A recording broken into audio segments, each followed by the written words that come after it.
right now, live on 91.5.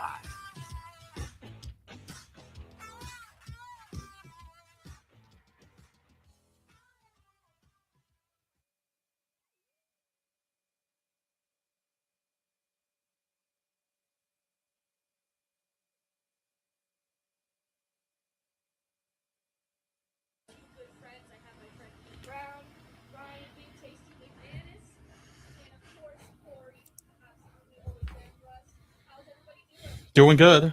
We live. Oh yeah. Yeah, oh yeah. Oh yeah. Oh yeah.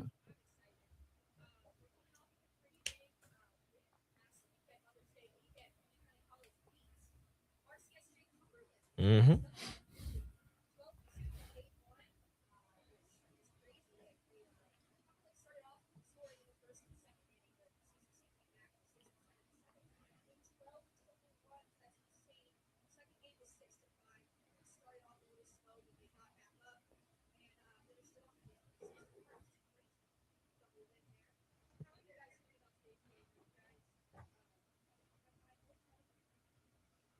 I'm feeling pretty confident. Same. I'm feeling confident that we're going to make it past this first game. I'm really excited for this Cougars team. They're fresh. They're really talented, and it's been a long time since this team has made it so far.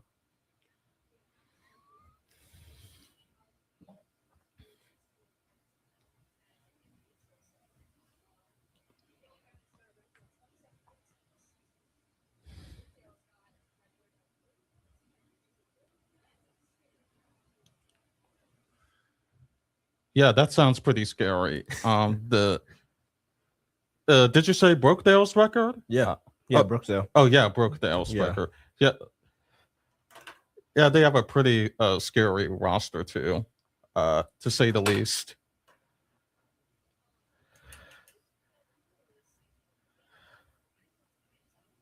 Mm-hmm.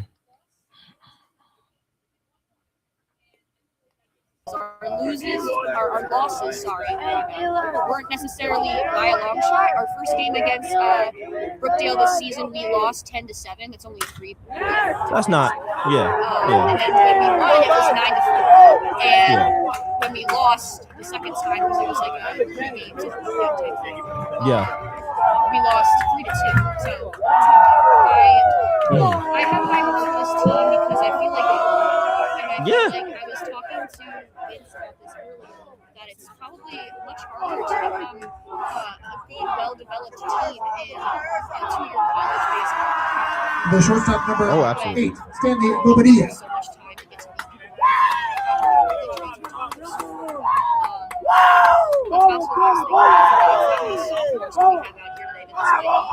Some of the biggest games of their career in this country.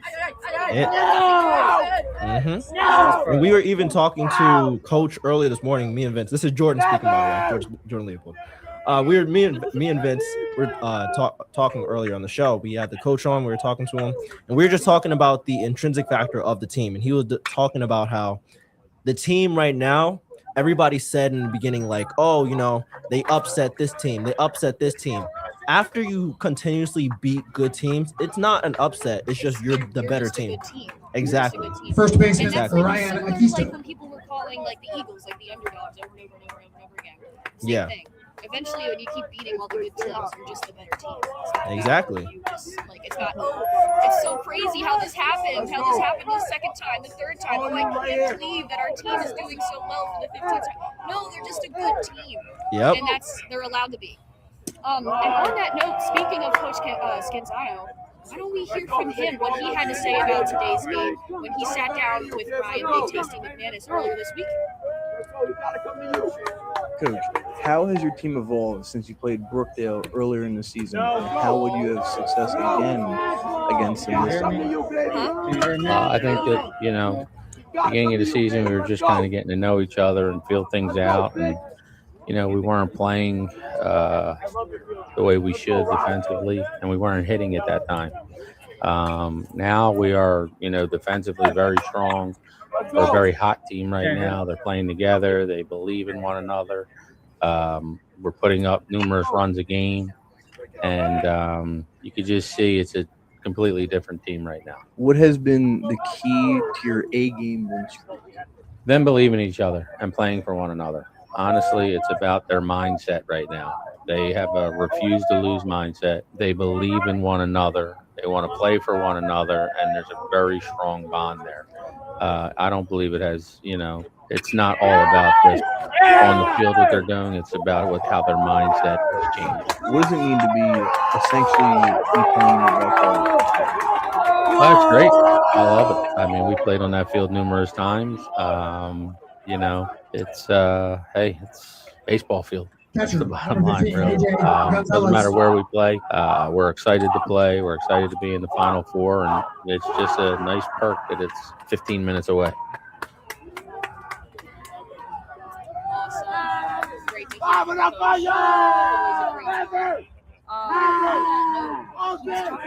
I told you all day. Yeah, I said it. 18 all day. Insane. All day. Compared to Brookdale, which I did do my research. Brookdale is on a 6-game streak. All day. My calculations have me to Let's hope. No, hopefully.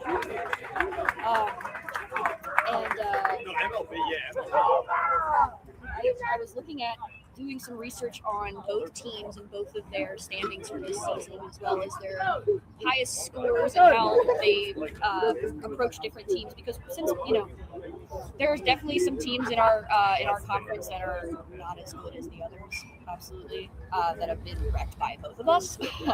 For a reason. For a reason, yes. And I don't want to name names, but I think Camden College won a game against said team 30-0. Yeah. I didn't even that's an insane score. When I read it, Yeah. I thought I was like misunderstanding something.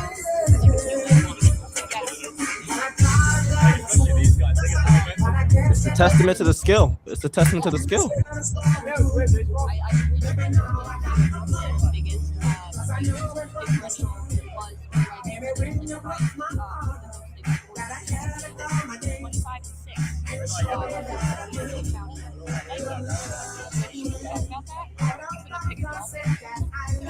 Pick the Dolphin.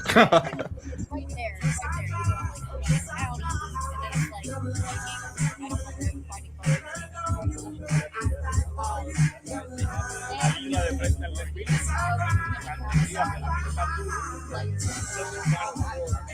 Yeah.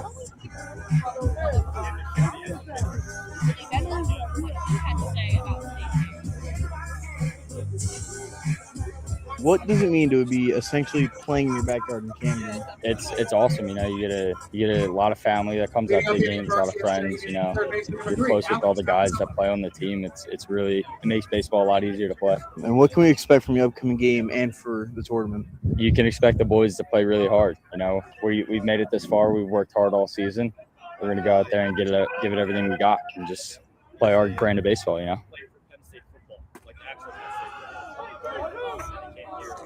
I do have a question for you guys. It's but to be honest,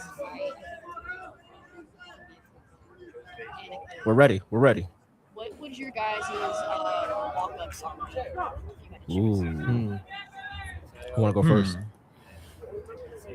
Me personally, I would do either "Immigrant Song" by Led Zeppelin or "Eye the Tiger." Ooh, solid.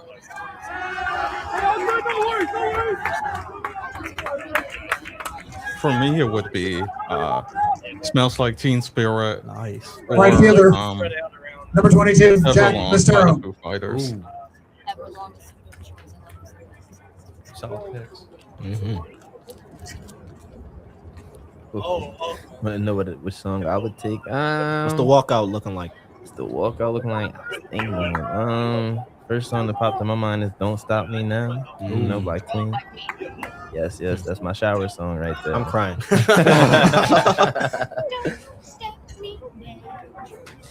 Yes.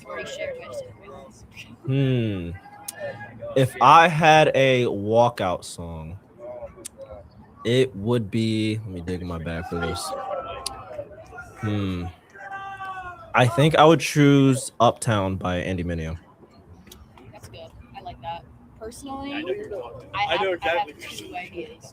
One is Here. One Way or Another by Blondie, and That's the a good other is London Bridge by Fergie.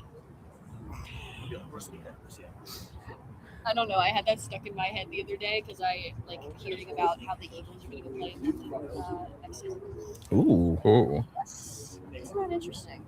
Isn't that great? So, the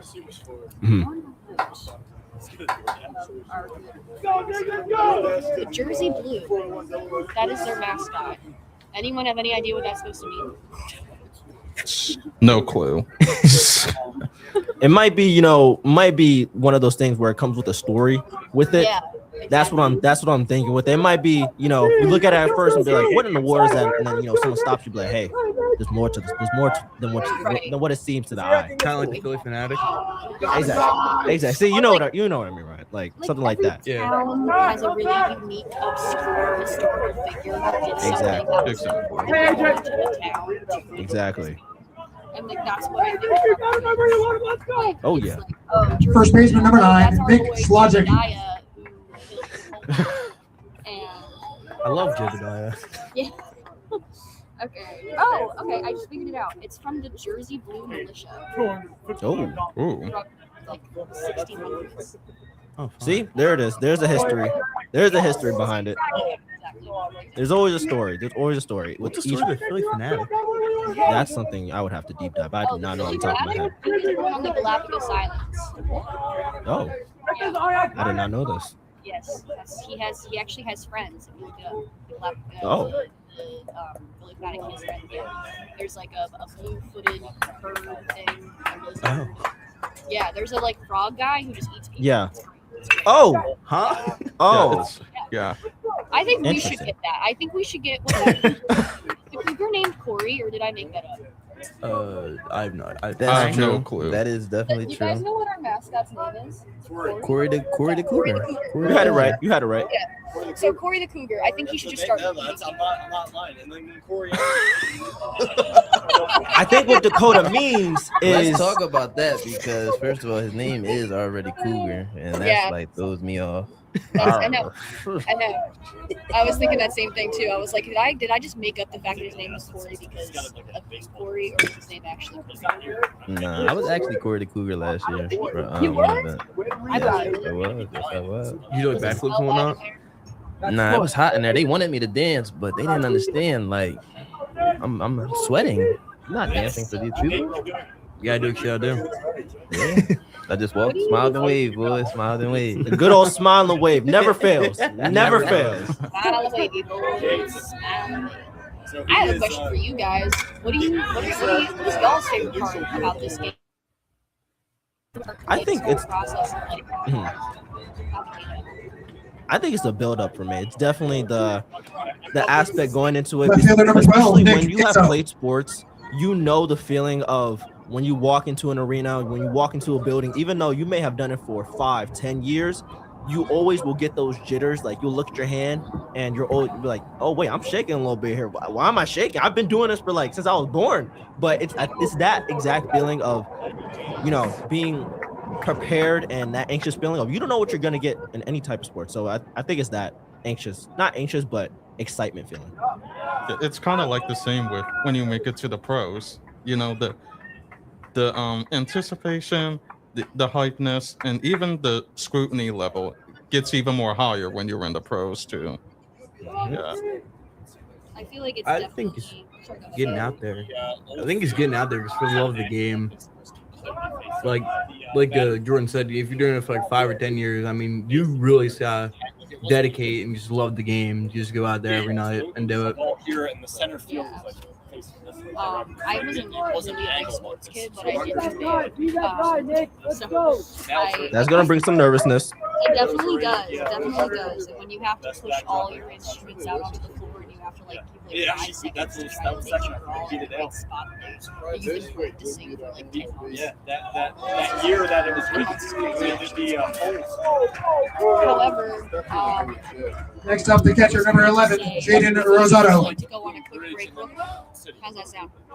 Oh yeah. Sure. Yeah. Alrighty. Well, we will be right back after these quick messages live from the Camden Athletic Complex for the Region 19 tournament. My name is Dakota Avellino, 91.5 WDBK-FM. 91.5 WDBK-FM has its text line back. You can text into our student shows at 856-345-WDBK or being 856-345-9325. Join our conversation, and if you have a request, let us know. That's once again 856-345-9325. I ran out of things to talk about. Did you know that Camden County College has a food pantry? Camden County College has food pantries open to assist students in need of food and various supplies. For donations or assistance about the pantries, please contact Associate Dean Tenuto at jtenuto@camdencc.edu for food distribution. The marketplace is stocked with monetary and food donations by our college community. You can donate to the marketplace's Amazon wish list through the foundation or by stopping by as well. Please consider donating.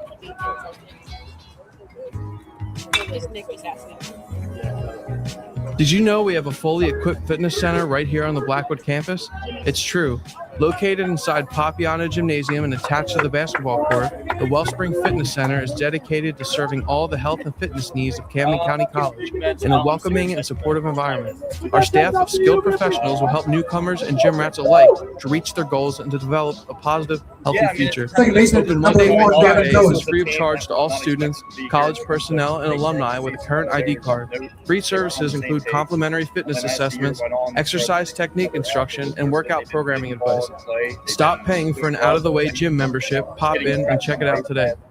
Not a heavy home run hitting team, but just like simple stuff. It doesn't need to be heavy in the statistics. I mean, because again, the regular fan is not going to be, Camden County College Tutoring Services. We are here to help you succeed. Do you want a little extra support to boost your confidence and grades? Camden County College is here for you. Our tutoring services offer personalized guidelines to help you master your coursework, achieve your goals, and stay on track to graduate. Find us on the second floor of Wolverton Library on our Blackwood campus and in the Student Learning Center on our Camden campus. We also offer remote and limited online tutoring options for flexible support wherever you are. Our dedicated tutors are here to empower you every step of the way. Don't hesitate. Reach out and let's achieve your best together.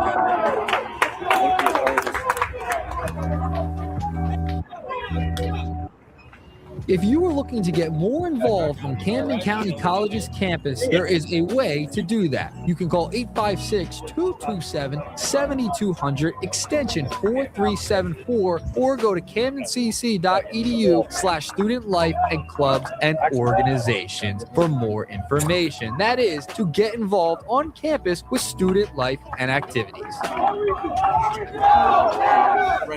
Did you know that Camden County College has a job board? If you go to collegecentral.com/CAMDENCC, you can register and be matched automatically to jobs via Job Agent. They have tools such as an online resume builder, career-related announcements, career-related articles, and more. Just visit collegecentral.com/CAMDENCC to sign up.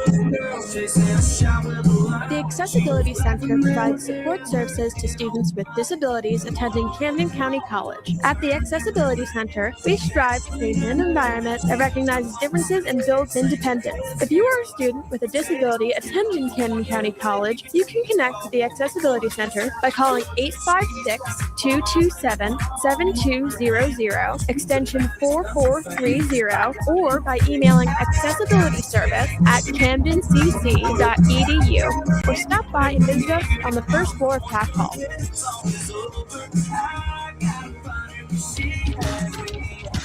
Let's get you back to the Region 19 Camden County College pregame show. 91.5 WDBK-FM. Welcome back to the Region 19 pregame show with myself, Dakota Avellino, as well as my fine friends back on station, Shane Brown, Ryan, Big Tessie, Big Man, and Corey, and Jordan. Carlos, I'm sorry. Carlos. Leading up the inning for the Colts is the left fielder, number 38, Julian Collado. About how far this team has come this year. Started off a little rough. but I think boys have really come to get more comfortable with each other, and doing so have become better teammates and better players. Absolutely. Yes, and if anybody else wants to add anything to add. Oh yeah. Oh yeah. I'll start it off, and then so one of the things going on what we're talking about with this morning is that's one of the things you need, especially when you're making a deep run like this, is you're gonna need one. You kind of have to act like a hive mind. That's one of the things I even said for like the basketball team that we had. You gotta act like a hive mind, having everybody all in sync at once and moving in unison. And as you can see, the Cougars have been moving in unison and moving as one unit, and to everybody else, it's kind of been looking like an upset. But to us, we know what our team holds, and we know the skill set that we have in order to do this. So it's not that it's any one individual player, but it's each player doing their correct role and doing what they're supposed to do. That's making the outcomes looking as they do. Like we were talking about winning by like 30 points, which is insane. You don't do that. Yeah. You don't do that without like being in one unison, walking as a unit, like you're talking about, Dakota. You really don't do that unless all your players are hitting on all cylinders and everybody's communicating, everybody's talking to each other. And so one of the players that we did want to bring up, Ryan, that you can talk about now is one of the guys is Eric Berger, who has been phenomenal this season. Yeah, Eric Berger has been absolutely killing it. He's actually about to reach his 100th plate appearance. And I don't know if he is the starting pitcher or not, but he has been absolutely killing it on the mound recently. Last time I was live with Vince, he was doing absolutely incredible. Hey, let's go! Pick him up, three! What does it mean to say his 100th plate appearance? That means he has been to the plate 100 times. So very consistent. It's the appearances mean like consistency. Yeah, coming. Yeah, like just being available. Because I'm not an idiot. No, you're good. No, I didn't mean it sound like that. No, you're good. Yeah. I was genuinely confused. You're good. I was like, you mean like home runs by like? What is that? No, you're good. Sorry, I'm not. Baseball is really not as big as my education. It's all good. You're good. So, But it's the consistency aspect of just being available. Like how if you're going to class or something like that and your teacher never shows up. It's that availability aspect, and we know X player might not be here for this time. X player might not be up to bat at this point, but we know Eric every single time Third baseman, he's up number there 22, Elvis Quezada, to continuously do and produce. And that's one of the things with him. Like he's been an absolute bomb when it comes to pitching this whole entire season. One of the main stars for the Cougars. And so going into this, that's going to be one of the reliable points that they have with him. And especially this is going back to the hive mind part. This is all acting in unison, having somebody, okay, so we know like if we're down, we know if we're kind of out of sync right now, what we should rely on, who we can go to. Eric Berger, one of the guys they know they can rely on to get them back on point. And so with 100 appearances, you can see that consistency. You can see that leadership aspect in him, and you can see that star power that he has to be able to go ahead and like will the team at certain points if need be. So that's going along with the plate appearances. Gotcha. Thank you for that explanation. That was actually that helped me understand. You're good. I appreciate you. I was going to add on top of like what we've just been talking about that I feel like another big part of making it past, making it through like postseason games and stuff. Yeah. It's also about like confidence as well. Oh, absolutely. Like, well, I was talking to my boyfriend the other day actually about it the other day. We were talking about the Flyers and the Sixers and how they're in the playoffs, or well, they were. Sorry. And I was saying I feel like we're going to lose not because they're bad, but because they don't think they're good enough to win. Does that make sense? And like, no, absolutely. I don't know if I was spitting out nothing, but that's how I feel about this too. Is I feel like we are a good team. We have the ability to win. I worry that we're going to be like, well, we've never won before and we haven't won in 10 years. So who cares if we fail this time? No, go out there, put your all into it. I Yeah. think we can do it. Good job, I don't let's go. think it's an unheard of thing. I think we can do it. Yeah, the Phillies were doing that for a while. They like their first half of the season, they were just like plummeting, and then they're like, all right, we really got to turn this around. And they did that with a lot of communication, and that's what Coach said too. You know, it's all about communication out there. Yeah, absolutely. Definitely communication and confidence and just believing that you can do something is enough to make you be able to do something, for lack of that was a really important that I tried to do this. No, you good. You good. On that same topic, why don't we again hear from another player from the Camden County College baseball team? Let's hear from Sir Jimmy Staple, what he has to say about tonight's game. What does it mean to be essentially playing your backyard in Camden? I mean, it's great, playing with my boys. I've been here. It's my second year. Compared to last year, this has been a lot greater season for us. We worked hard since August, trying to achieve our goal of winning. So I think, I think we got it. I think we have a great chance of winning, and the boys are going to do their thing. What can we expect from this upcoming game? A lot of energy. I mean, we're going to be rowdy in the dugout, talking it up the whole time. And these past couple of games we've been playing as a team. We're playing for one another, and that team mentality we've been having has just been great. So that's what we're going to expect, is for us to have high energy and do it for one another.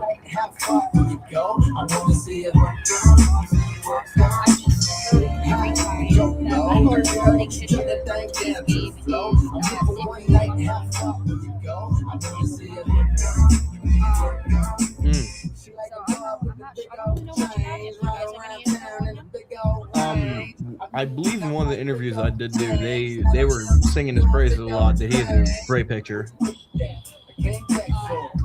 don't have too much information on him. Leading off the eighth inning for the Roadrunners, the designated hitter number 19, Carter Trubisky. There's a lot of Knicks out here tonight. There's a lot of Knicks. We're sitting right in front of the game that's going on right now between Middlesex County and RCSJ. Yeah. Gloucester. Ooh. Rowan College of South Jersey, Gloucester. Yeah. And we just kept hearing Nick, go Nick, because this pitcher was like, the pitcher for Middlesex was Nick, and Nick Earnshaw is standing to our right, and it's just, he just keeps looking, and it's like, no, you're fine, like just ignore it. Like, how many Knicks are out there? There's a lot. Probably a there lot. was a lot. There was a pitcher. There was someone who came up to bat from RCSJ. Center fielder number 5, Caleb Delaney. And can I just say, RCSJ being called the Runners is so The Runners? It says Hey, in Runners baseball, on it fits. I think they're the Road Runners technically, but their shirts say Runners. Is their mascot just shoes? Oh my god! I'm not taking my sneakers off. I can't. No, it's actually funny. I think isn't it like the little kind of like the same guy from like Wile E. Coyote? That's what I thought. That's what I thought. That's what I thought. Yeah, the Roadrunners. Through the grapevine as well. They're the Roadrunners. Through the grapevine. Heard it through the grapevine, did you? Yeah.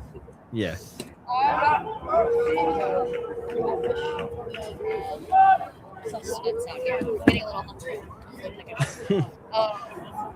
There's a hot dog vendor and you need one. Literally, like, you see my hat? It's a bad day to be a hot dog. I can't. That is perfect. That is perfect. That is absolutely perfect. I don't know if y'all know that. It's from like Legally Blonde. Yeah, Jennifer Coolidge. I need to tap in. Do they do the Gatorade dump thing like they do in football for baseball? Yes, but they do it with like smaller cups. They don't dump like the Honda thing on. The Gatorade's gonna be, guys. Ooh. I would be basic and say orange because that's just like everyone's favorite. I was gonna say, I would say. Yeah, I would say. But orange. I'll go blue. Okay.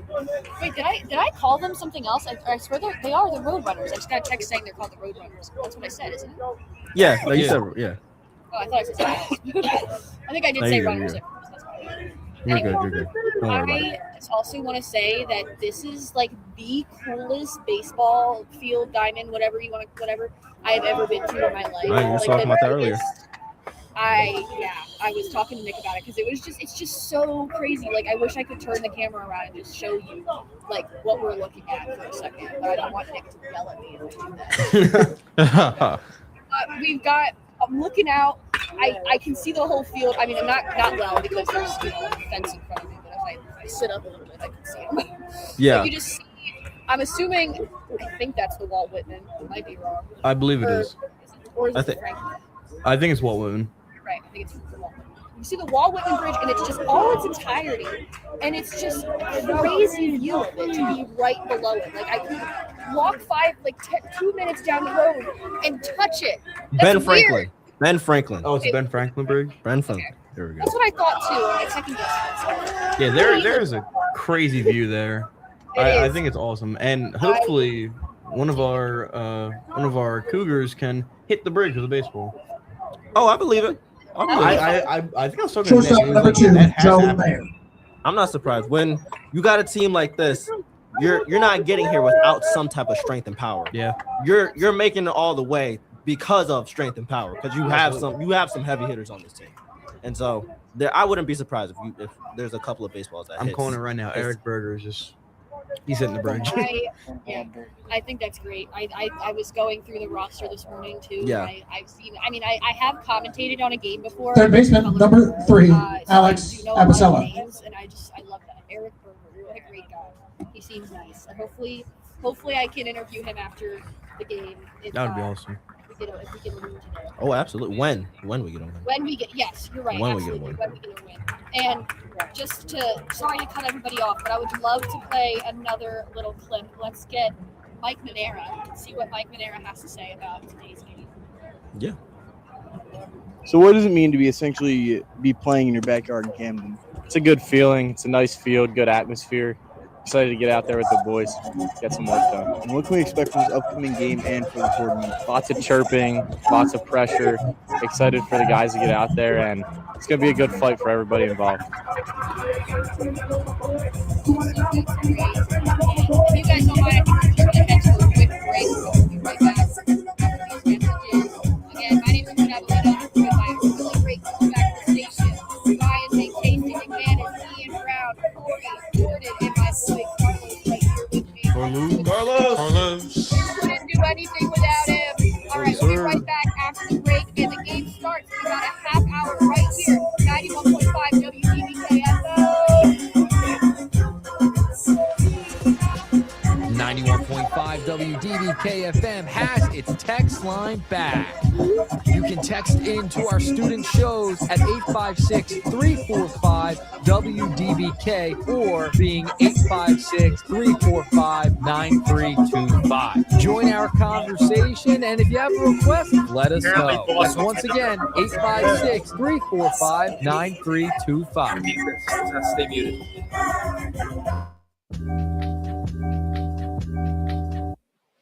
If you are looking to get more involved on Camden County College's campus, there is a way to do that. You can call 856-227-7200 extension 4374 or go to camdencc.edu/student life and clubs and organizations for more information. That is to get involved on campus with student life and activities.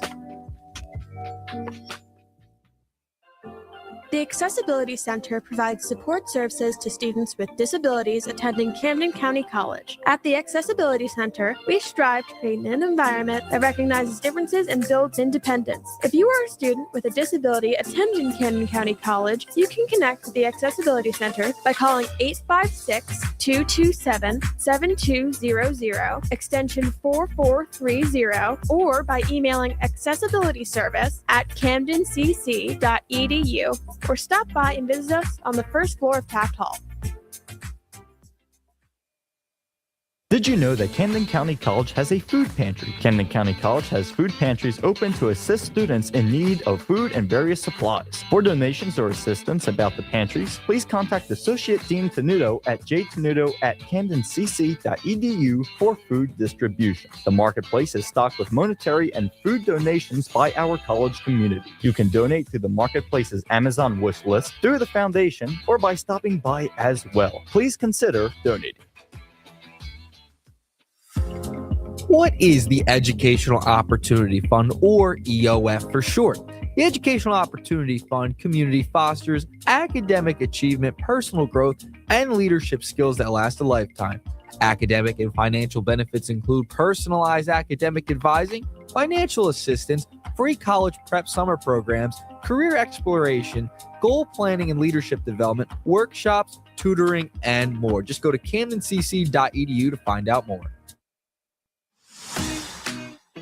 Did you know about the TRIO Student Support Services Program? The federally funded TRIO program is designed to enable low-income college students, first-generation college students, and students with a documented disability to stay in college until they earn their degree or transfer to a four-year institution. The Student Support Services Program at Camden County College will assist students with basic college requirements, provide opportunities for academic development, and motivate students towards the successful completion of their associate's degree or transfer to a four-year college. Student Support Services will provide academic and career advisement, tutoring assistance, completion of financial aid forms, and much more. Contact TRIO at 856-968-1335. You can also email them at studentsupport@camdencc.edu. The location to find out more information about this program is on Camden County College's Camden campus, located on the second floor of College Hall. The TRIO Student Support Services Program, where the students are destined for success. Did you know that Camden County College has a job board? If you go to collegecentral.com/CamdenCC, you can register and be matched automatically to jobs via Job Agent. They have tools such as an online resume builder, career-related announcements, career-related articles, and more. Just visit collegecentral.com/CamdenCC to sign up. The Accessibility Center provides support services to students with disabilities attending Camden County College. At the Accessibility Center, we strive to create an environment that recognizes differences and builds independence. If you are a student with a disability attending Camden County College, you can connect with the Accessibility Center by calling 856-227-7200, extension 4430, or by emailing accessibilityservice@camdencc.edu. or stop by and visit us on the first floor of Taft Hall.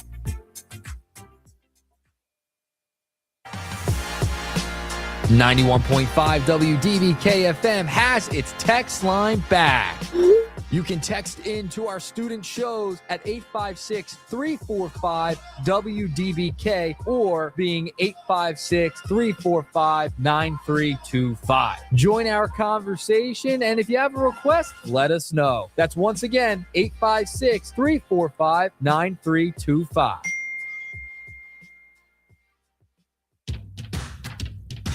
Let's get you back to the Region 19 Camden County College pregame show.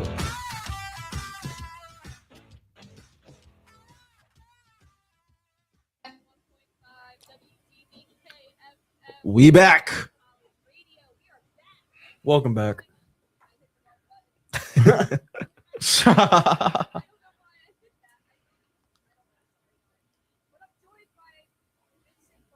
Vince.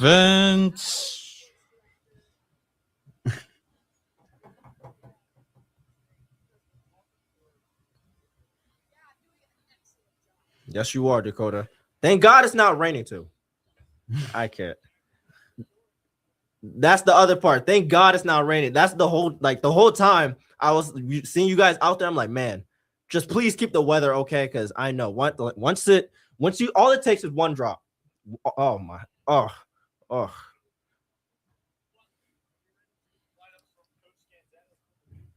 Perfect.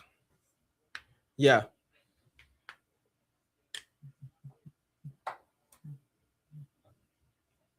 Yeah.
Let's hope.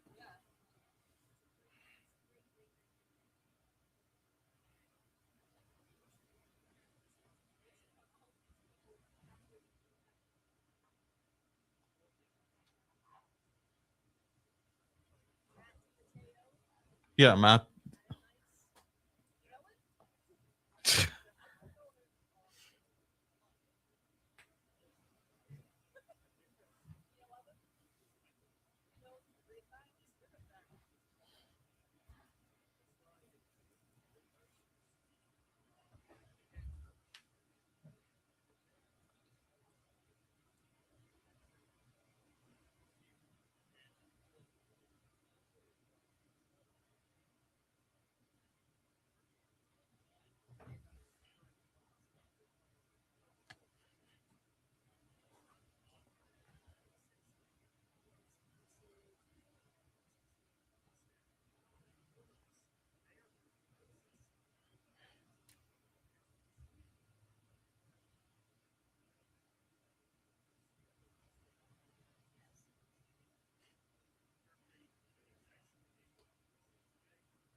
Wow.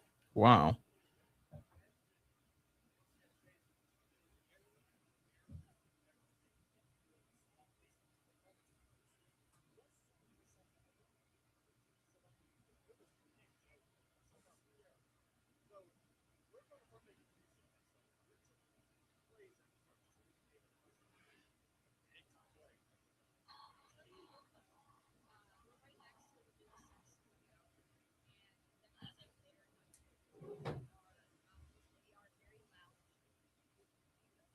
Yeah. Yeah.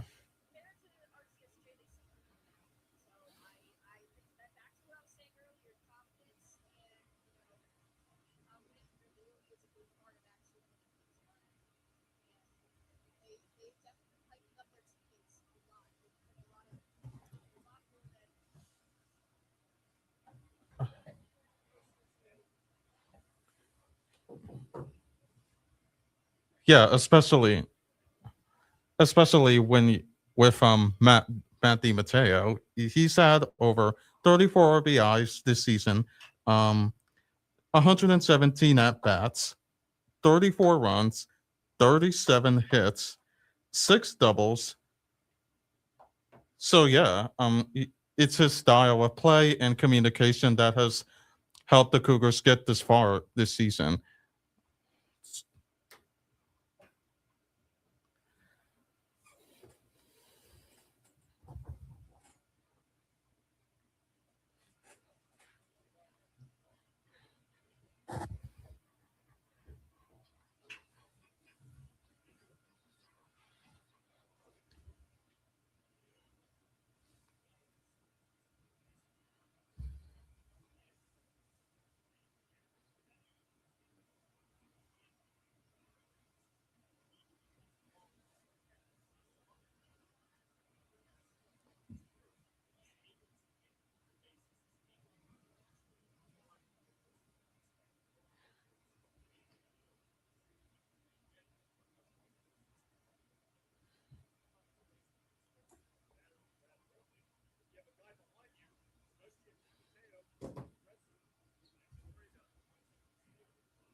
On the note of Coach Canzano, as in case we have any new viewers, maybe we can run it back and play that Coach Canzano interview clip one more time, just in case you have anybody new. Coach, how has your team evolved since you played Brookdale earlier in the season, and how would you have success again against them this time around? I think that, beginning of the season, we were just kind of getting to know each other and feel things out. And, we weren't playing the way we should defensively, and we weren't hitting at that time. Now we are, defensively very strong. We're a very hot team right now. They're playing together. They believe in one another. We're putting up numerous runs a game. And you can just see it's a completely different team right now. What has been the key to your A-game win streak? Them believing in each other and playing for one another. Honestly, it's about their mindset right now. They have a refuse to lose mindset. They believe in one another. They want to play for one another, and there's a very strong bond there. I don't believe it has, it's not all about just on the field what they're doing. It's about how their mindset has changed. What does it mean to be playing in your backyard in Camden? It's great. I love it. I mean, we played on that field numerous times. It's it's baseball field. That's the bottom line, really. Doesn't matter where we play. We're excited to play. We're excited to be in the Final Four, and it's just a nice perk that it's 15 minutes away. That's awesome. And it's great to just a quick minute again, just in case we got anybody new coming in. Jordan and Ryan, what do you think about what Coach Stanzano had to say about this game? I'll go first. It's true. Just seeing, because that's usually how seasons start anyway. You start out not knowing, and then you start to know your players a bit more. You start to know your teammates, the tendencies, what they're good at, what they're probably not best suited for. And that's how you carve out roles in your team. And that's why they had so much success up until now. Each person has been able to carve out a certain role for the team, and that has led to all these wins, all the success that they had until now. That has looked like quote-unquote upsets, but in reality, it's just a good team being a great team and having a great coach along with that, and also some players who also contribute to that winning culture and to that culture of having confidence and being able to go into anybody's field and be like, I don't care if I'm away. I'm making this my statement, and I'm making it my home, and you guys are going to have to play against our type of style.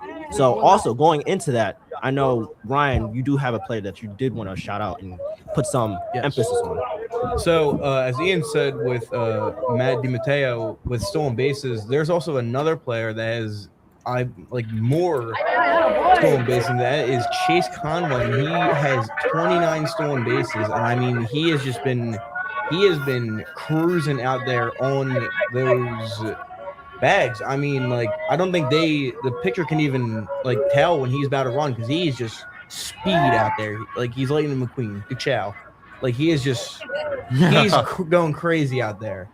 And I mean, like Vince said, I mean, he's applying that pressure to the pitcher, where the pitcher is getting nervous because he's like, shoot, should I just send it down the middle or should I throw it to first? And it's just, he's going crazy. Huge shout out to you, Big Tasty, Ryan McManus. Thank you so much for going out there and getting these interviews for us. It's greatly appreciated. Always. I had a great time. Yeah, I'm sure you did. We actually have some more people we haven't heard from yet. So if you guys don't mind, I would love to play. Curious what William Monty had to say about today's game and what it means for Camden County. What does it mean to be essentially playing in your backyard in Camden? It means a lot, playing with my friends, my brothers, supporting for them, playing for them, and it just means it's just having fun back there. And what can we expect for this upcoming game and for you? A lot of hot bats. We're playing really well right now. Good pitching behind Nico Bianco. Always going to be a good game when he's pitching on the mound for us. So a lot of runs, a lot of base hits.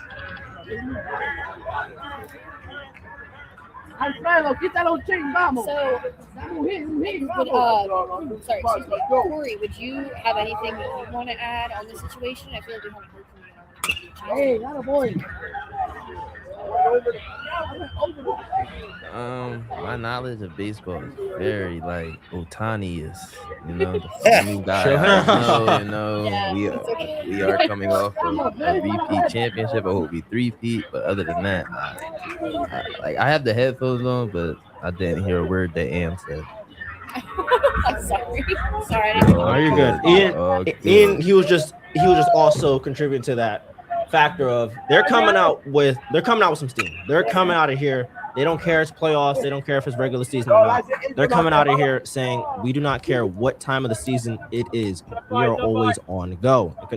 Like you guys were talking about earlier with Nick, with Chase, with Eric, all of them being key factors in going to each place that they play in and leaving their staple on that game, leaving their staple and saying, okay, they may have traveled X amount of time away, but when you see them in person, okay, no, that was the better team.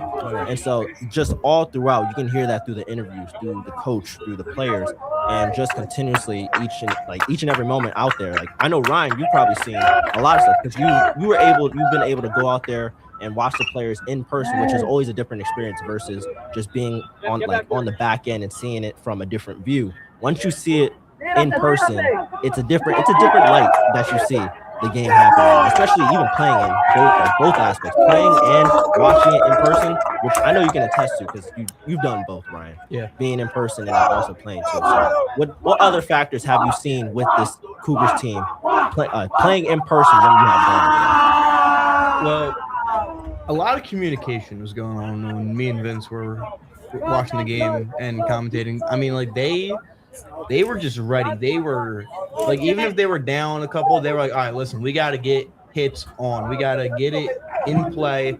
And they had on base multiple times. I mean, there were times where bases were loaded, I believe 2 or 3 times.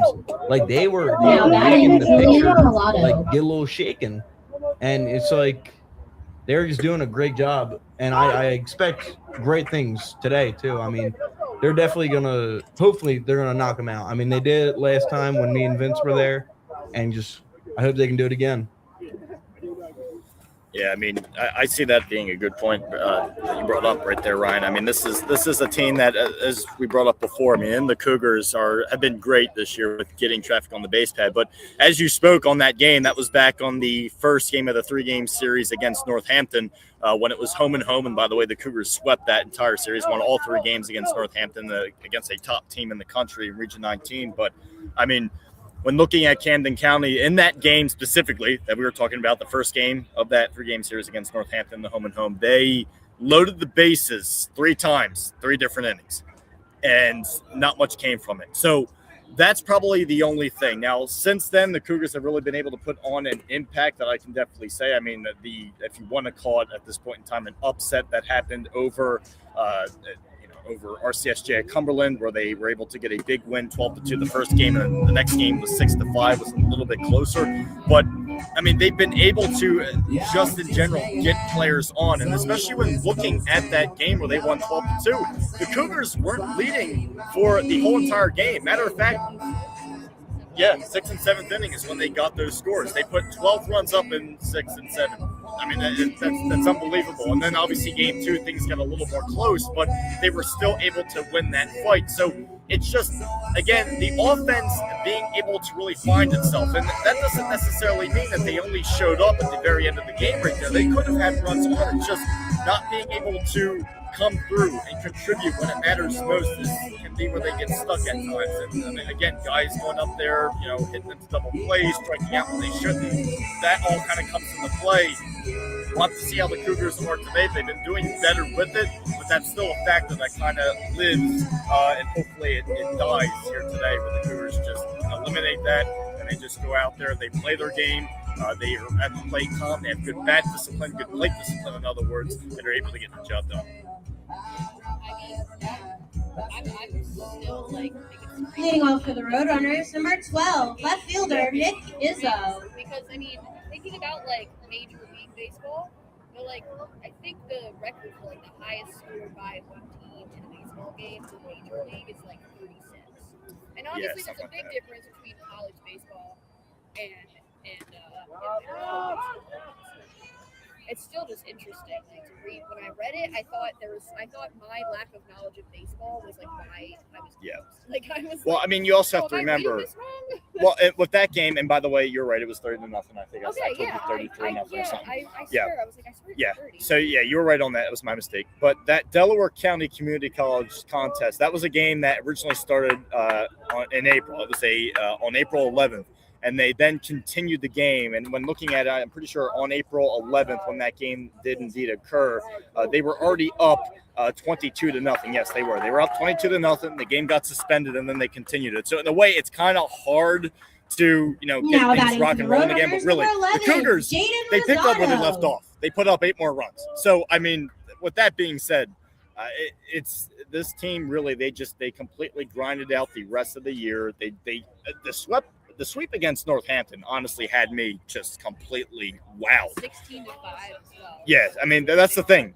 I mean, the last game, it's not like they barely won. The first game was a 4-3 walk-off, right, by Monteith. And then the second one, it was 6-5, and then game 3, 16-5. So, I mean, they were able to – they put the pedal to the metal, and they kept it there, and they got stuck there. And then they just kept going. And, really, it was great to see the upset over RCSJ at Cumberland, and now – we'll see what happens against Brookdale today, which has been on a little bit of a heater as well. So we'll see. We'll see what happens. I think we have a good game in store coming up. That I can tell you. Bless me. Bless you. Bless you. No, I'm going to sneeze again, actually. It's the pollen, folks. It's allowed. I was going to say, I think a big problem that this team has had to deal with all year is the weather. That has been the biggest deal because I can say firsthand because I was there. Now batting for the rained Roadrunners, out number 1, the Gavin game. Cohen. I think it was, I would say the 6th inning. I might be wrong. But it was the 5th or 6th inning. You're playing against, I believe it was the Ocean County Vikings. Yeah. And just all of a sudden it starts drizzling. And I turned to Adele and I was like, is that rain? And he says, yeah, I think it is raining. And I texted Nick and I said, are we waterproof? And as soon as I sent that text, it was like God himself was like, no. And just poured. Well, it was run back to my car, whatever. The weather has been a factor for this entire season. It really, well, that's the thing. The Cougars had originally 4 games scheduled in the month of February that were never played. The first 2 were canceled. The second 2 were postponed. And that's the thing. Then when you got into March, they were finally able to play the first 2 games, which ended up in losses. And next thing you know, they go to Atlantic Cape. Well, they play Atlantic Cape. It was supposed to be a home game. That was postponed. So, and folks, we're into March now. This is March 7th is when they finally picked up their first game. And that was only the 3rd game of the season. March 7th, 3rd game of the season. That should say all it needs. I mean, it was just they could practically ice skate from first to second base at the end of February. It was just constant. We were interviewing Coach Scanzano. It was just like it's so hard to get a groove out of these guys when the weather just doesn't allow them to. I mean, they were out there with pickup trucks. Any player who had a pickup truck was out there. They were shoveling snow into the back of the truck. They had snowblowers doing everything they could to get the field ready. They tried everything. And they just couldn't do it. And it was just, and then next thing you know, right when it melted, another snow happened. So, I mean, it was crazy. I was just going to say, I feel like these boys are a little traumatized by the weather. Because when I was out there with the rain, as soon as it started raining and people got off the field, those guys got to go around that park and they ran. Yeah. And it was so funny. Like, it was like they had done it 50 million times before more than they've even played a game. And I believe it because they've had so many games. There's been so many times where we've been talking in the group chat about the game, about an upcoming game, and we're like, let's get a crew together, and then never mind, we can't have a crew because there's no game. I think that the Middlesex, the Roadrunners game is ending right now. They Middlesex just won 13-5. Yes, 13-5. Like they are doing their. Oh, well, that's not very nice. But yeah, still 13-5. Oh. Yeah, there you go.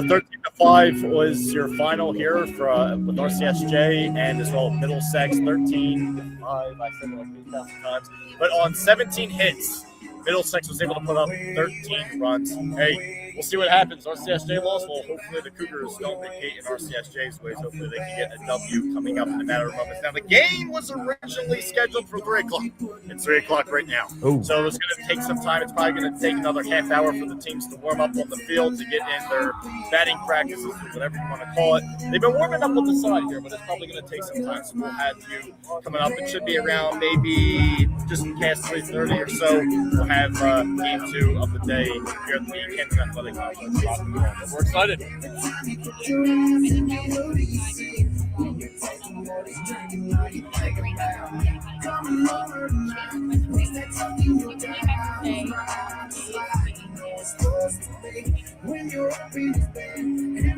What does it mean to be essentially playing in your backyard in Camden? It means a lot to have this opportunity to be able to try to advance our season with the guys, and we came all this way, we fought hard, so this opportunity is just great for us. And what can we expect from this upcoming game and from the tournament? We can expect just a big fight for the guys. You can expect us to play together, knowing we don't got any individuals on this team. We play together. You got guys like Nick Mokienko shoving. You got guys like Ian Monteith hitting the ball hard. And yeah, like some hot bats and some good pitching.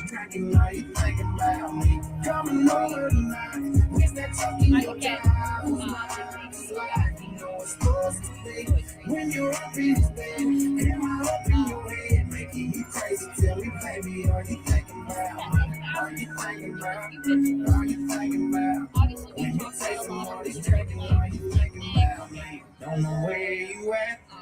Girl, I know where you are, babe. Well, I mean, it's tough to say a specific player, really, because, I mean, especially even when talking to Coach Canzano, I interviewed him this morning on the D&J morning show, and the main thing with him was he was saying contributions from all around the lineup has been key. This whole entire team really getting on the same page. So if you want a specific player, I mean, that's kind of tough to really hone in on.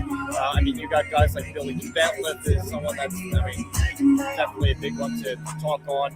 I mean, this guy, he's got a 257 batting average, but he's an RBI machine, putting up 40 this entire season. And as well, you want to talk about stolen bases, 33. So this is a guy that even tops from what we saw from Chase Conaway in that stolen base column. So, I mean, you can highlight Billy Bentliff as well, but it's just, it really is. I mean, this entire team has been such a huge force. I mean, just from the top of the lineup to the bottom of the lineup, it's really, there's a threat everywhere that you go. So when the opposition really comes out and gets ready to rock and roll against the Cougars, there's no safe space. Like in, other you get teams throughout the past, like, okay, the top of the lineup's here, Shiverty Timbers, I'm scared. But then once you get past the top of the lineup, okay, it's good. But with the Cougars, it's kind of, you don't know what you're going to get. I mean, look at Matthew Mateo. He's batting in the last spot, right? He's 9th position. So, I mean, with that being said, we were just talking about how big of a threat that he is. So, I mean, really, there's just all around the lineup, it's just, it can be scary for the opposition. Something that Brookdale's really going to have to put in on, because these guys are feisty all over.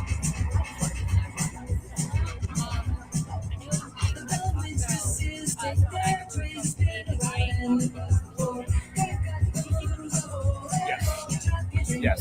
So Billy,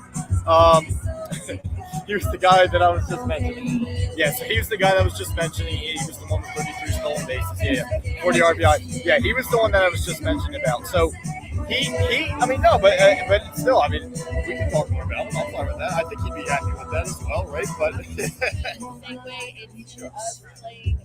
yeah.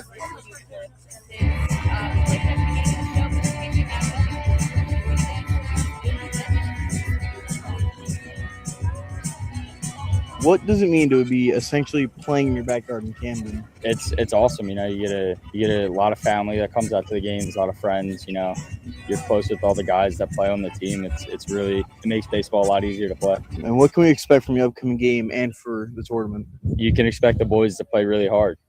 We've made it this far. We've worked hard all season. We're going to go out there and give it everything we got and just play our brand of baseball.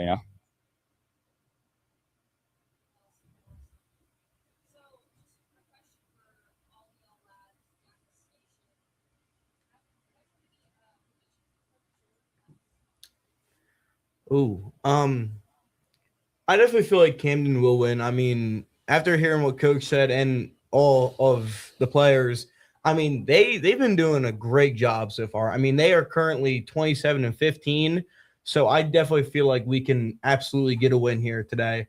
I mean, Brookdale does have 41 and 10, but I have high hopes for Camden, and prediction for a score. I'm not gonna go like a super high number. I'm gonna say 5-3.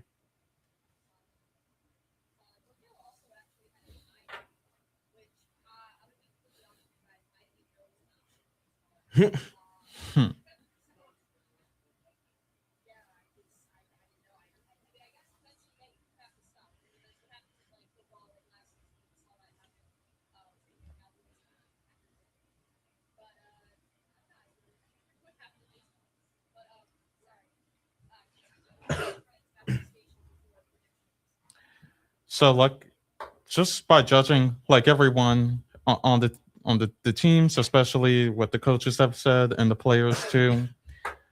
I mean, if you're going for talent and make it this far to get into the Final Four, yeah, I see this as a high stakes game for the two teams, especially with my analysis of Matt DiMatteo and what I just gave. Yeah, I'm interested into seeing how really well he does. So, I guess my score will be 6-3 Cougars. Nice. Corey? That's crazy. Nah, I don't think nobody's going to predict them to lose. You know, I like entertaining sports. It's a good watch. I hope we bat last. Are we the home team right here? Are we visiting?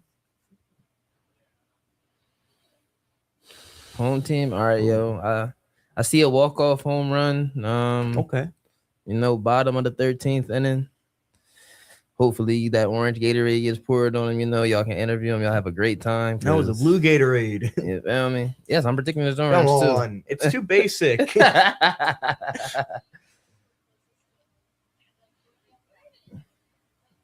have no clue. No idea.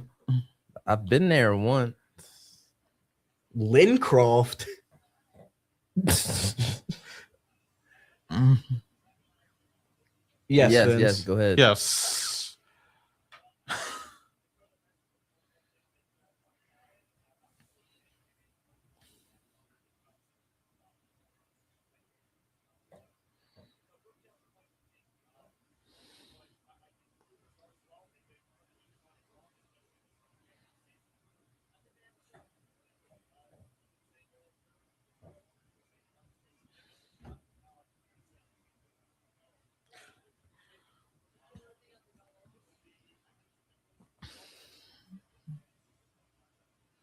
Nice.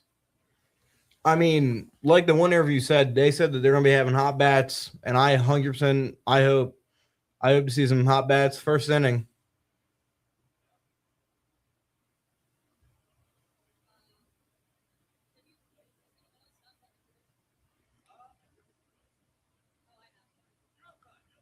Come on. Come on. What's your prediction?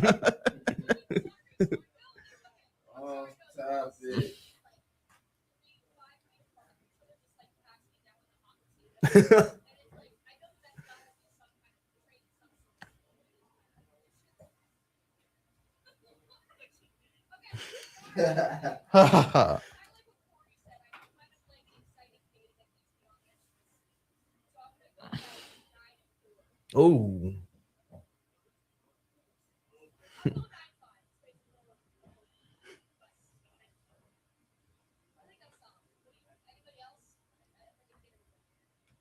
Yeah, we got everybody. Yeah, we got everyone.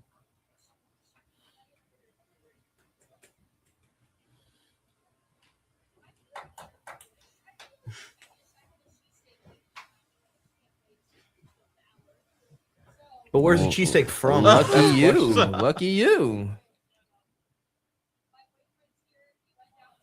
W. Just Oh.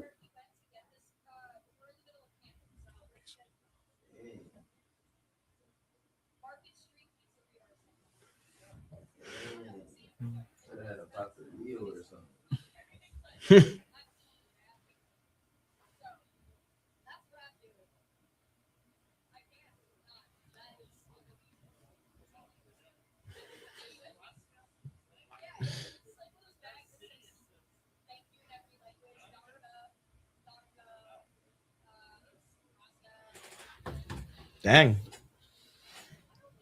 That is a popular cheesesteak. That sounds like popular.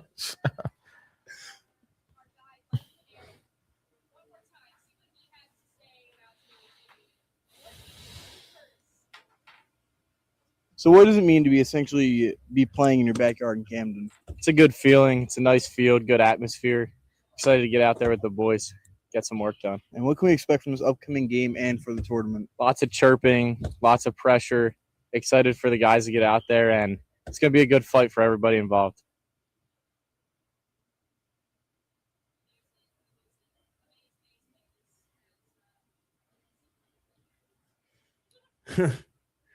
I have not seen it yet. I really want to, though. I haven't seen it either. Oh gosh. Oh, topping. Tough one. Tough one. Cheese. Well, you know, I get cheese, fried onions, mayonnaise, and ketchup. I'll take fried onions too. Peppers, grilled onions. Yeah, peppers, Jordan's grilled not here. onions, mayo, and ketchup. No, I'm still here. I'm still here. What the heck? I'm still here. So, you know, yeah, you know, I like No, ketchup you- and you- mayonnaise on my cheesesteak.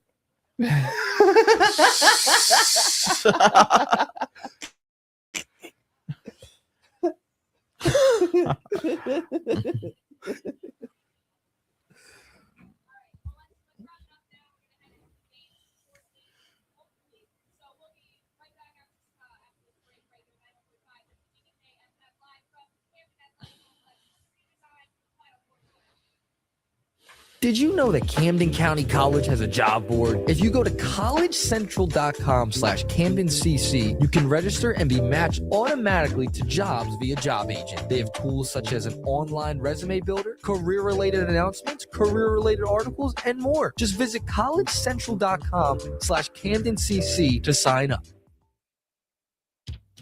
Make sure to tune in starting at 2 p.m. for Region 19 Final Four Camden County College baseball coverage, where later on you can find myself on call along with Jared George to get the action underway. Let's go Cougars!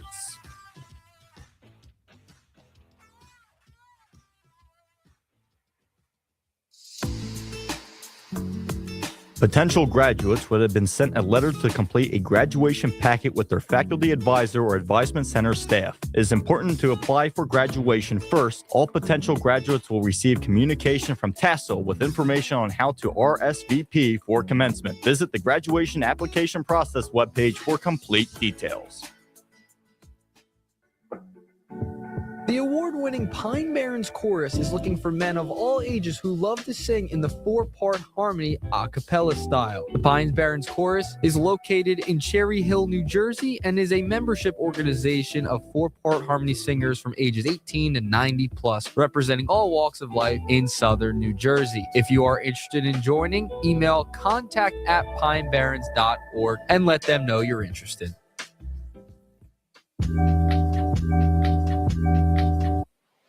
If you are looking to get more involved on Camden County College's campus, there is a way to do that. You can call 856-227-7200 extension 4374 or go to camdencc.edu/student life and clubs and organizations for more information. That is to get involved on campus with student life and activities. Did you know that Camden County College has a food pantry? Camden County College has food pantries open to assist students in need of food and various supplies. For donations or assistance about the pantries, please contact Associate Dean Tenuto at jtenuto@camdencc.edu for food distribution. The marketplace is stocked with monetary and food donations by our college community. You can donate to the marketplace's Amazon wish list, through the foundation, or by stopping by as well. Please consider donating. What is the Educational Opportunity Fund, or EOF for short? The Educational Opportunity Fund community fosters academic achievement, personal growth, and leadership skills that last a lifetime. Academic and financial benefits include personalized academic advising, financial assistance, free college prep summer programs, career exploration, goal planning and leadership development, workshops, tutoring, and more. Just go to CAMDENCC.edu to find out more. On March 24th from 11 a.m. to 1 p.m., Financial Literacy Workshop with Fulton Bank will take place in Taft 104 at the Student Success and Retention Center. The evening virtual option is also available if you cannot make it to the day 11 a.m. to 1 p.m. event. Once again, the Financial Literacy Workshop with Fulton Bank at the Student Success and Retention Center will take place in Taft 104 on March 24th. Spring has sprung, and before the busy bees of Camden County College buzz off for summer vacation, it's time to fly in to register for your summer and fall semesters for advisement. With fall registration beginning on March 24th, the Advisement Center is open to assist with early registration for fall 2025 and summer 2025 courses.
Are offered by appointments only. You can contact the clinic by phone at 856-374-4930. Once again, 856-374-4930 for a smile of a lifetime.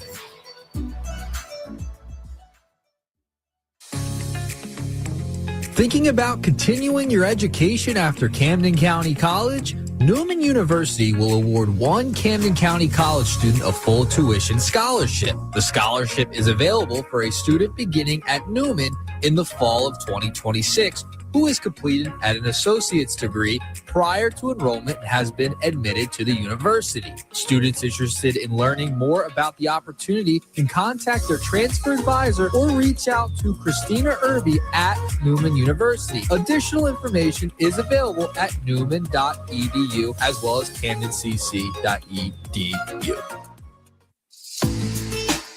Camden County College is offering a free financial literacy workshop series designed to help participants build practical money skills for everyday life. The series includes 3 sessions: becoming a budgeter and setting financial goals on February 17th, building credit on March 20th, 4th, and down payment assistance program on April 21st. Workshops are available either in person at Taft Hall, room 105, or virtually through Zoom. The Financial Literacy Workshop Series is presented by Camden County College in partnership with Fulton Bank and is part of the Division of Student Success and Retention. This has been a public service announcement from Camden County College. Graduating soon with an associate degree from Camden County College, the Transfer, Admissions, and Advising Committee is offering the 2026 TAAC Haley King Memorial Scholarship. This scholarship opportunity is available for students preparing to transfer and continue their education after completing their associate's degree. Students interested in learning more about the scholarship and eligibility requirements can find additional information through Camden County College Transfer Services. For details, contact the Camden County College Transfer Office or visit the college's transfer service sources. Camden County College has a dental hygiene program. Our dental hygiene clinic is located on the Blackwood campus where they offer preventative care. Services available include digital x-rays, deep cleanings, fluoride treatments, nutritional counseling, tobacco cessation, plaque control, digital scanning, and comprehensive periodontal evaluation. Patient care at the clinic is managed by experienced dental hygienists and monitored by supervising dentists. The clinic is located in Halpern Hall on the Blackwood campus and is open Monday through Thursday. Please call 856-374-4930 for more information on how to schedule an appointment.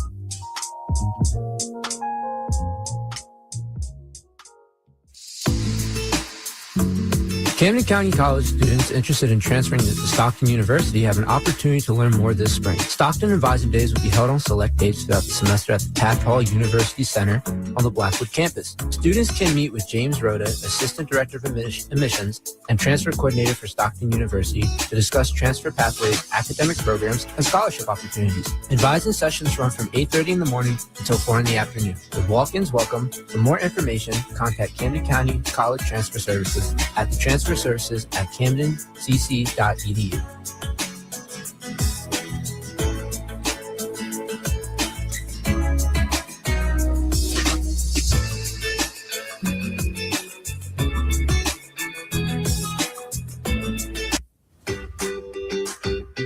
Hello, my name is Sydney. Hello, my name is Haley. We are dental hygiene students at Camden County College, Blackwood campus. Did you know that we have a dental hygiene clinic on campus that is open to the public? Our clinic is open for appointments Monday, Wednesday, Thursday, and Tuesday afternoons. At our clinic, we offer a range of preventative services such as dental cleanings, x-rays, fluoride treatments, sealants, plaque control programs, nutritional counseling, and tobacco cessation. We are located on the Blackwood campus in Halpern Hall Science Building on the first floor, and our phone number is 856-374-4930. Please stop by the clinic or call us to schedule an appointment today.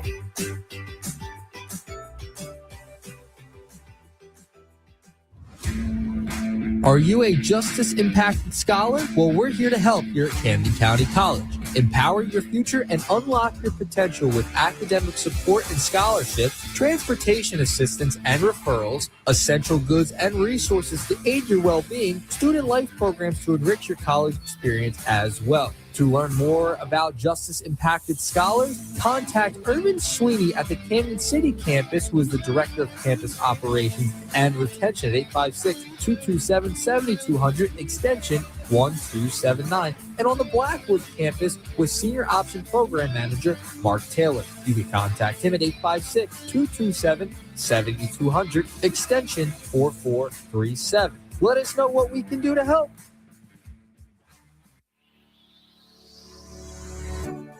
Did you know that Camden County College has a volleyball club? Well, if not, you are in for a treat. This gives students the opportunity to build strength, improve cardiovascular health, burn calories, enhance hand-eye coordination, increase flexibility, and social interactions as well, all while having a blast. The volleyball club runs Mondays and Wednesdays from 2 p.m. to 3 p.m. through Monday, December 1st, and is located in the Papiano Gymnasium. Membership applications and physical forms are required, and you can contact club advisor Drew Jones Edwards for more information at djonesedwards@camdencc.edu, or you can come in person to the office at Papiano Gymnasium Suite 100D. And remember, if you want to get in a workout while having a blast, well, remember, the volleyball club is here for you.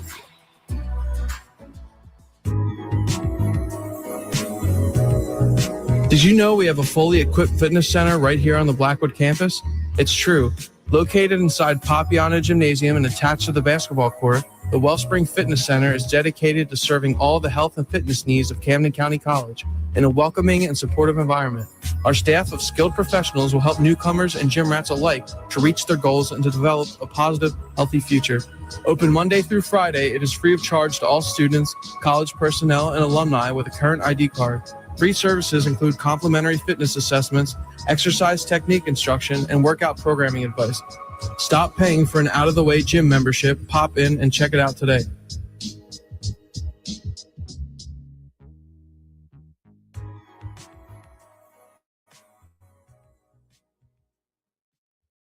Hello, my name is T. Hi, my name is Damie. And we're dental hygiene students at Camden County College, Blackwood campus. Did you know that we have a dental hygiene clinic on campus? Our clinic offers services on Mondays, Wednesdays, and Thursdays in the morning and the afternoons. On Tuesdays, we only provide services in the afternoon. At our clinic, we offer preventative services, including but not limited to deep cleanings, polish, and fluoride, radiographs, sealants for ages 14 and under, tobacco cessation, plaque control, and nutritional counseling. All services are $5 or less, while all veterans are free. And from now until May 1st, all children ages 19 and under are provided with free services for the Give Kids a Smile initiative. We are located at the Blackwood campus in the Halpern Science Building, first floor. Our phone number is 856-374-4930. Contact us today for a healthier, brighter smile. Hello, my name is Edric. Hi, my name is Fee. We are dental hygiene students at Camden County College, Blackwood campus. Did you know that we have a dental hygiene clinic on campus? We have clinic hours on Monday, Tuesday, Wednesday, and Thursday. Our clinic hours are 9 a.m. to 12 noon and 1 p.m. to 4 p.m. on Mondays and Wednesdays. And on Tuesdays from 12:30 p.m. to 3:30 p.m. And on Thursdays, 8:30 a.m. to 11:30 a.m. and 12:30 p.m. to 3:30 p.m. At our clinic, we offer dental cleanings, x-rays, sealants, plaque control, and nutritional counseling. For the spring semester, starting now until May, we are offering an exclusive program called Give Kids a Smile, which provides any children from ages 5 to 19 with free dental cleanings, radiographs, and even sealants to protect against cavities. We are located on the Blackwood campus in the Halpern Science Building, first floor.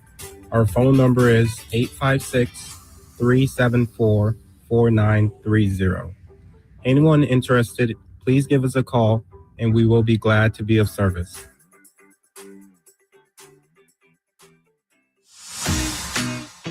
Did you know about the TRIO Student Support Services Program? The federally funded TRIO program is designed to enable low-income college students, first-generation college students, and students with a documented disability to stay in college until they earn their degree or transfer to a four-year institution. The Student Support Services Program at Camden County College will assist students with basic college requirements, provide opportunities for academic development, and motivate students towards the successful completion of their associate's degree or transfer to a four-year college. Student Support Services will provide academic and career advisement, tutoring assistance, completion of financial aid forms, and much more. Contact TRIO at 856-968-1335. You can also email them at studentsupport@camdencc.edu. The location to find out more information about this program is on Camden County College's Camden campus, located on the second floor of College Hall. The TRIO Student Support Services program, where the students are destined for success. You're listening to 91.5 WDBK-FM, Blackwood, Camden County College Radio.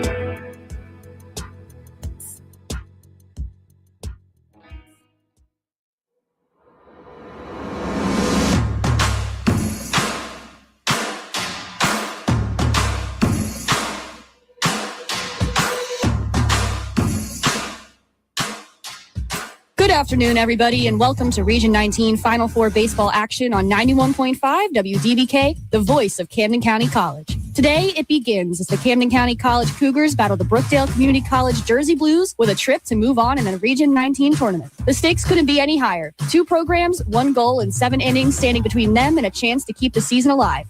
The Cougars look to defend, playing at the de facto home turf, and continue a strong postseason run, while Brookdale comes in ready to play in this heavyweight regional showdown.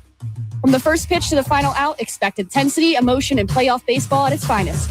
So settle in, because the road to a Region 19 title runs right through the Camden Athletic Complex. Here are your commentators for today's game: Vincent Foch and Jarrett George, live from the Camden Athletic Complex on the campus of Rutgers Camden, live on 91.5.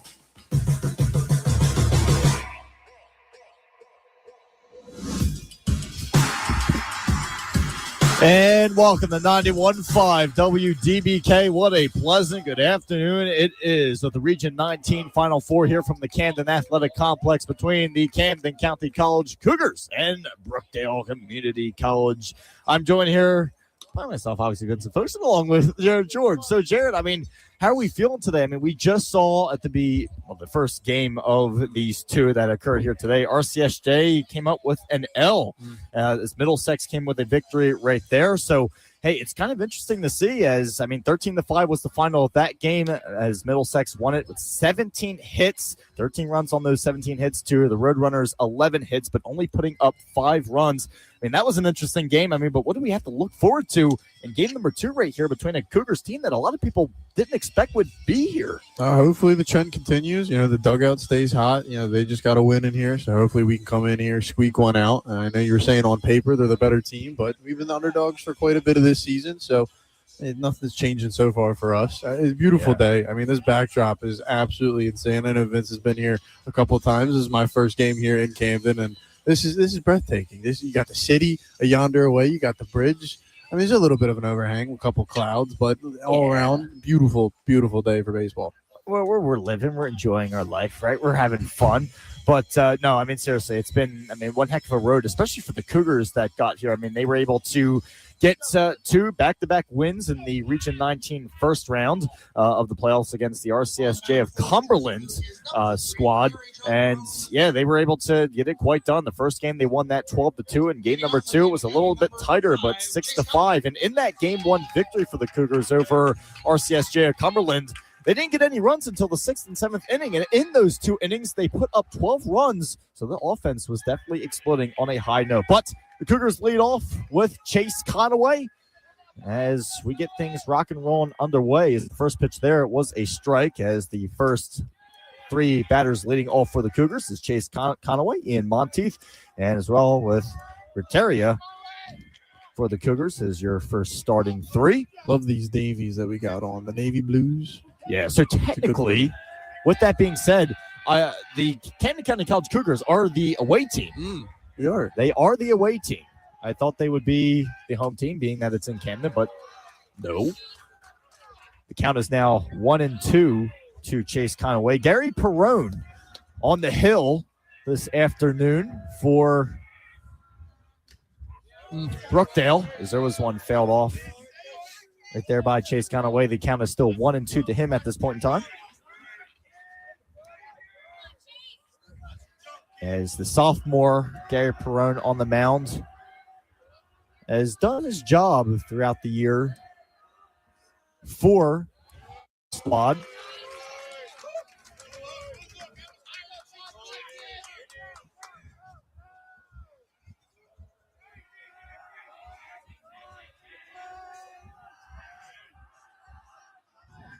As there's a pitch such as low. And just like that, the count is now 3-2. Chase Conaway fighting for all that he can possibly get here for the Cougars. Atmosphere picking up early here. So this one, another one fouled off. This pitch count is now above 7 at this at-bat at all. By the way, folks, yes, this is the first at-bat of the game. First. If anybody was wondering.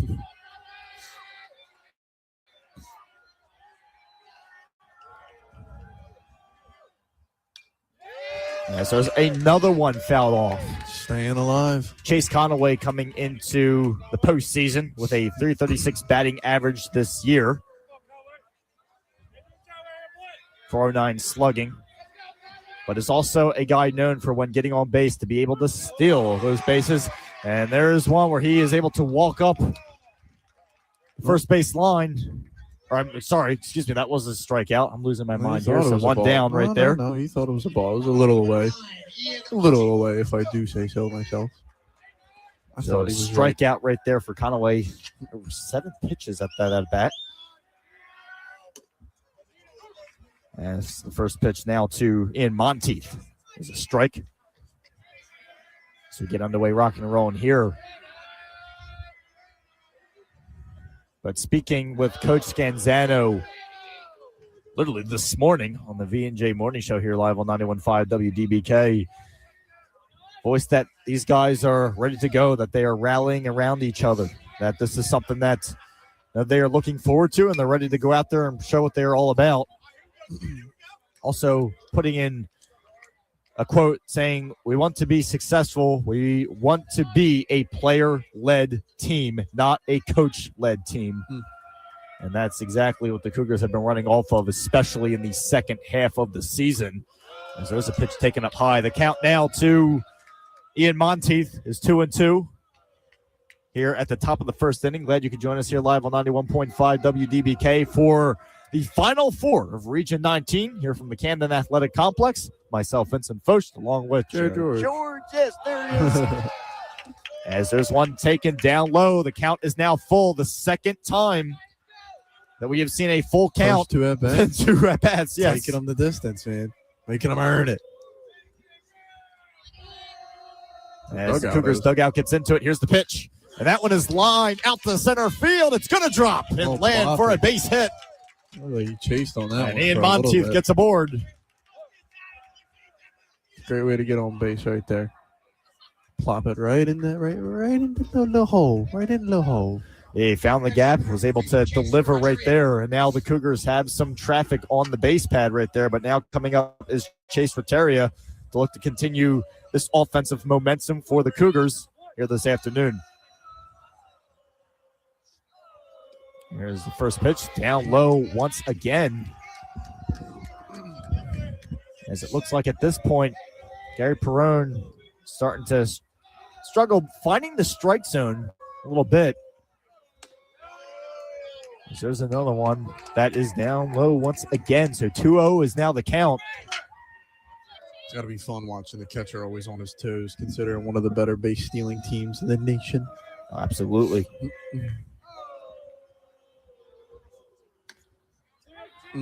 As there is a strike as he finally finds the zone right there. Gave him one. He wanted a bunt.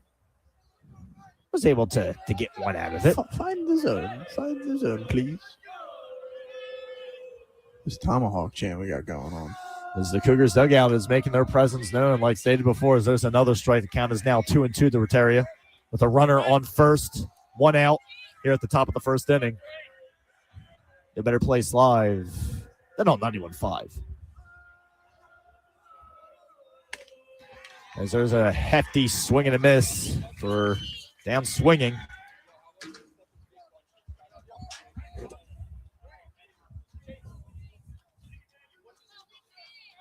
Next up, number 24, Winston Yates. There's Winston Yates now. Over here. It's rocking and rolling for the Cougars as Rateria was not happy heading back to the dugout after that swing and miss right there. But the next 3 up, Winston Yates, Billy Bentliff, Cole Thompson for 4, 5, and 6. Now in the cleanup position for Yates, who was our player of the game all the way back at the beginning of May 1st, matter of fact, with the walk-off win 4-3 against Northampton, as the Cougars won the rest of the games in that series too, as Winston Yates is going to ground out, and that's going to do it for the first inning. So the Cougars get a runner on first, but are not able to do much otherwise with 2 strikeouts and a ground out. We now head to the bottom of the first inning, 0-0.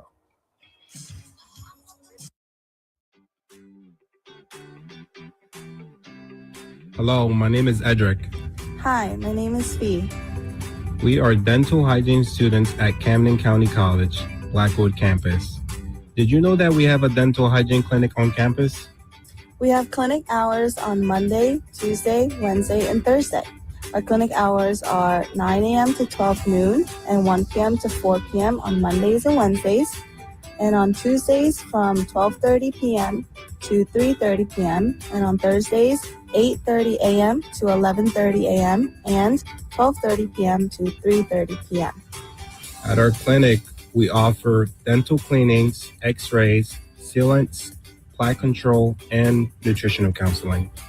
For the spring semester, starting now until May, we are offering an exclusive program called Give Kids a Smile, which provides any children from ages 5 to 19 with free dental cleanings, radiographs, and even sealants to protect against cavities. We are located on the Blackwood campus in the Halpern Science Building, first floor. Our phone number is 856-374-4930. Anyone interested, please give us a call, and we will be glad to be of service.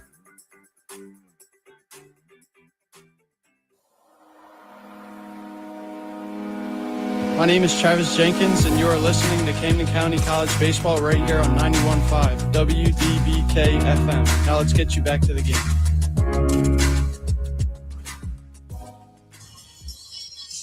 And welcome back to 91.5 WDBK for some Region 19 Final Four action from the Camden Athletic Complex with the Camden County College Cougars going up against Brookdale Community College, who are definitely in the house this afternoon. As the Cougars, well, unfortunately couldn't get much action going. They got a runner on first base, but couldn't do much otherwise with Ian Monteith getting on first. But besides that, 2 strikeouts and a ground out were all the Cougars put up for that inning, and the reason for those 3 outs in the top of the first inning. But now as we go to the bottom of the first frame, we'll get to see the first look at Brookdale's offense here with Ray Mullen now up for Brookdale.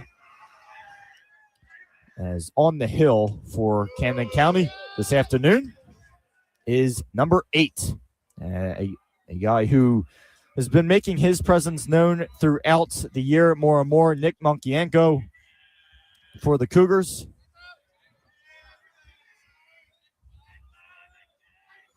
Has a 1.78 ERA, 94 whip, and 72 strikeouts through 15 appearances. His full record is 8-1 through the season. And currently, as we stand, with the count to Ray Mullen, Brookdale, his count's 1-1. As there's one that swung on and fouled way over our heads off to Delaware Ave. So the count is now 1-2. Yeah, aggressive he's going to be here. Yeah. Brookdale has been one heck of a push, that I can tell you. They're, unlike the Cougars, they're a team that can knock it out of the park. 43 home runs on the year. Their team batting average is .422. And definitely can get on base with a .526 on-base percentage. As there's one line in the center field. What were we just saying? As Ray Mullen is able to line one over the middle for a base hit. And Brookdale's off and running early on. Frustrating. That was a little high. Surprised he even reached his bat out for that one.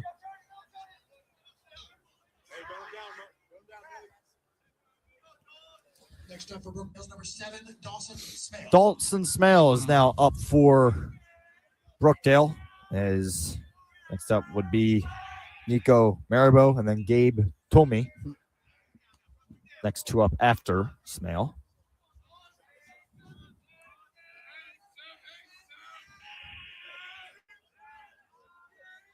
But Smale this year has definitely been a big factor. And in fact, And with that being said, has the best batting average on the team of 524. He's able to been continuing his heavy hitting with 87 hits on the year.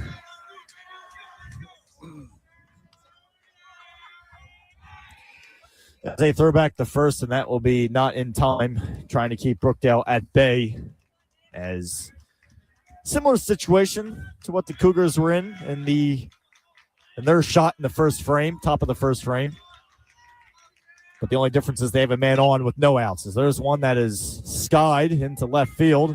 Dropped right. Or I should say that was more so a drop. My bad on the read on that. And that's another base hit. So now 2 runners on, a runner in scoring position with no outs. And now up comes Nico Maribot to look to continue this offensive push for Brookdale. The next batter is number 10, Nico Maribot. Nico Maribot on the season with a .453 batting average and has been able to lay down 77 hits for this squad this season, in the regular season, that is. See what Mokienko can do here to hopefully not get the Cougars in too much trouble early on in this 9-inning affair. As the first pitch there is a strike. First 2 at-bats resulted in 2 hits. As, again, the last thing for Mokienko is falling down too far here just in the first inning alone. As there's another one. It's going to be Scott, and that's going to drop in the gap. And Brookdale will have the first runs of this contest. Looks like they're going to wave 2 home. They will, and it will be an RBI double for Brookdale. As man, oh man, Nick Maribot able to laser that one out in the center field. And just like that, it's a 2-0 lead here at the bottom of the first inning for Brookdale. A little bit of miscommunication in the outfield there. Center fielder and left fielder trying to decipher who was going after it. The left field said, mine. Yeah, it was, I mean, the reaction was definitely slower there, but I mean, Brookdale, unfortunately for the Cougars, losing momentum here early on is not going to get you anywhere fast, especially a team like this, which is known to pound runs on like crazy. It's definitely not something to feel too good about, that I can say. But now with Gabe Tomey up at bat here, as count's already 0-1 to him. Second pitch is a bouncer. Up, taken in, and thrown to first, and it gets away. There's another run that's going to come out of that. That will be labeled as an error. And like that, he is able to get the second base off of that. It is now 3-0 Brookdale. Trying to hot dog it too much a little there, going sidearm. Didn't really get his feet probably where he wanted it to go. No. Kind of just slipped away from him. And that error looking like it will be on Cole Hudson, if I can 7 correctly. Yes.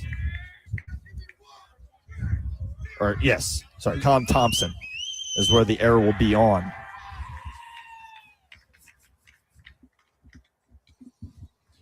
Yeah, I mean, that's something where it was a scoop and throw to first base.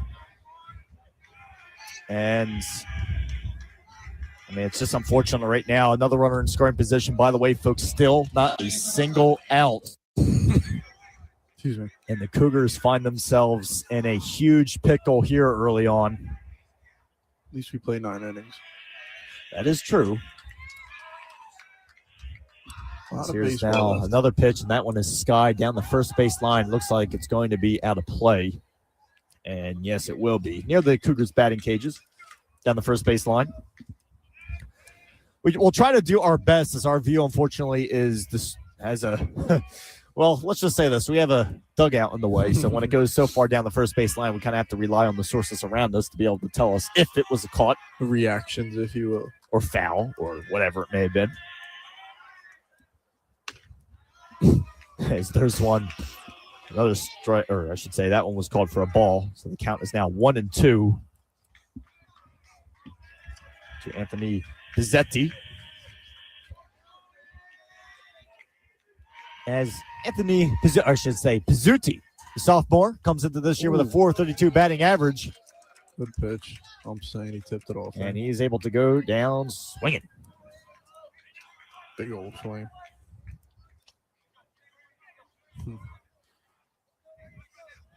Only 1 hour right now. I mean, you really want to pickle, to say the least. Beginning of the game, you throw, 6 pitches and 3 get tossed, and now you're down 3-0. Just got to get out of your head in this situation, keep your head down, and pitch through.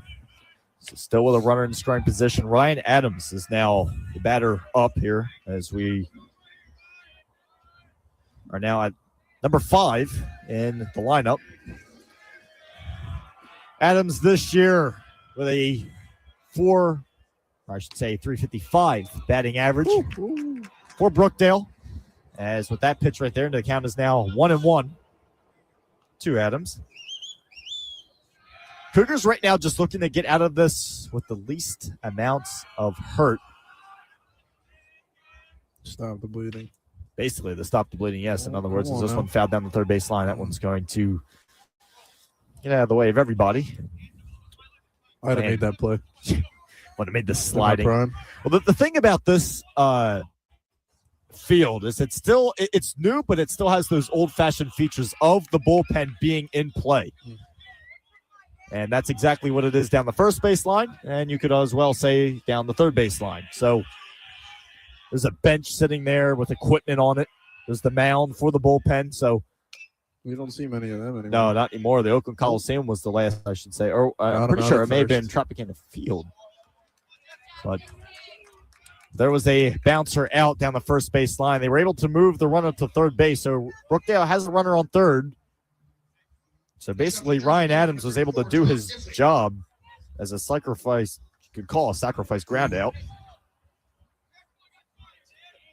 Diffley up the bat. That's Tom Diffley now up for Brookdale, looking to Diffley continue his way.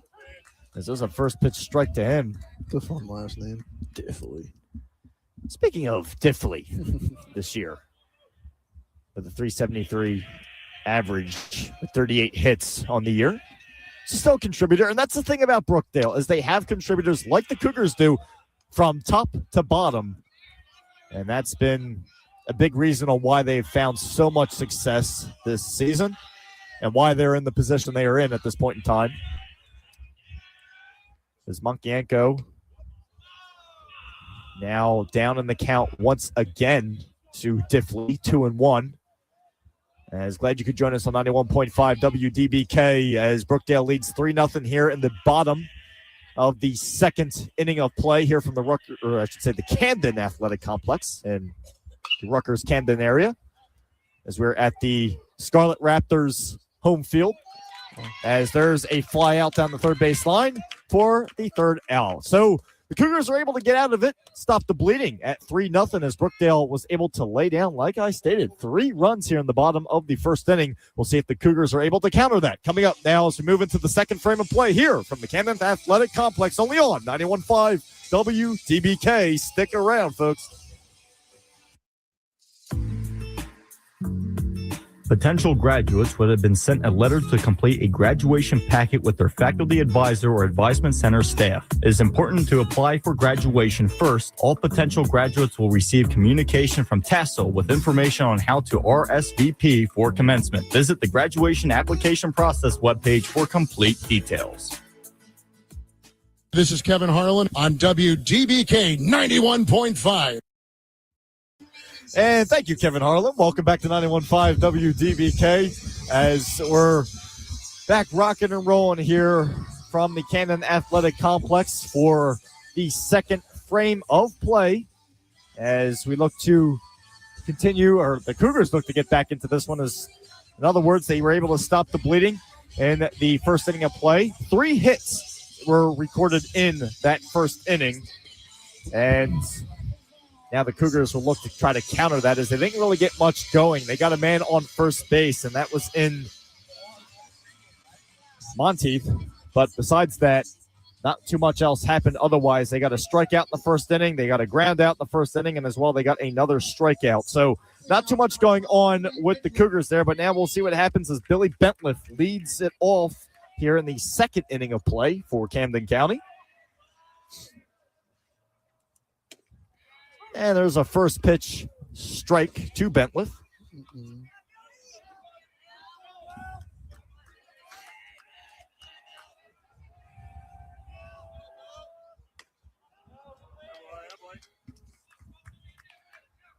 As there's one taken, so the count is now 1-1 to Billy Bentliff. Again, Brookdale leads this one 3-0 off of 3 hits in the first inning of play. Camden County not really able to get much real estate going in the top of the first inning, but they hope to change that here as we're now in the top of the second frame. Only on 91.5 WDBK with myself, Vincent Focht, along with George. As there's one, looks like it was skied out down the first base line. Again, out of our view range. And judging off of the reaction, jog back. It looked like that one was caught for a fly out by Bentliff. Or it went foul. He's up the bat. Or it went foul. Okay. So that's the thing is we can't. So again, folks, we cannot see past the Cougars dugout. So that was not caught. Foul ball. That was just a regular foul ball. 2-2. Ooh. And that one goes down low. We're kind of a runaway pitch. And the count is now 3-2. So full count now for Bentliff as he looks to fight this one all the way. Bentliff able to laser one out into left field. So we thought he was out. No, he was not. Ringer. Lasered one for a base hit. And now the Cougars once again have a runner on first for the second time this afternoon. Nice little shallow spot in left field. Just right to set. Great first at bat. That's exactly what you needed, that or a walk. Keep the momentum going a little bit. You got an answer from the last inning. Tournament style. Absolutely, absolutely. So we'll see what comes of that for the Cougars here. But Gary Perrone looking to continue things on the mound for Brookdale. Now, unfortunately, folks, we don't have much information at all on Gary Perrone in terms of his pitching. We have info on him on his hitting, but not really on his pitching at this point in time. So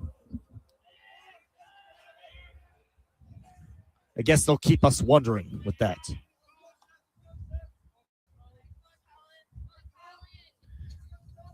But now with Colin Thompson on the mound, or I should say at the dish, with the count being 1-1, as Thompson looks to continue this offensive push here for the Cougars.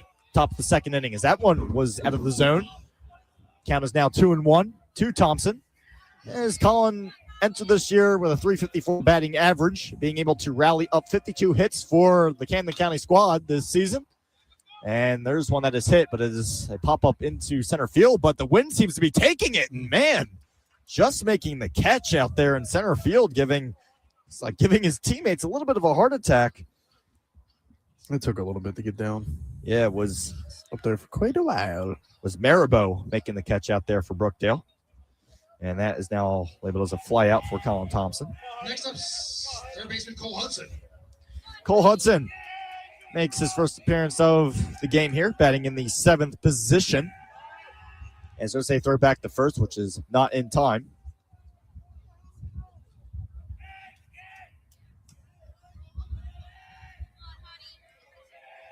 Just heard somebody from the stands call him Huddy. So I do not know who that was, but maybe his mom.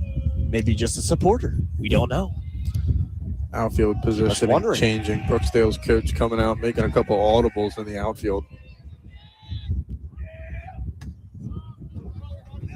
As there's a swing and a miss right there by Cole Hudson.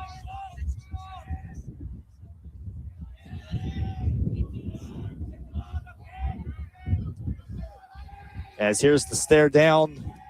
Here's the kick into delivery. And that one look like it's going to be a strike, and unfortunately getting caught trying to steal. Oh, man. Billy Bentliff trying to go and steal second base is unsuccessful, and that is now the second out of the inning. And by the way, the count is 2-1 to Cole Hudson, with Bentliff getting thrown out at second base.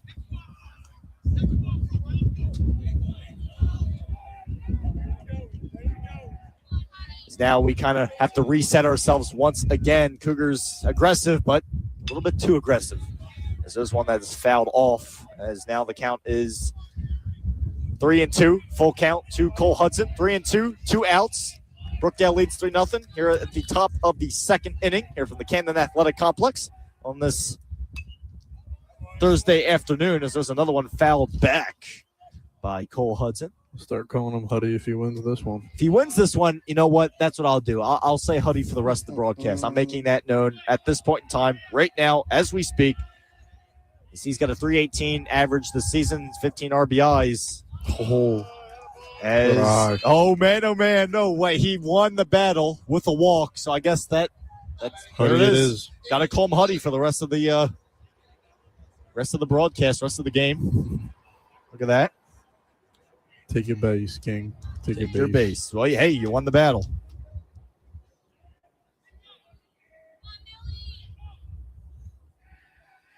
Now with Aiden Milligan in the 8th spot. Coming up to that is there's a hefty swing right there, which is fouled off, foul tip. 0-1 the count.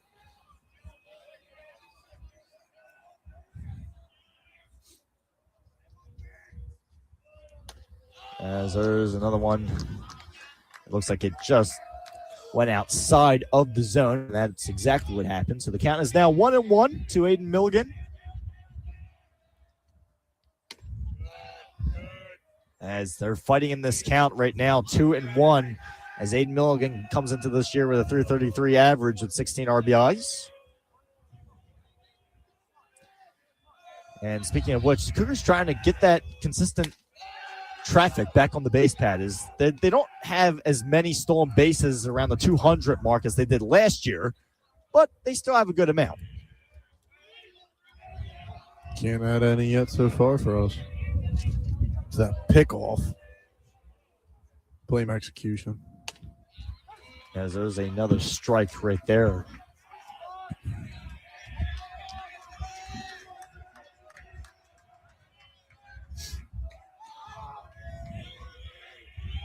I'm upset Corey's not here. And I'm not talking about Corey Avery. I'm talking about the mascot. Oh, man. Well, there's a walk. Avery, too. Right there to Always miss Milligan. You know he's at the station listening. He's very proud of you. He's watching. He's watching in happiness. And the Dodger fan himself. Yes. Bandwagon. Matt DiMatteo now up for Camden County. The former Garnet, Haddon Heights grad from my neck of the woods.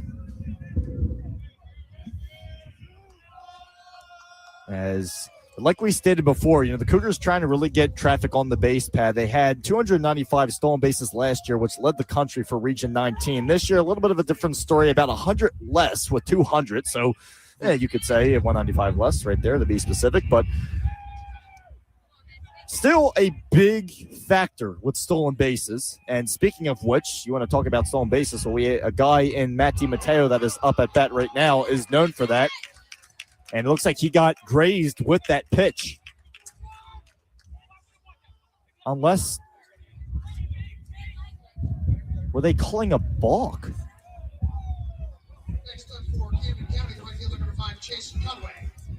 Trying to figure out what that call was, if that was a balk or what exactly. Hit his elbow.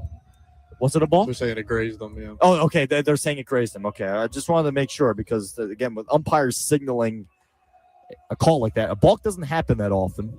So, but with that grazing him, that is the third in a row unearned base.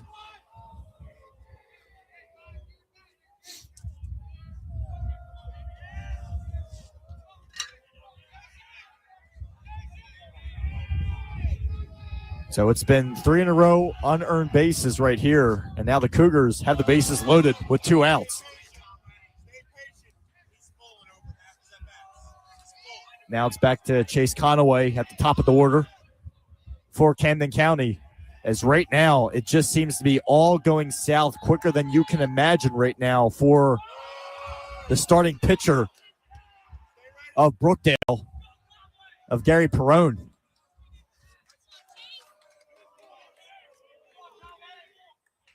And he's down in this count, by the way, too, folks. 2-0 with the bases loaded and 2 outs. Perone stares down and delivers. And that one is a strike. Could be a real big momentum grab.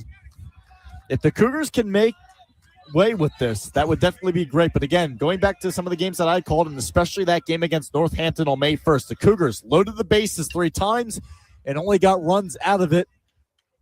Oh, where'd it go? I do not know where that ball went. I actually have no idea where that foul ball went. Anyway, it went right over our heads and never disappeared came down into the abyss up there.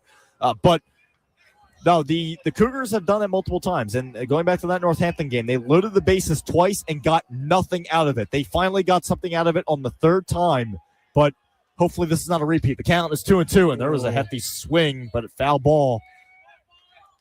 They put it 3 up on the board. No, that was a foul ball. 2-2. There we go. I was going to say, scoreboard's helping us out. Chase Conaway in the fight here. If the Cougars can make way with this, it would be one heck of a way to get back into this contest. Here's the stare, and here's the pitch. That one is also fouled off. Chase Conaway putting up the fight. As Conaway's last at-bat resulted in a strikeout at the top of the first frame.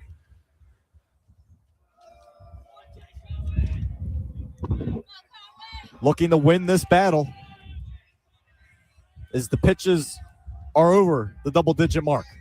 Here's the kick and delivery. And that one is off the zone. Ooh. Full count again. We are now at a full count. Yes. We've had about 5 of them so far this game. It's been one heck of an event, that I can definitely say. But here we go. The 3-2 pitch, the stare, the delivery, the swing and a miss.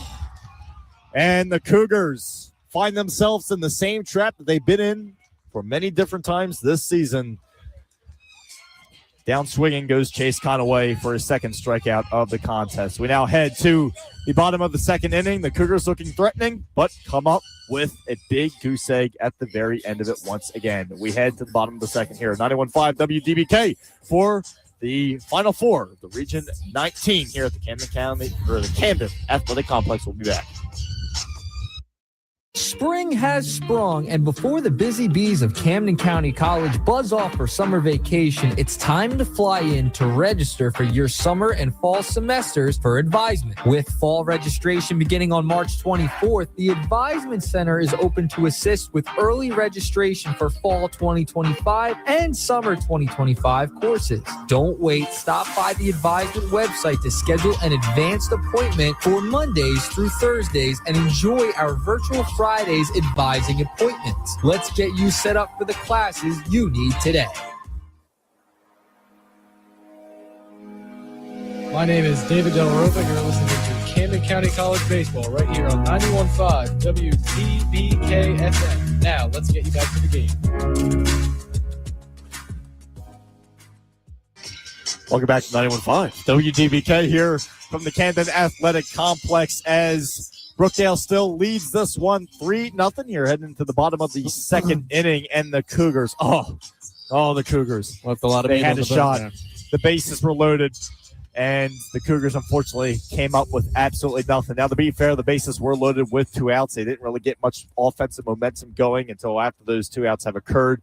But again, striking out when you just cannot. As yes, things were kind of a lot of unearned bases right there. As Gary Perone just straight up 3 in a row, walked 2 guys, and as well hit a guy with a pitch. So 3 unearned bags right there, but fortunately Cougars came up with zilch. Nothing. Chase Conaway picked up his 2nd strikeout of the contest.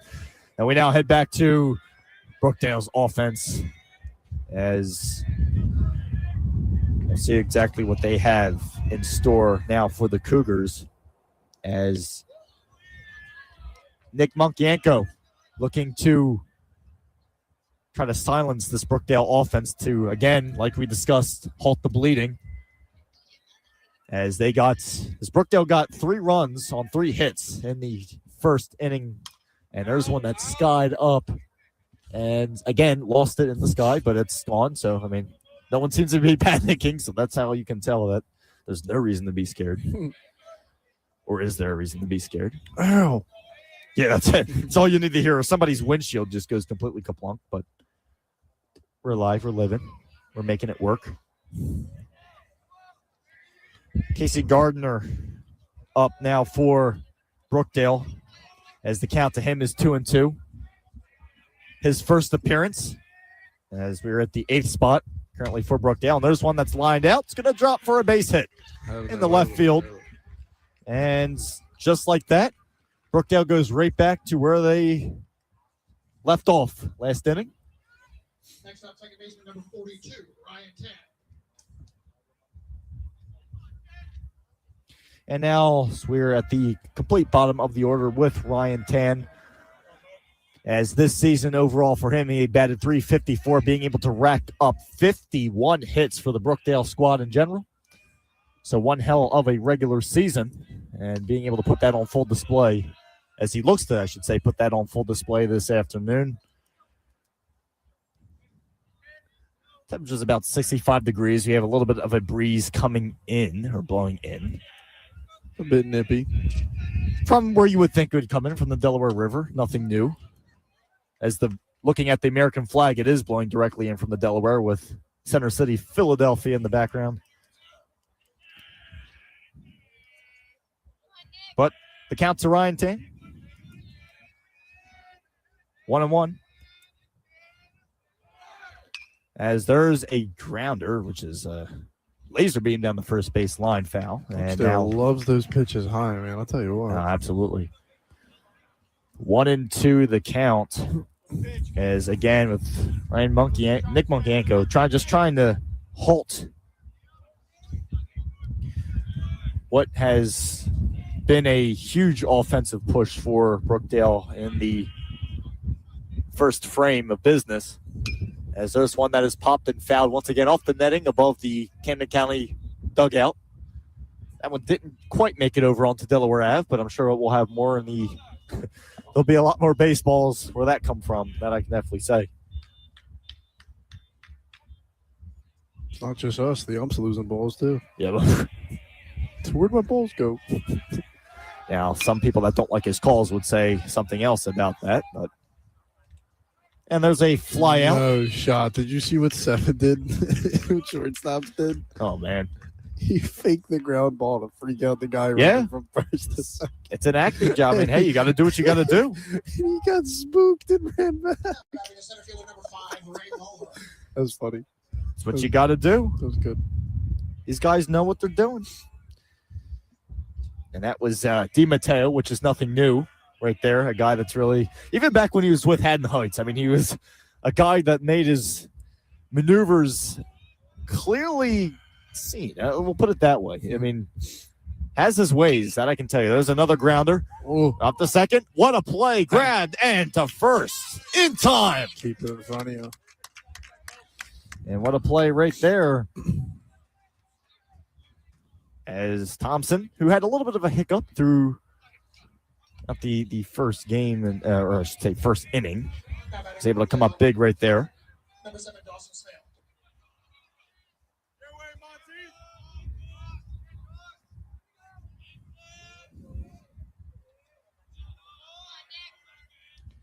And here's the pitch. And that one is another grounder out, snubbed across the diamond. Got him at first. In time. Got him. And just like that, bam, bam, bam, the Cougars are able to get out of the inning unscathed. We now head to the bottom, or I should say instead, the top of the third inning. I'm getting a little bit behind myself, but Cougars halting the bleeding. We now get to more action coming up in a matter of moments here live on 91.5 WDBK for the Region 19 Final Four.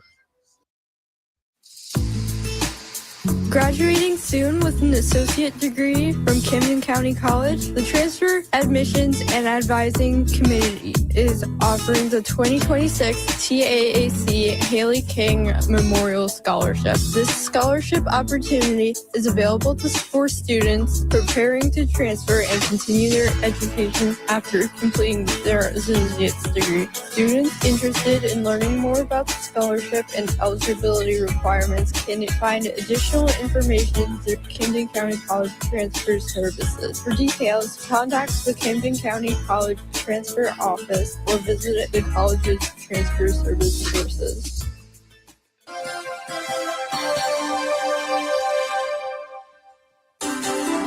Hey, it's Nick Earnshaw, station coordinator here at 91.5. You're listening to Camden County College Baseball. Now, let's get back to the game.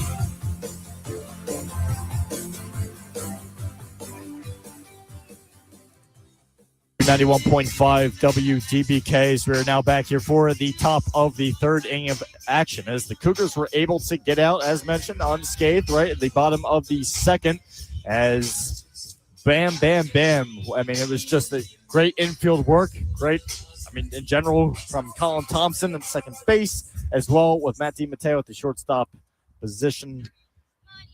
What a way to make up for a first inning where they scored 3 runs on 3 hits of Brookdale. Brookdale, they still lead at 3-0, but Cougars able to kind of fight back a little bit here. He'll be the top of our lineup. Get going now. Yes, this one's down low for a strike here early on. As we get to Ian Monteith.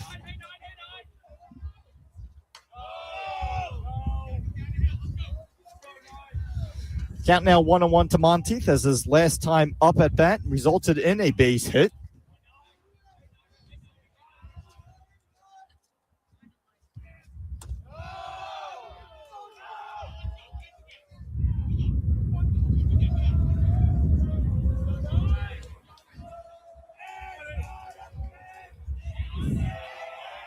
Two and 1 the count now to Monteith. And there's a hefty swing. And down the first baseline it goes, and it's good. It stays in play, and he's able to get a double out of it. So Ian Monteith got a base hit his last time up. Now he has a double on top of that. What a day and have a day. Stay hot, kid. As like that, the Cougars now have a runner in scoring position with nobody out. So that alone is something to definitely bring up. As the last time they tried to get a runner in scoring position with less than 2 outs, they had thrown out. And that was Billy Bentliff who tried that last inning, or 2 innings ago, I should say. That did not end up working in his favor. I know it's high, but you got to wear it, you know? You take one for the team. Wear it.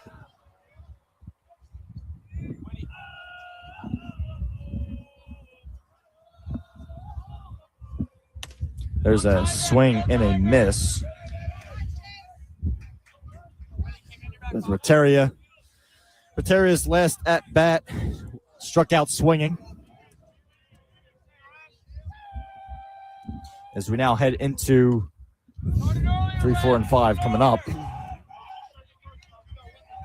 The next 3, including Rateria, as number 3 batting third.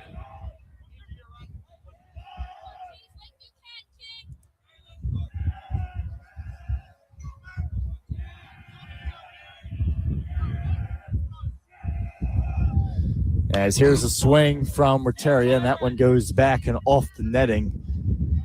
But that's going to be the main thing right here for Brookdale, is especially when looking at last inning, Gary Perrone lost his way of pitching, was not really finding the strike zone whatsoever. And again, like I stated, the reason the Cougars loaded the bases was because of 3 unearned bases, 2 walks and a hit by pitch.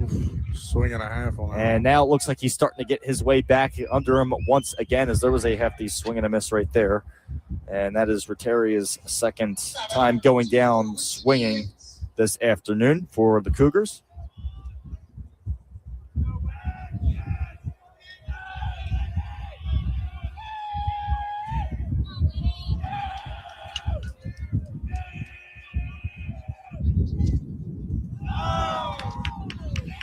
Steal third on that one. There's one that wild pitch popped back, and that one's a strike for a foul. Thanks, turf. Yeah, absolutely. Well, that and as well, the backstop here at the Camden Athletic Complex is almost non-existent. And it's kind of crazy because when going to the Blackwood campus of Camden County College with the Cougars home field, the backstop is huge. It's about a mile long. Here at Rutgers, it's like about 2 inches compared to that. Like literally, I mean, it is almost nothing. I mean, it's almost non-existent of a backstop. It really is. There's no way around it. But now with Winston Yates having a 1-1 count, he looks to get things rock and roll. And his last time up resulted in the ground out. And here's the stare down from Gary Perrone, and here's the pitch. And that one looks like it gets old. Looks like there was going to be a shot right there as sneaking down the line was Ian Monteith. As Ian Monteith was able to advance on a wild pitch to third base, and that's why he's in that position at third base. But Monteith creeping his way down the third base line, that I can definitely say, and that I can tell you. But the count is now 3-0 to Yates. And here's the pitch. And there's a strike inside. Catcher's calves must be crazy. It's tough. Got to give respect to them. And there are workouts for that, but still, I mean, unbelievable. Here's the pitch, and there's a huge swing, a high fly ball, deep center, and that one is gone. Man, oh man, what is? Oh no, was it? That is not gone. No, it was not. It just stayed in the yard, and they were contemplating if he caught it or not. That was not a home run. No, it was not. That was not a home run. Now, it was tough to see. We lost a little bit in the trees. The backdrop out there is trees. It just barely stayed in, and that is going to result for a double for Winston Yates. But that's an RBI double. With that being said, and the Cougars now have their first run of the afternoon. Huh.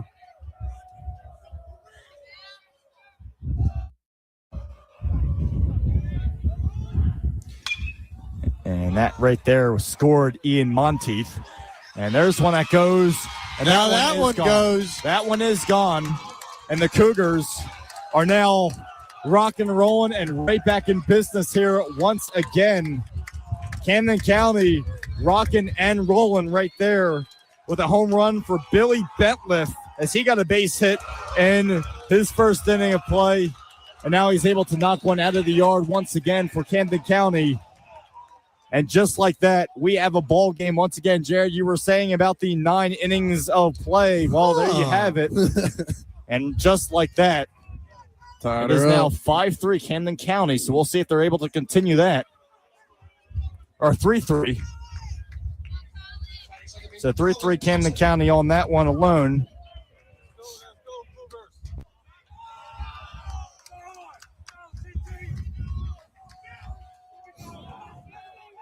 Give it up to Colin Thompson up to bat now. I'm on 7. So Billy Bentliff with a home run, and the thing about it, what makes it even more impressive is as you go to right field, the wall gets up, it's higher, it's straight up is higher, and it's up to where it's around 343 to right field, and with that high wall, be able to get that over it. I mean, hey, I'll take that any day of the week. Colin Thompson going down with a strikeout. Going from almost home run to home run. That was pretty. Yeah, I know. It was a crazy turn of events right there. Pretty good, man. And that was a 2-run home run as well. Another high one. Center field looking at the track. He's got it. And it looks like just like that, the Brookdale is able to get out of it, but not without an incredible shot to deep right field by Billy Bentliff. It was a 2-run home run, and the Cougars are able to tie it up back at 3. We have a ball game here from the Camden Athletic Complex here for the Region 19 Final Four. Make sure to stay tuned. We got plenty more where that came from here live on 91.5 WDBK. The award-winning Pine Barrens Chorus is looking for men of all ages who love to sing in the 4-part harmony a cappella style. The Pine Barrens Chorus is located in Cherry Hill, New Jersey, and is a membership organization of 4-part harmony singers from ages 18 to 90 plus, representing all walks of life in southern New Jersey. If you are interested in joining, email contact@pinebarrens.org and let them know you're interested.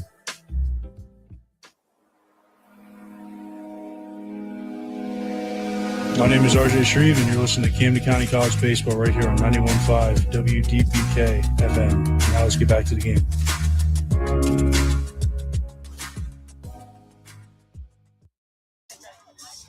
And welcome back to 91.5 WDBK. The Cougars were able to have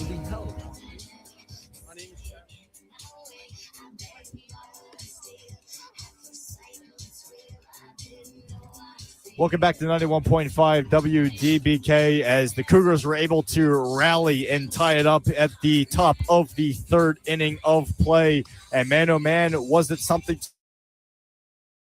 yard to deep right field over the high wall here at the Camden Athletic Complex. A 2-run home run. Cougars now tie it 3-3. What a sight it was. That I can definitely tell you 100%. But the Cougars are now back in it. That's what matters. And now we'll see if they are able to hold this tie up. With on the mound having Nick Monkienko, who had a scoreless, was able to hold Brookdale, I should say, scoreless last inning after giving up 3 runs on 3 hits in the the bottom of the first frame.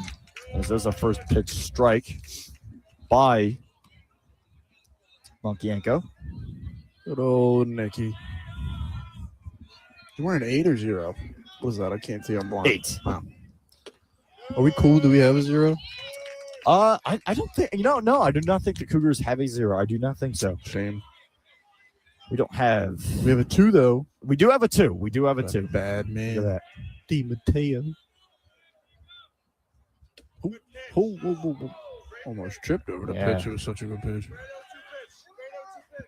You can hear the dugout saying great 0-2 pitch right there.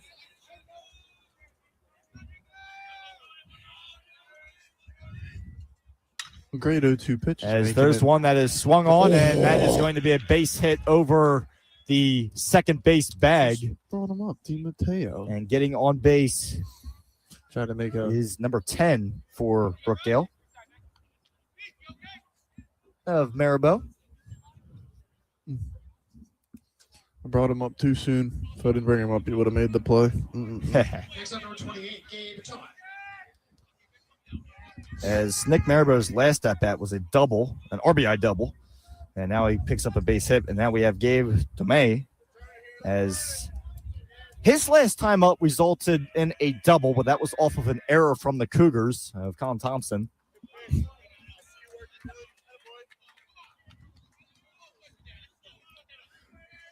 And the Cougars will look to hold Brookdale at bay here once again as they just tied it up. They just got the momentum back on their side once again, getting 3 runs in that inning, in the top of the third inning alone. As now currently the count stands at 1-1 to Gabe Tomei. Feel the anxiety with every pitch here from both teams.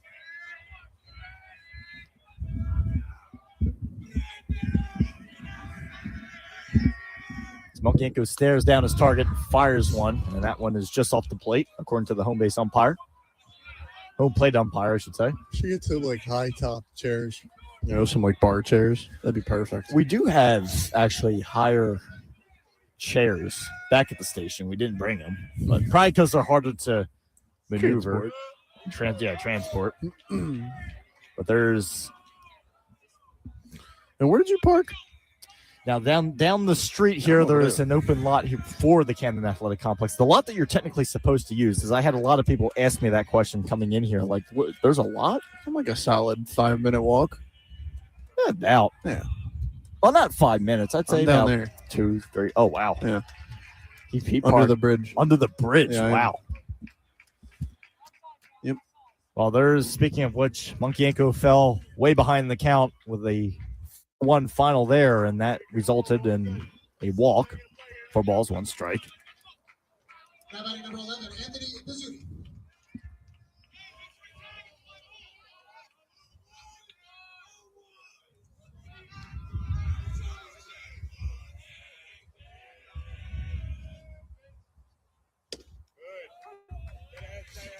As there's a first pitch strike to number 11 of Pizzuti. Pizzuti's last at-bat for Brookdale resulted in a strikeout. So he looks to combat that one here at this at-bat, this point in time. But now the count to him is 1-1. As right now, as we speak at this point in time,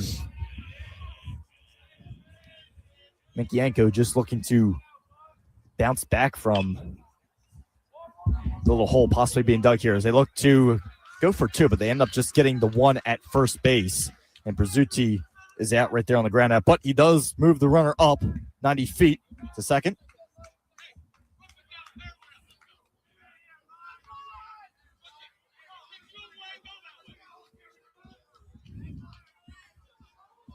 So an unearned base now, which was an unearned base, is now in scoring position.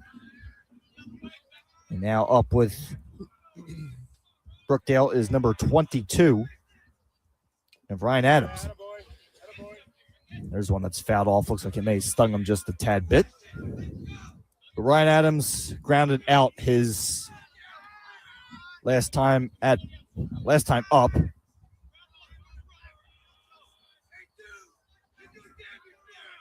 In the second. I should say more so in the first inning of play. As here's the pitch, which is a 1-0 pitch. And that one is also off the plate, according to the home plate umpire this afternoon. The count is now 2-0. As Brookdale and the Cougars are all tied up here 3-3. Here at the top of the third inning. Glad you can join us here live on 91.5 WDBK for coverage of the Region 19 Final Four here from the Camden Athletic Complex with myself, Vincent Focht, along with Jared George. Me? Yes, that is you. A guy with two first names. You can't trust him. Oh, no. Can't trust him, guys. Can't It trust depends him. on who you ask. Uh-oh. Uh-oh. There's one that's a rocket, but should be a can of corn. And it is. Again, I had to hold my breath a little bit right there, but and they were also able to hold the runner at third as well. So a sacrifice fly in the books right there for Ryan Adams, as now two runners in scoring position for Brookdale. But again, remember, with now having two outs, the sac fly will not cut it.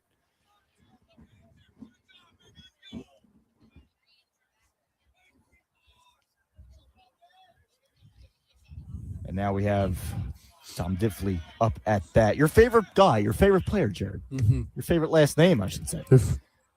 Diffley. I mean, I don't like him today, but I do like his last name. You do like his last do. name. You'll cut him a break. Maybe he should write a book. Really? I'll write a book. I might start getting into songwriting. You never know. There you go. There's a strike from Minkienko down the bottom right corner of the strike zone. 1-1 the count. Your favorite guy with your favorite last name, I should say, his last time at bat resulted in a fly out for Diffley. As there's another one that is skied up once again. That should remain in the yard. And it is caught. And back-to-back flyouts for Diffley. The Cougars get out of the inning unharmed once again, as they were able to have one heck of a third frame, that I can tell you. Being able to put and score 3 runs at the top of the third and keeping Brookdale scoreless at the bottom of the third. We now head to the top of the fourth inning. We'll see what the Cougars have in store for us in the next frame. Stick around, folks. Did you know that Camden County College has a volleyball club? Well, if not, you are in for a treat. This gives students the opportunity to build strength, improve cardiovascular health, burn calories, enhance hand-eye coordination, increase flexibility, and social interactions as well, all while having a blast. The volleyball club runs Mondays and Wednesdays from 2 p.m. to 3 p.m. through Monday, December 1st, and is located in the Papiano Gymnasium. Membership applications and physical forms are required, and you can contact club advisor Drew Jones Edwards for more information at djonesedwards@CAMDENCC.edu, or you can come in person to the office at Papiano Gymnasium Suite 100D. And remember, if you want to get in a workout while having a blast, well, remember, the volleyball club is here for you.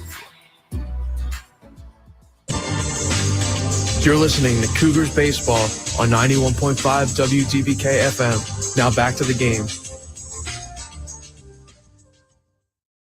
Welcome back to 91.5 WDBK for coverage of the Region 19 Final Four here from the Camden Athletic Complex at the Rutgers Camden Scarlet Raptors home field here right next to the Ben Franklin Bridge in the background, as well with the beautiful city of Philadelphia across the Delaware River. It's one heck of a sight, and it's one of the best backdrops in baseball, nationally ranked for a reason that I can definitely tell you. But it is tied. Brookdale Cougars 3-3 apiece, both with 5 hits as well. The only difference in numbers on the board right there is that the Cougars have an error and Brookdale does not. But now as we get things rocking and rolling here with the 0-1 count now to number 13 of the Cougars of Milligan. Milligan's last at-bat resulted in a walk, and that was going back to Gary Perrone as he loaded the bases with 3 unearned bases.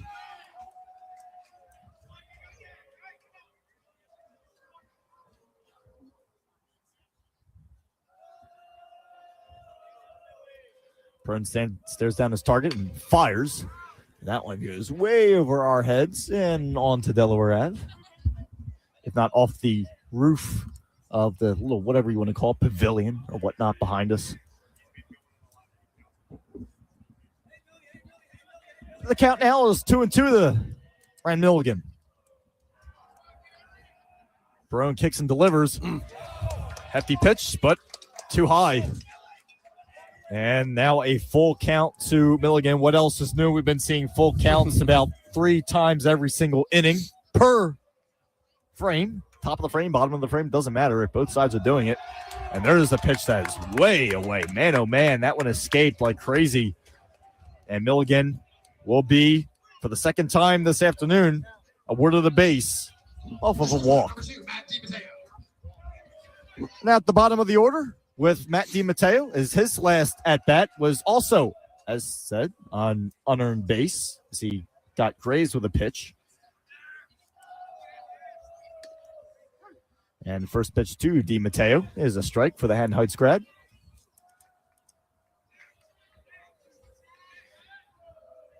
DiMatteo looking to get on base, known for that big-time heavy speed of his. As he's definitely a guy known to have wheels, that I can definitely tell you 100%.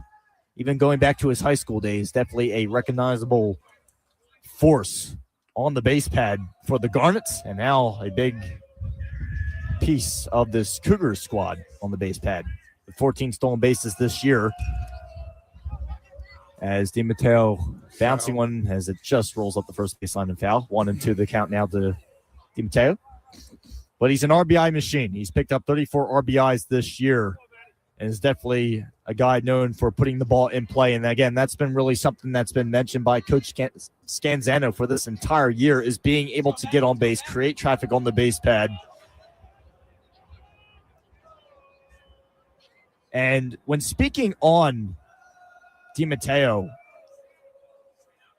we were talking to Coach Scanzano this morning, and he came up with one word and said, quote, clutch. And he likes to think of himself as clutch, DiMatteo, but he's been showing that word very much so throughout this season. But another pitch was fouled off. The count is still 1-2 to Matt DiMatteo. And here's the pitch from Perrone, which is outside, 2-2. So another fight here is, you got to imagine, as we don't have the official pitch count of Perrone, but you have to think that that's going through the roof at this point in time, as there's been a good number of wars at the plate today between the pitcher and the hitter. There's another one fouled off, this time over Brookdale's dugout and onto the field behind, being a soccer field, or the track with the, it's not really a soccer field. It's really a track with just a field in the center of it. It's a multi-purpose field. Guys are out there practicing. Hassan Reddick was actually out there practicing for a game. What did you just call him? Hassan? Hassan? Hassan. Hassan? Hassan Reddick. Hey, son. That is now full. I've always called him Hassan Reddick. I have always called him that. Hassan Reddick. Count is now full. But I mean, he's from Camden, and he was over there practicing on the field. Game that we were here. Another one fought off. The count's been 3-2. Temple grad. Yes, Temple grad. Count is now 3-2 to DiMatteo. He is working this count to as much as he possibly can. And here's the pitch. And did DiMatteo hold? And they're saying he went. The umpire, not behind the plate, called it, but the umpire out by second base was the one to say that he did indeed complete the swing. DiMatteo laughing on his way back to the dugout. But unfortunately, a strikeout right there, swinging for Mateo. And now we go back to the top of the order to Chase Conaway as he struck out swinging 2 times, one in the first inning and one in the second inning.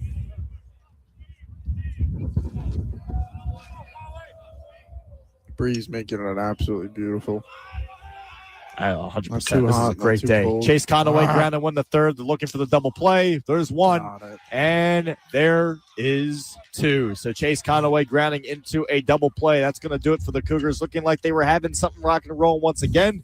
But Brookdale quickly shuts that down like they've done already once today, with the Cougars loading the bases back in the 3rd inning of play. We now head to the bottom of the 4th inning, still tied 3-3 apiece. Hello, my name is T. Hi, my name is Damie. And we're dental hygiene students at Camden County College, Blackwood campus. Did you know that we have a dental hygiene clinic on campus? Our clinic offers services on Mondays, Wednesdays, and Thursdays in the morning and the afternoons. On Tuesdays, we only provide services in the afternoon. At our clinic, we offer preventative services, including but not limited to deep cleanings, polish, and fluoride, radiographs, sealants for ages 14 and under, tobacco cessation, plaque control, and nutritional counseling. All service are $5 or less, while all veterans are free. And from now until May 1st, all children ages 19 and under are provided with free services for the Give Kids a Smile initiative. We are located at the Blackwood campus in the Halpern Science Building, 1st floor. Our phone number is 856-374-4930. Contact us today for a healthier, brighter smile. This is Kevin Harlan on WDBK 91.5. And welcome back to 91.5 WDBK here for coverage. Region 19, Final Four from the Camden Athletic Complex. Myself, Vincent Foch, along with Jared George, are on the call here for this afternoon's contest. The first of possibly 2 games. If the Cougars win, there won't be a reason for a second game. But if so, there will be a second game played here at 6 p.m. But right now, it is currently tied. And the Cougars, well, even though they tried to get something rock and rolling out of the top of the 4th inning, could not. And now we'll see what Brookdale has to offer right now. The last runs were scored at the top of the 3rd, with the Cougars getting a 2-run home run, which was definitely a great sight to see by Billy Bentliff. And ever since then, it's been pretty silent. But we'll see exactly what's to come from that. Is back on the mound again for another inning of play. It's Nick Monkienko for the Cougars.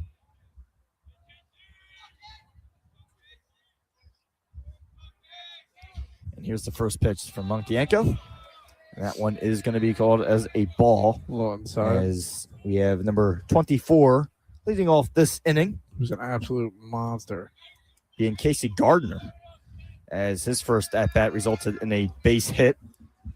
And the bottom of the 2nd inning, as there's one that's fouled off into the backstop. Small backstop of this Camden Athletic Complex here, with the home of the Rutgers Scarlet Raptors. Rutgers Camden Scarlet Raptors. Raptors? The Knights? You sure? Yeah, no, they're really? The Raptors? Well, yeah, it's a bird or something. Some bird. I don't know. I've seen it's some bird or something. It is. It's the Scarlet Raptors. It's like a bird-looking thing that they have. I don't know. Raptors are extinct. Hopefully, Rutgers' team is not extinct. Oh, their hockey team is. And their football team. Yeah, there's one that leaks out into Literally center field right there. spot. He got a base hit with that same exact type of swing last time at bat for him. He does it again. Now on first base early on, Brookdale has traffic once again. Next batter, second baseman, number 42, Ryan Tan.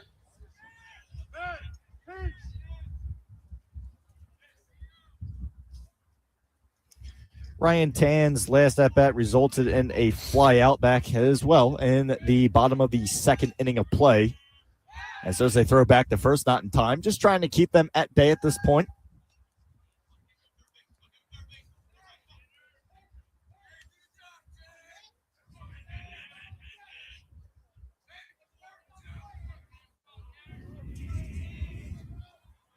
Jackie Robinson up to bat.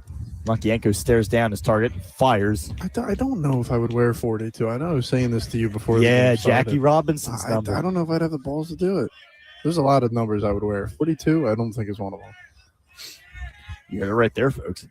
I mean, it is true. I mean, it's, you think of like great players. It's kind of like a guy, you play hockey, you go up there and you wear 99. I mean, it's good luck. That's the thing. It's just like, you better be that good. I mean, wear that number, you better show it. And that's the whole thing. But right now the Cougars trying to hold on Gardner. He only has 6 stolen bases this year for Brookdale, but still, you don't want to give them any free presents or have a runner in scoring position if you could definitely try to avoid it. Dude, these foul balls just go to the abyss. Well, that's the thing. At our home field at Blackwood, they literally go into an abyss. Here they just go to Delaware Ave. I mean, still, you could say maybe an abyss. I mean, it depends. Definitely an abyss.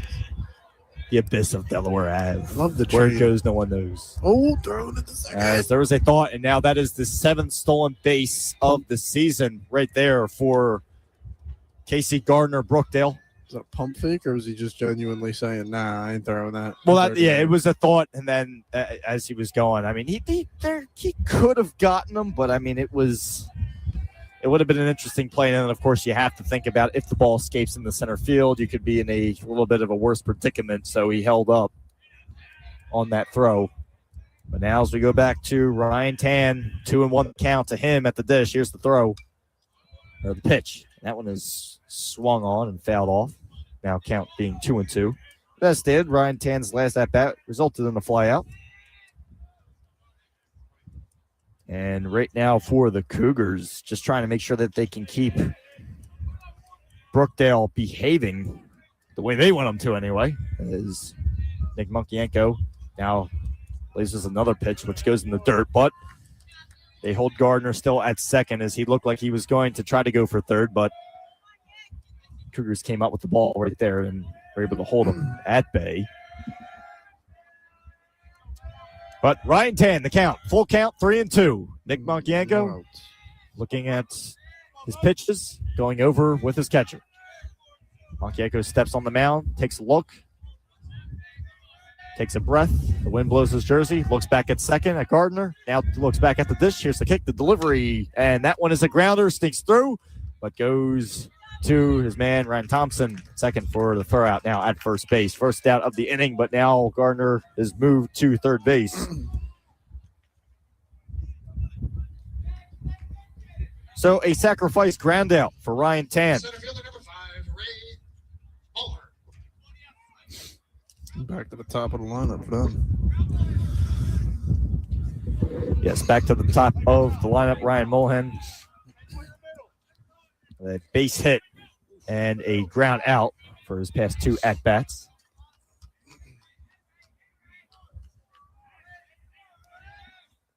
And here's the pitch from Monkienko. Man, that ball hits right off the netting, literally directly in front of us. As that was a check swing, but Would have came for me. I ripped my face yeah, off. yeah, I know, almost. 0-1 the count. Would have got my good eye. Your good eye. Oh, the eye he uses lost for a fight to an oven. Oh, I'm Yeah, sorry to hear about it was that. terrible. Were you cooking something well done? I wish. Just cleaning it. Oh man. They try to take care of these Not even things. a You good see what they do story. to you. I mean, unbelievable. Not even a good story. Messed it up at work. Cleaning. Man, oh man. Workers' comp. I got injured with my eye cleaning an oven. That's I tell you, well, there you go. Put my head on the line. Not gonna say much. Pulling your head, okay. I'm not gonna say that story has all it needs. I don't need to explain it. The count is 1-2, 2-1. Ow! Jeez, oh man. The count is 2-1, folks. The Ray Mullen. There's a baseball game going on, if you are wondering. Jeez, oh man. Call the authorities. All right, I'm on my Crook stuff. John Crook. Yeah. The Adventures of Jared in his oven. What's next? The chef will never tell. There's another swing, and that one stays in the yard. It's a foul ball, but off the netting. And the count is now 2-2 to Mohan. As stated, Mohan with a base hit and a ground out for his 2 past at-bats for this afternoon's contest. Brookdale and the Cougars all tied up here in the bottom of the 4th inning. Glad you could join us on 91.5 WDBK with myself, Vincent Foch, on the call, along with Jared George here for this Region 19 Final Four contest, the second of 2 games here, as the first game resulted in a 13-5 victory over the RCSJ Roadrunners for Millville.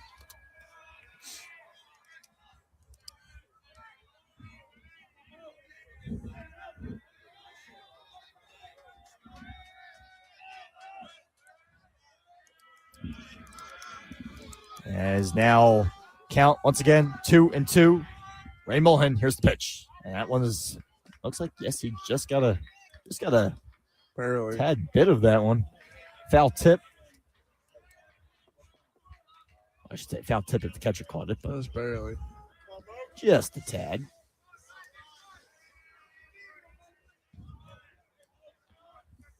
As another heavy battle here at the dish. Nick Mogianco looks down, and there's a low swinger, which is golfed out to right field, but it should be manageable, and it is. But here's the runner coming home to score. Here's the throw, not in time. So a sacrifice fly by Ray Mullen scores a run, and Brookdale now takes the lead back once again, 4-3.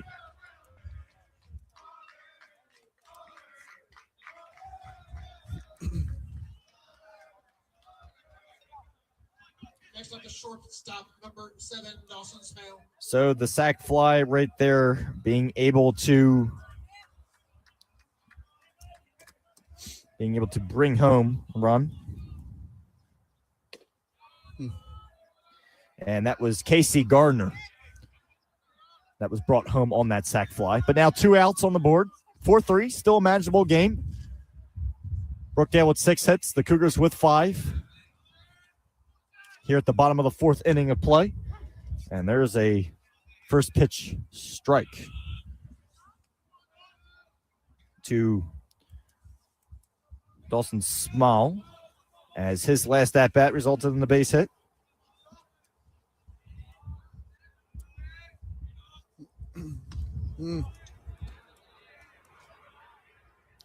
As looks like we're getting a little visit from a helicopter flying on above.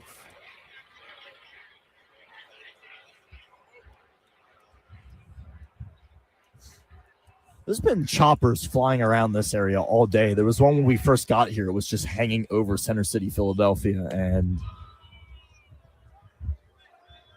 it's been like helicopter nation here on the Delaware River today. But now quickly the count 3-1 to Dawson Small. Nick Melchianko stares down, kicks, delivers. And that's going to be ball 4. So an unearned base right there for Monkianko. Tough inning for Or not for Monkianko, first Smile, but by Monkianko. And now, with that being said, as Nico Marabo comes up as his last couple at-bats. Well, he should be coming up unless a change is going to be made here. As umpire and Brookdale's head coach had a meet, and it looks like now coming in. Hitting from Maribel, the pitcher, Gary John Perone. So we have the pitcher coming in now for for Brookdale.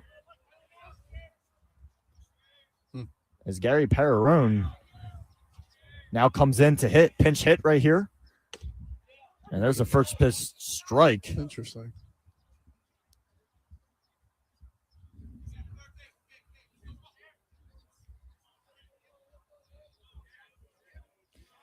So pinch hitter here in the top of the fourth inning.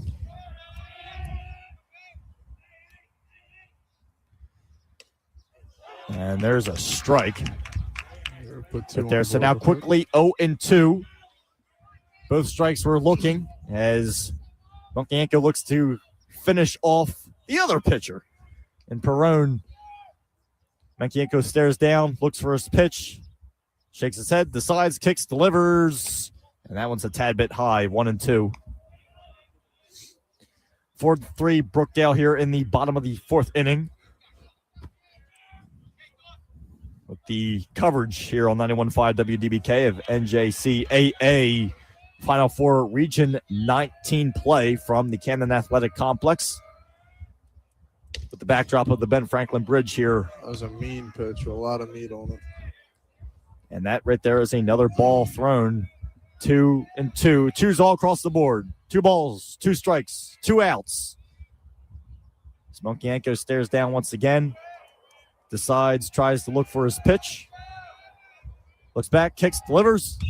There's a swing, and that's a bouncer. Bounces off the facing of the Cougars dugout. As the Patco train passes by on the railway on the Ben Franklin Bridge. Again, just wonderful scenery here in Camden.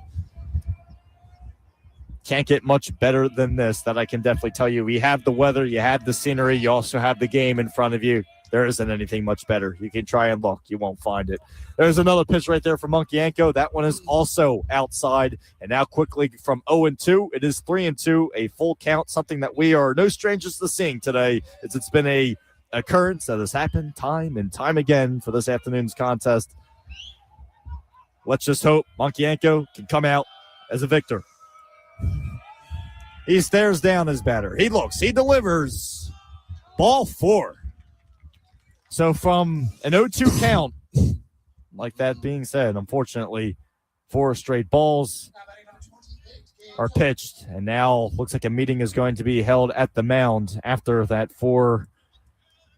not a 4-pitch walk, but after an 0-2 count, throwing 4 balls in a row, not exactly a good look, and things will be discussed here at the mound. We'll see if this is going to be Monkienko's day. Again, it's not Scanzano going out there. Or it just came out of the dugout right when I said his name. But going over talk right now with Monkienko.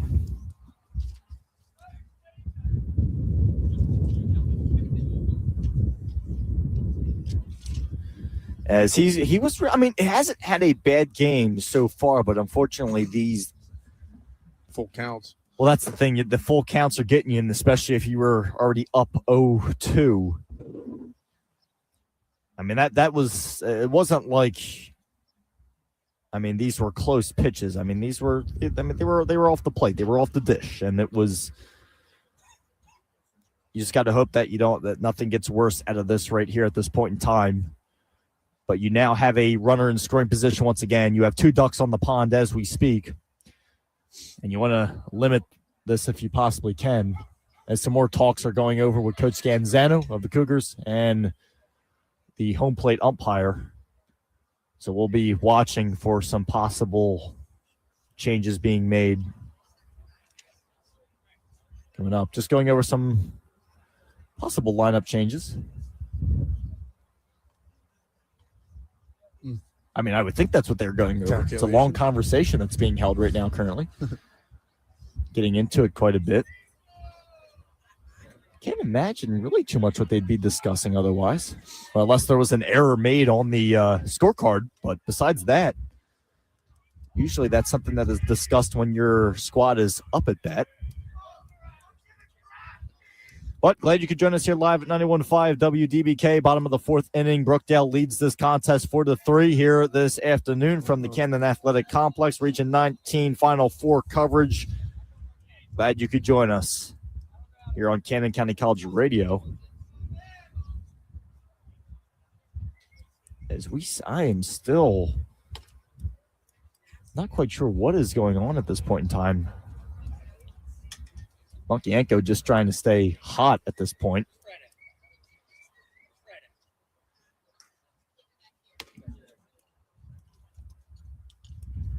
as I do not know what exactly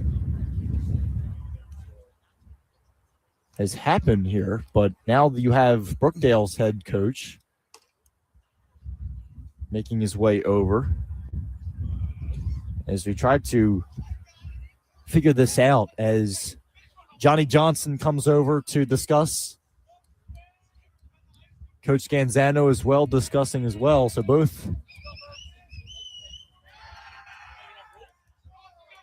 Interesting. I don't know really what happened. I do not know what happened. Okay, so whatever that may have been, I don't know if there was lack of. I have no idea. I really have no idea. But we're back in action, and that's what matters most here. First pitch right there is a strike recorded there to number 28 of Gabe Tomey, as last two at-bats resulted in a double off of an error from the Cougars, and as well with a walk. As there's a swing, there's a bullet, which is foul. As Nick Monkienko for the Cougars looks to try to get out of this unscathed, as there's a runner on second and a runner on first for Brookdale. But 0-2 is the count as Tomey tries to get on base, and Monkienko tries to say, oh, no, you don't. Monkienko takes a look back to second, make sure that everyone's behaving themselves. Kicks, delivers. There's a swing and a foul ball laser, which goes way out of the ballpark down the third base line and onto the track, which sits aside the field. Count still 0-2 with 2 outs. Monkienko once again taking a look back at second. Here's the kick and delivery. There's a popper up the third base line, and they're going to take that right to third base to get the easy out right there. Play made by Cole Hudson at the third base side. So not much else occurred after that one run that was scored by Brookdale. They now lead it 4-3, but the Cougars will try to counter that as we now head into the top of the 5th inning here from the Camden Athletic Complex. Stick around, folks. We have plenty more where that came from here on 91.5 WDBK.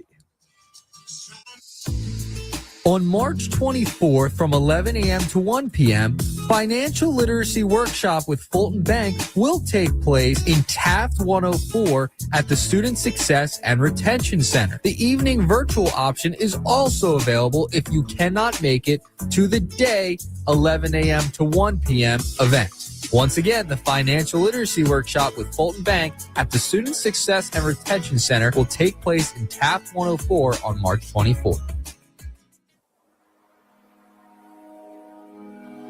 My name is David Del Ropa, and you're listening to Camden County College Baseball right here on 91.5 WDBK-FM. Now, let's get you back to the game. And welcome back to 91.5 WDBK here for coverage of the Region 19 Final Four. So what was happening and why there was so much of a delay between with Coach Scanzano of the Cougars and as well with Johnny Johnson of Brookdale was apparently there was a discrepancy that occurred with the lineup card. So that's where we stand at this point in time, why there was so much of a delay and why that basically occurred now and time again. But yes, that's where we stand. That's why there was so much of a delay. And right now the other broadcaster of Dan Wilkins is over here, who Dan Wilkins broadcasting. Shout out to him. I've had the pleasure of working with his company every now and then. So shout out to him. He is also here as well with his YouTube streaming company. Very successful. And someone I've, again, had the pleasure of working with since 2023. But we're all out here covering this Region 19 Final Four. It's one heck of an afternoon. We have the weather. We have everything that you could want, the backdrop, the game, everything. Look at this. Look at this. So beautiful.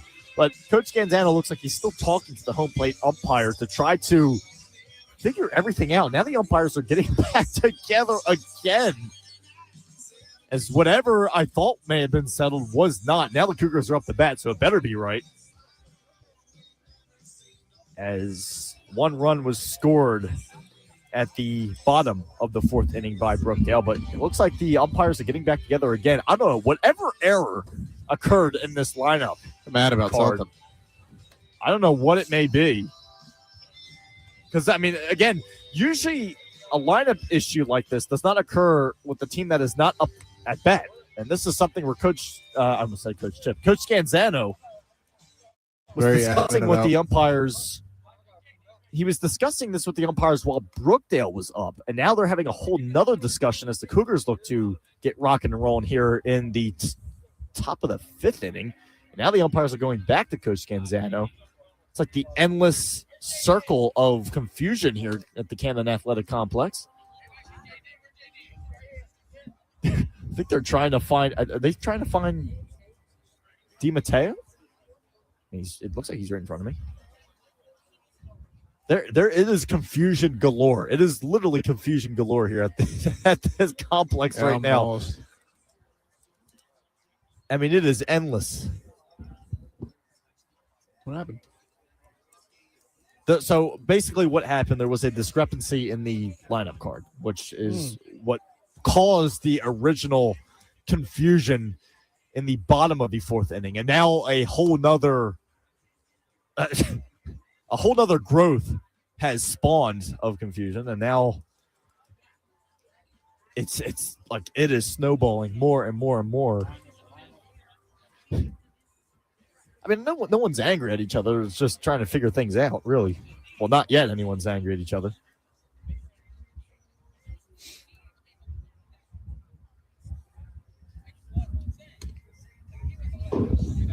Trying to listen in here.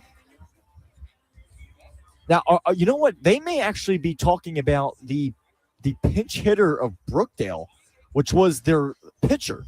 So what exactly happened right there was Nico Marabo was taken out of the game, and Perrone, which is Brookdale's starting pitcher, came in as a pinch hitter. Because I heard Brookdale was mentioned. Now there's one of the umpires is on the phone right now, so there is just, I mean, I don't know what is going on. Confused. Are we about to get like an automatic win for an illegal substitution? Well, that's what I'm trying to figure out. Is it an illegal substitution that is being held here? I think at this point, I think that's why it's such a. Because he literally said, get JD on the phone. Whoever JD is. Yeah, well, that's the thing, whoever JD is. So, I mean, the umpires are on the phone right now. So, I haven't seen this in a game in a long time where they're literally calling to figure out the rule, to confirm a rule. But it's interesting at that. I mean, that I can definitely say. It's. I wonder what happens, push comes to shove. I have not seen this happen in give us an out. out. I mean, I haven't seen a delay happen like this in a long time. Like no one's mad. It's just trying to figure a rule out and confirm a rule. You got an ump on the phone right now. You have an ump on the cell phone right now, standing up the third baseline. That's as good as it gets. Pull out the umping for dummies 101. That's what we need out right now. I know. Dummies 101 says it was an illegal substitution. Cougars win. All right, that's the game. It's awesome. That's the game, right? Great. No. That's not how that works. But if it was how it works, I'm sure the Cougars would be jumping with joy. But I don't think that's how that's going to go. I don't. But when looking at it, I mean. So we're going to go to a quick break here live on 91.5 WDBK for station identification. We'll be back in a matter of moments here live on 91.5 WDBK. Live from the WDBK studios in Blackwood, this is 91.5 WDBK-FM, Camden County College Radio. And we're back here. Again, appreciate that. Station identification real quick. But still, nothing has changed. It's okay. We're still in a huge ball of confusion.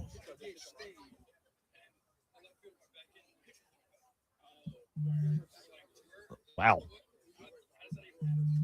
So they're saying the left. Oh, I think I see what's happening. So they're saying that the left fielder. So the guy that he came in and pitch hit with is still was trying to be in the game. Wow. All right. So that's the whole discrepancy. The guy that Perrone, okay, so here's the thing. The guy that Perrone came in for, right? The pitcher, the starting pitcher for Brookdale, Perrone, right? He pinched hit for Marabo. Well, Marabo's a fielder. Mm-hmm. He can't come back in the game. Why is he back in the game? So there is just so much that is occurring. Right now, Scanzano is over speaking with Brookdale's head coach, Johnny Johnson, trying to figure this out because what in the world? The umpires had to get on the phone. So I think we're going to play ball again. I think whatever I have never seen anything like this before. They put so the guy that was pinch hit for actually came back in the game. Yeah. All right. So after all of that, we're good. There's a baseball game in here somewhere, and I think I just found it. So we're back underway once again. DiMatteo DiMatteo is at the plate, or not DiMatteo, I should say. The pitcher Monty went to another position. Dispensary in their lineup. It's allowed. Rulebook says they can do it. They can do it. Okay. All okay. right. So they can play do it. ball. So Monteith now back so that the rule states that they can do it. There you go. Thank you, Jarrett, for that. Of course. And now quickly it is 2-0 the count to Monteith as his last at-bats, resulted in the base hit in the first inning and a double in the third inning. Wow. Man, oh man, what a turn of events that was. Fun. Likes both teams a little bit. Yeah, exactly. I mean, again, when something like this happens, it kind of brings everything back to ground zero once again. It kind of levels it all off, levels the momentum off, and now you're starting from square one. As there's a first strike thrown to Monteith, the count is 3-1 to him. As, by the way, folks, there's no outs. We literally just were trying to start an inning, and all hell broke loose.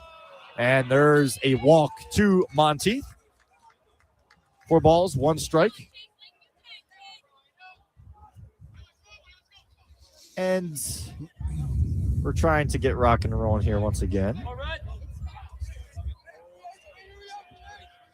Yeah, it is starting to get chilly. It was hot earlier in the day, but now that the sun has gone in and that this cloud cover has really gotten stronger. I got to hide behind Giant Vince. Got to hide behind him so the wind doesn't get me. Vince. It's important. Well, the wind is blowing directly in from the Delaware River. Nothing out of the ordinary right there. But now with Rotaria coming up at bat, its count is 0-1. And another strikeout was called. So we got a big inning game. I mean, momentum, like you were just saying, 0-0 right now, mentally. Okay. You know they're up 4-3. So what was said? So yes, it was a discrepancy in the lineup. The rule book says that that can occur, right? And that this is something where overall it is allowed, as said. The rule book says so, and the pitcher is now moved to a different position. So now.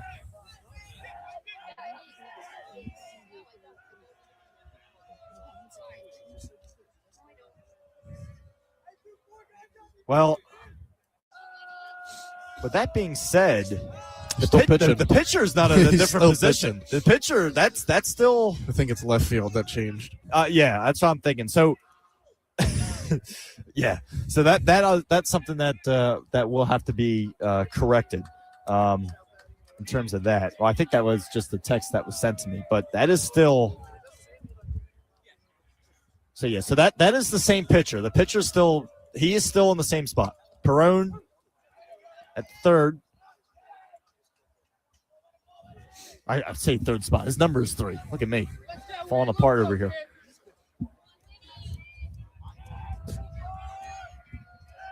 But here is Yates here. Winnie, as some people call him. I heard from behind me. Yes, I did indeed hear that. My Lord. And Yates. 1-2, the count. Swing and a ground ball. Second, throw out to first is in time.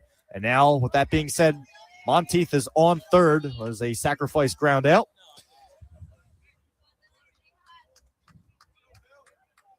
The center fielder, number 12, Billy Benjamin. It was Rule 51st in the JUCO rule book is why Brookdale was allowed. That's how you know it's a rule you don't see every day when the umpires literally are on a cell phone up the third base line trying to figure it out. And there's going to be, it did he looks get like hit? What just happened? No. So he was intentionally walked, if I'm not wrong. And now, just like that, well, I mean, it doesn't necessarily surprise me whatsoever. Bentliff literally was the guy who got the 2-run home run. his stat bat. So heavy hitter right there. Not a surprise whatsoever.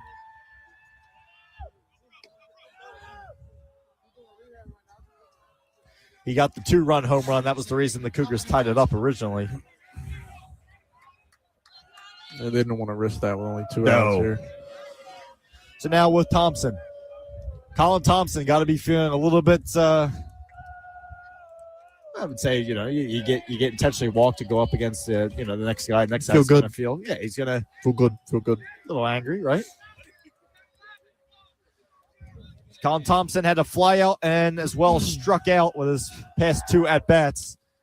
As there's one that is low, and he is now up 3-0 in this count. But again, folks, they have a runner in scoring position, but there's 2 outs. You swinging on this? 2 outs, 3-0? Oh, yeah. 1 hit. I think this is something where you gotta drive home what you can, unless the pitch is something incredibly wild. And like it that. was. Like that. He walks, and now the Cougars have 3 2 on. runners on. 3. But hold your breath. Once again, it's a lot of work still left to be done. Or excuse me, yes, the bases are loaded. That's what Jared's for. He's here to keep me in check, folks. Now batting for Camden County, third baseman number 20, Cole Hudson.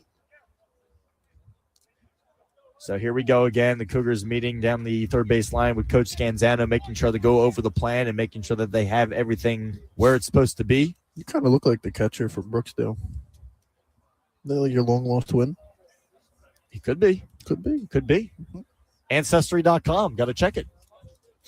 Could be. I know, 6'4", blonde hair, works with me. I mean, I'm looking at him right now, and you're starting to creep me out. What? Wow. We don't talk about that. Vince, but if he plays baseball. I played baseball when I was younger. Oh. Really? Kind of. I'm looking at his face. I said kind of looking. Oh, him. Yeah. I thought you meant- No, I played. No, I didn't kind of played I didn't baseball. kind of play Yeah. baseball. I was out on the field. Jeez. I picked flowers. Yeah, I was the guy that was feeding the grass in the outfield. Lord. Big at bat. Bases are loaded here with 2 outs. Good eye. There's a first pitch in the dirt. Left it for the Wormies.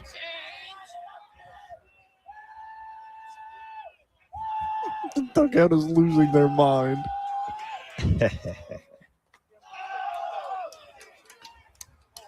And man, oh man, the tension is building here. It is getting a little tricky for this pitcher. Wonder if anything off that last, 10 minutes being talked about because of him. Mess with him a little bit here. 2 guys on, 1 walked. Absolutely. And there's one strike. taken for a strike. It's a little high for me. He's a tall guy, I guess. So the Cougars right here trying to get rock and rolling at this point in time, trying to really show what they are all about. Oh, my And God. There's one that is lined out there. No. Deep, but Drop. not deep enough. Wow. And it's going to be caught, but it's dropped. Dropped it. It is dropped. That's 3. And with that being 3. said, 3 will be coming Big home. time. That will That's be most huge. likely an RBI double. 6-4. And man, oh man, what a play. The Cougars are in business here once again here at the Rutgers Camden Complex. Grabbed momentum by the horns if it was a bull. Absolutely. And it looks like the outfielders right there, it kind of just, they really kind of just fell over each other at that point in time. But that hit was by Pinch. That was by Cole Hudson. That was able to line that one out.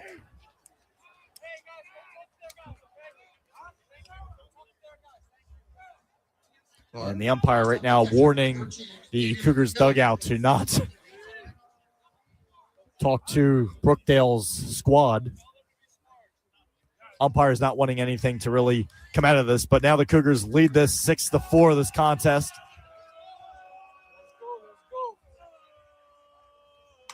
As there's another pitch in there, and you have to imagine that right now at this point in time that the day for Gary Perrone of Brookdale is starting to wind down with these past appearances now.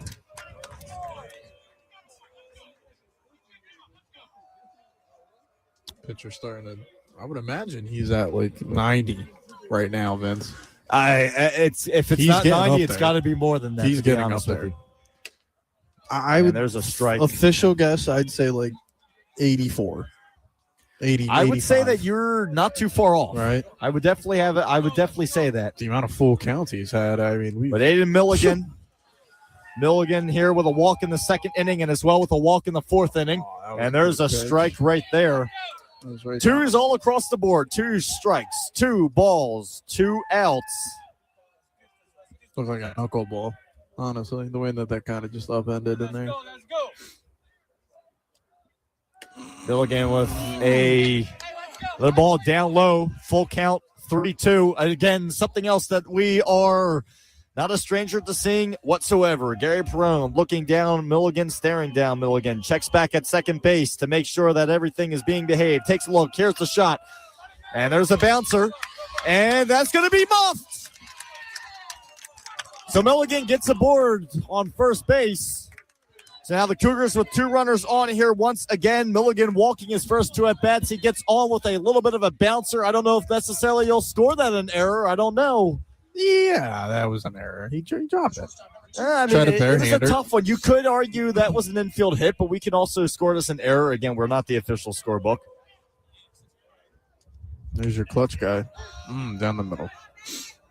As DiMatteo here has the opportunity to give the Cougars some more insurance here. I understand we're only the 5th, right? But that one was high. Almost if Andre the Giant was up there trying to take a swing at it. Wow. I haven't heard that name in a while. Jeez. As there's one that, oh man, almost hits DiMatteo. Yeah, that's inside. The count is now quickly 2-1. DiMatteo. He's at 120 pitches, by the way. Yes, 120 pitches. So there you have it, right there being said. Now DiMatteo has been grazed by a pitch. He's also gone down swinging with a strikeout. There's another pitch in the zone. 2-2. Once again, no stranger. 2 balls, 2 strikes, 2 outs. Gary Perrone looking over his options right now. Takes a look, looks at first base, takes a delivery. And that one is a swing and a miss. Right. And for the second time today, DiMatteo goes down on strikes. So that will end it right there. But not without the Cougars getting 3 more runs, taking the lead back once again from Brookdale. Camden County leads this one 6-4 as we head to the bottom of the 5th inning of play. Don't go anywhere. It's getting interesting, folks, here live on 91.5 WDBK. Are you a justice-impacted scholar? Well, we're here to help here at Camden County College. Empower your future and unlock your potential with academic support and scholarships, transportation assistance and referrals, essential goods and resources to aid your well-being, student life programs to enrich your college experience as well. To learn more about justice-impacted scholars, contact Erwin Sweeney at the Kansas City campus, who is the Director of Campus Operations and Retention at 856-227-7200, extension 1279. And on the Blackwood campus with Senior Option Program Manager Mark Taylor. You can contact him at 856-227-7200, extension 4437. Let us know what we can do to help.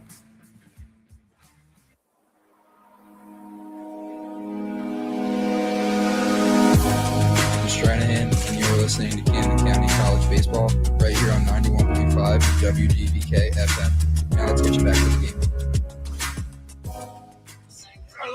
Welcome back to 91.5 WDBK for Region 19 Final Four here from the Camden Athletic Complex. As the Cougars were able to take the lead back, scoring 3 runs at the top of the 5th inning, now leading it 6-4. Cougars having 7 hits over Brookdale's 6 hits. You know, I always make fun of the country music, but it's a vibe today. It is a vibe today. It's a You know, vibe it is. today. It is. It really is. I mean, seeing the American flag waving in the background, blowing in from the Delaware River. I mean, hey, it is something. All right, that I can definitely tell you.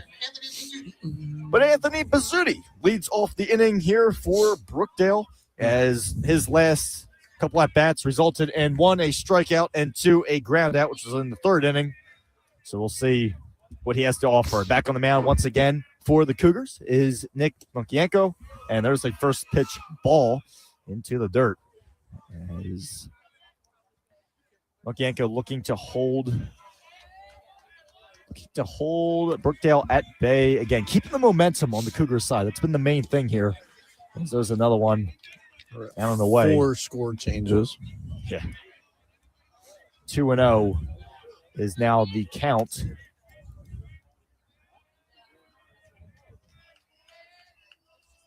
As here's the look in the kicking delivery from Monkienko. That one is a strike and gets the first one in the zone for the at bat. 2-1 the count to Anthony Pizzuti. Monkienko, another one, lasering one. There's one foul way upstairs and out of play, making it now 2-2. Yeah, we don't have anybody watching the game from the the Ben Franklin Bridge. As last game I actually did hear, there were people up there watching the game from the railing. No, thank you. Yeah, I no. You made a bad call, ump. I can already hear it now. I mean, how are you even? There was a ball. Where are you parking your car at to even walk? You're walking that? Yeah, a lot of people walk that all the you. time. Oh, Yeah, they ride their bikes on it. That's a regular thing to do on that bridge. walk. 3-2. The count is another one right there was fouled off by Pizzuti. With full count, something that, again, I sound like a broken record. And really, I mean, there's no other way around it. That we've seen a billion of them today.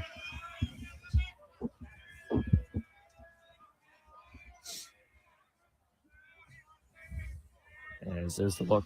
Here's the kick. Pitcher's and delivery. 120. You can only imagine how far our pitcher is. Absolutely. Monkienko, here he goes. Just a pitch. That one is a bouncer. Little barrel stuffer. And that should be a routine play across the diamond for ground out. And it indeed is. Pizzuti. Cougars' #1 fan, Carlos, next to us. Pizzuti with a second ground out of the afternoon. Yes, Carlos Terez, our on-site producer, is getting very much into the game over here. Yeah, I get #1 fan of the Cougars. He's doing that 100%. That I can tell you. What happened?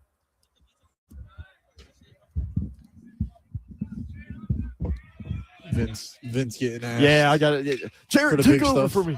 As there's one out into ground out, right back to the pitcher. And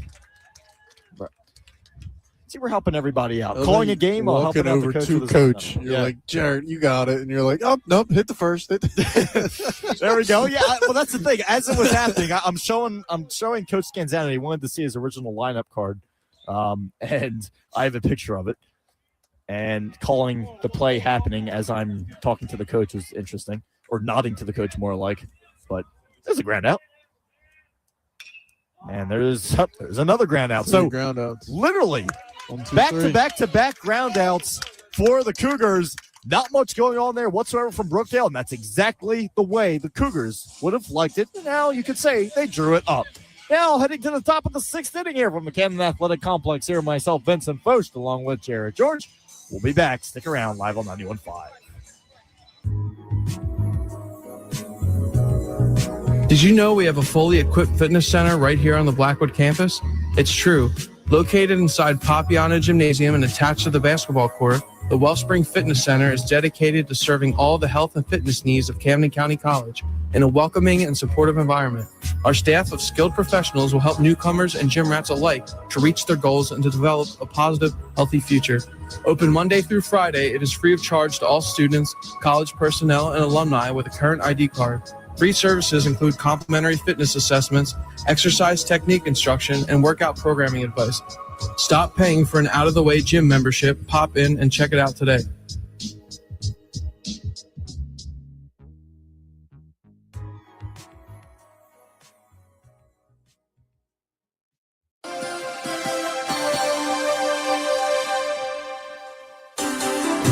Hey, it's Nick Earnshaw, station coordinator here at 91.5. You're listening to Camden County College Baseball. Now, let's get back to the game.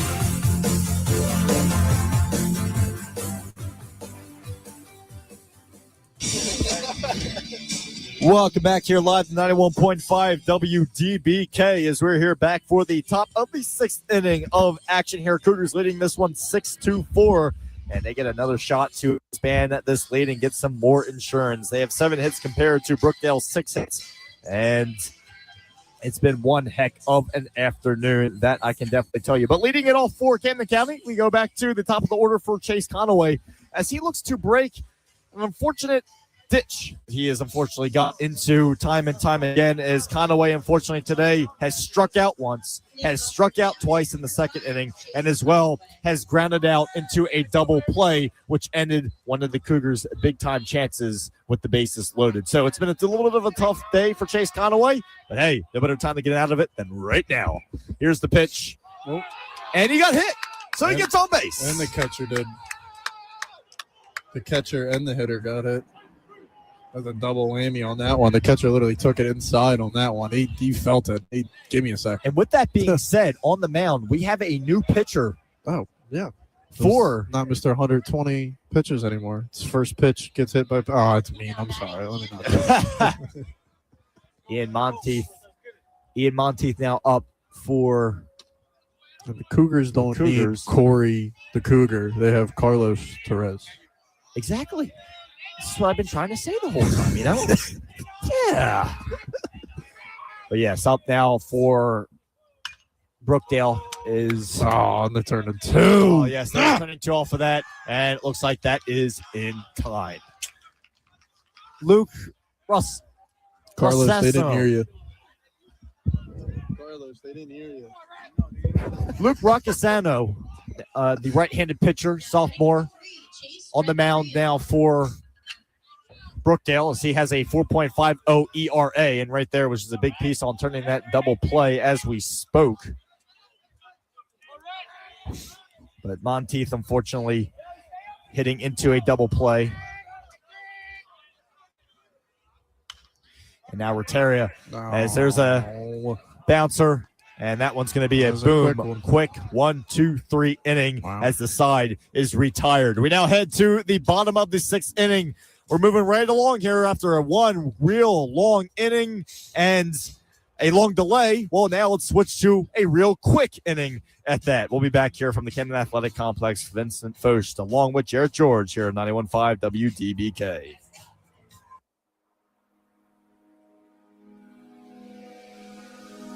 The NJ Division of Vocational Rehabilitation is holding a targeted hiring event for individuals with disabilities and service-connected veterans. It will take place at Camden County College, 200 College Drive in the Connector Building in Blackwood. It will take place on Wednesday, April 29th, 2026 from 10 a.m. to 2 p.m. Brunch will be provided for employers.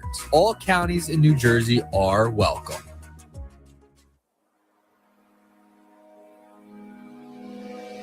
My name is RJ Shreve, and you're listening to Camden County College Baseball right here on 91.5 WDBK-FM. Now let's get back to the game. We're back live 91.5 WDBK. Well, the Cougars, we hope they could have gotten a little more real estate. Well, they didn't. They came away with nothing. The housing market was closed that past inning as they went down 1-2-3. Side was retired. Now, once again, we head back to the star pitcher of the afternoon for the Cougars of Monkienko, as he looks once again to make sure that Brookdale behaves themselves the way the Cougars want them to and not gain any more positivity in terms of offensive momentum. But it's been one heck of an afternoon, that I can definitely tell you. The Cougars have been pounding it in. They got 3 runs in the 3rd inning. Were able to tie it off a beautiful 2-run home run by Ian Monteith. And then shortly after that, well, not too shortly after that, but a couple innings after that in the 5th, they were able to score 3 more runs and take the lead 6-4. I would walk Captain America here. Excuse me, Ian Monteith was not the one that got that home run. It was Billy Bentliff with that 2-run home run in the 3rd inning. My apologies on that one, but at least we corrected it. Well, He's just massive. Luke I would not Racasano. pitch at him. I wouldn't. Luke Racasano was able to get out of that past inning, as now we go back to. Oh my God! I felt that swing from here, Vince. I mean, he's got a hefty one, that I can definitely tell you. I mean, hitting 5, he better. But Casey Gardner. He's hitting 6, I lied. Now in, as we're at the 8th hole in the lineup. And the count now to him is 2-1. Casey Gardner, his past couple at bats resulted in 2 base hits.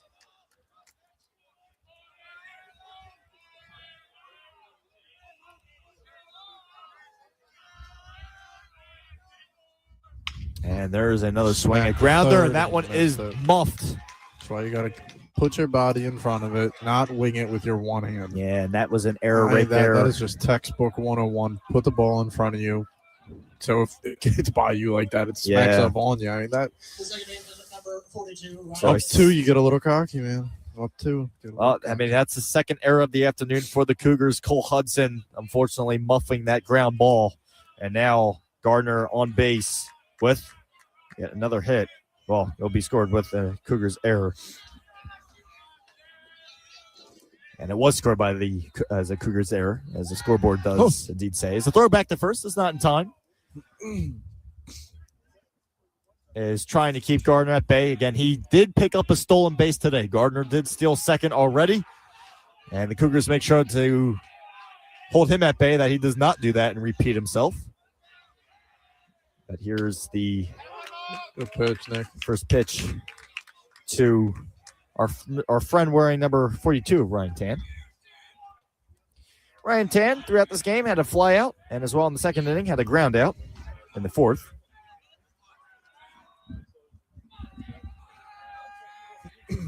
As Monkenko stares down, here's the pitch. And that was a swing and a miss. 0-2. Now to Tan.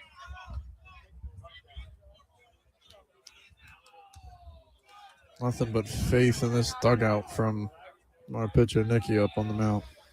Monkenko takes a look once again at Gardner and throws back, and not in time. Again, just trying to keep him at bay is going to be the main thing, not making sure he does not get too aggressive. And you can already see, I mean, he doesn't have necessarily a huge lead off of first base. So they are keeping him there. Again, he doesn't steal bases much, but he did so today. As there's a fastball, which is outside the zone. 1-2 now to Tan. Become a different player in the playoffs, Vince. Yeah, absolutely. Shake it off. Tan here has made contact with the ball twice. They both resulted in an out, but still. Hopefully not right now. Well, Monkenko taking a look, stares down, kicks, delivers, and here's a pop-up down the first base line. It's going to go out of play. And the count that still remains at 1-2. Still in the 60s here this afternoon as we near 20 minutes till 6. And there's another one which is fouled off the foul netting behind. And that one is recovered by the on deck. The player on deck being number 5 of Houlihan. So here it is, Monkenko taking a look, stares back, and takes the pitch, or gives the pitch off, as gave another quick stare to Gardner before he threw that. Gardner looked like he was going to take off, but held up. So that was the ball. It counts now 2-2. Ryan Tan, Nick Monkenko, a whole nother fight. Gardner at first, no outs. Trying to make sure that Brookdale has no way in heck of getting back in this one, even though it is only a 2-run game. Here's the pitch, Monkenko. Here's the run from Gardner. He will successfully steal second for the second time today for his 8th stolen base of the season. And that as well, that pitch was a ball. So now the count is full. Gardner steals a base. And now with Brookdale having a runner in scoring position with no outs, the butterflies start to enter some people's stomachs. That I can definitely say is occurring. Nick Monkenko taking a stare down. Now takes a look at Tan. Now stares back down once again. Steps forward, takes a look. Gardner behind him. Takes a small lead off second.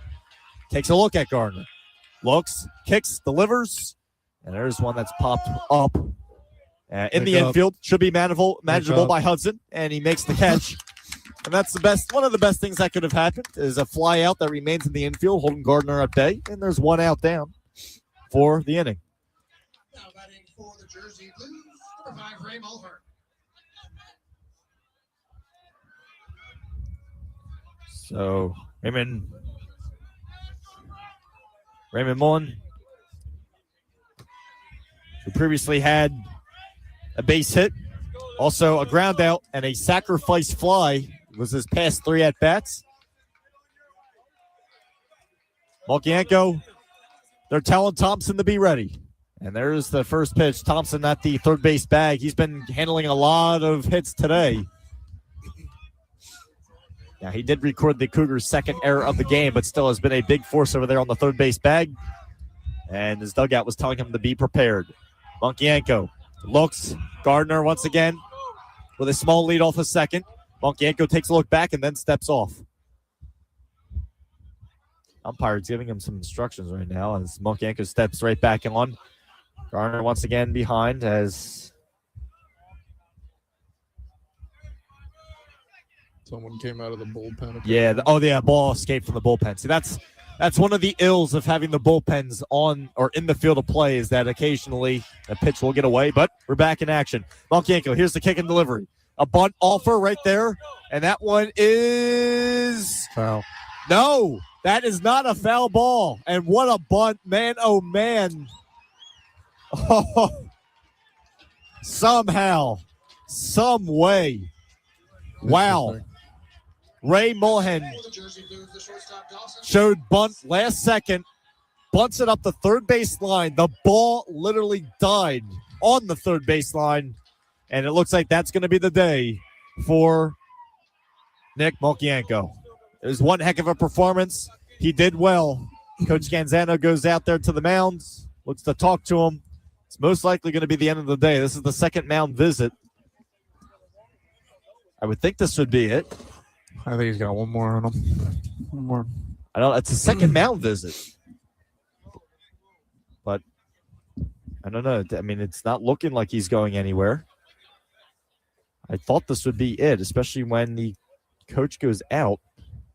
Umpire's going out there to break it up, so most of it may not be it for him unless they are going to change out positions and bring one of the fielders in the pitch. That's the only scenario I can see where being out for this long and he stays in.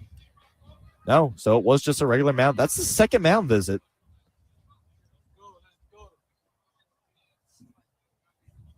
So Mulkienko will remain in the game for the Cougars.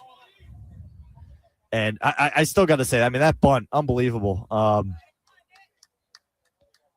The fact that it stayed in play, I mean, I don't know what else to tell you. Runners on the corners. Mulkienko looks down his next opponent of Smile. Kicks, delivers. There's the pitch. And again, the Cougars making sure that they can eliminate having 2 runners in scoring position as they're, like stated, runners on the corners. You already know that Mulhane is going to be looking to go to second. The more pressure, the better, and Brookdale absolutely knows that. But Smiles gets set once again. Mulkienko looks, takes a pitch here, or gives a pitch there, and there's a grounder which sneaks through the gap. That's going to score a run. It is now 6-5. Everyone is safe. And an RBI right there by Smile. Next up for the Jersey Blues, pitcher, Gary John Perot. RBI single.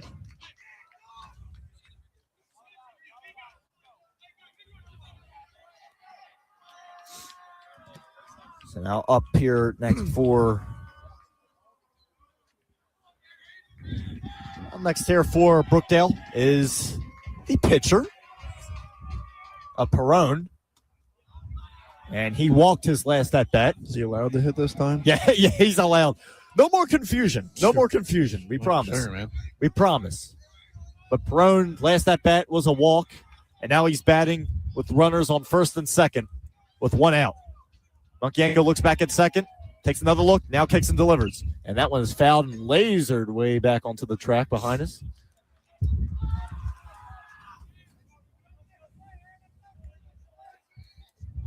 One ball, one strike, one out. 2 runners on. Monkienko taking another look back, making sure everyone's behaving. And kicks and delivers. And that one is low to Perone. Second ball, 2-1.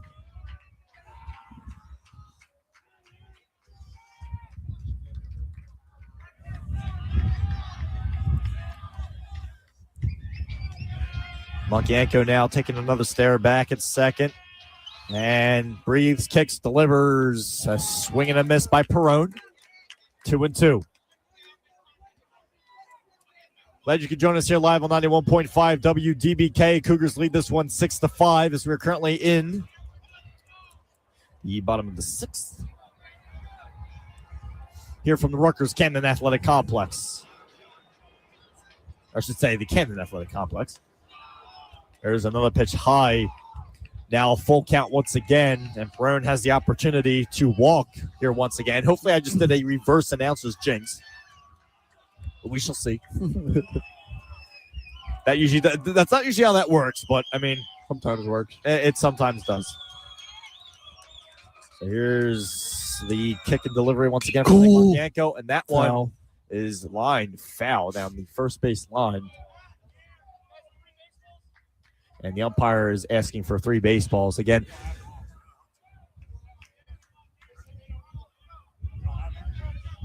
so the umpire, for some reason, is asking the Cougars, even though they are the away team. That's usually not how that works, but I guess we make exceptions for everything, even with the rule book, apparently. Anyway, there's a hefty swing and a miss right there. Well, they didn't make an exception for the rule book. They did follow the rule book. It just took about 15 minutes, but it is what it is, right? We're all living. We're making it. Count still 3-2 to Perone. Runners on first and second. Monkienko takes a look back, stares. And here's the delivery. And there's a swing, a ground ball to second. Here's one, and the throw gets away. It's going to be an RBI. And next thing you know, it is tied up at 6. Count that 3 errors for the Cougars today. Plays that can't happen continue to happen.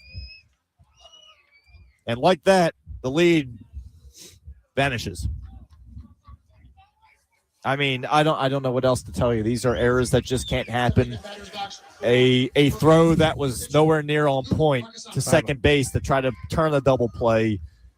I don't know what else to tell you. I just don't know what else. Man. I mean, I don't know what else to say, but man, oh man, I tell you what.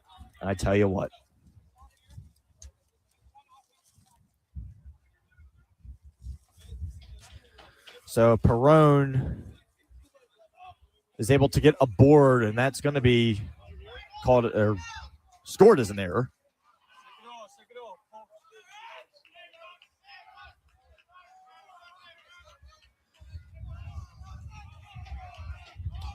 Monkienko back in a tough cookie situation here once again, as there's a bunt, and that was a good bunt too. It looks like they're going to get the out, so they do get the out at first. So it's going to be a sacrifice bunt. And that was right there by number 11, Prizzuti, who was able to get that sacrifice bunt.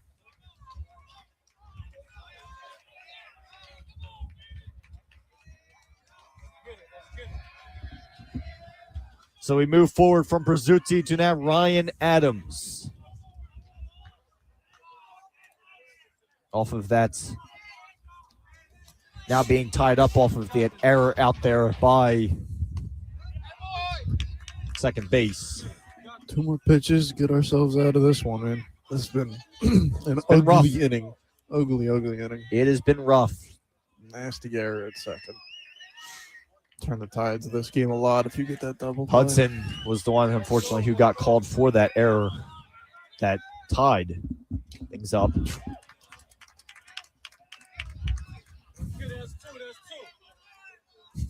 So 0-2. Yes, that's our that's our on-site producer that you hear in the background. 0-2, 2 outs. Monkienko takes a stare at his target. Here's the delivery. And that one is poked foul. Just making contact with it.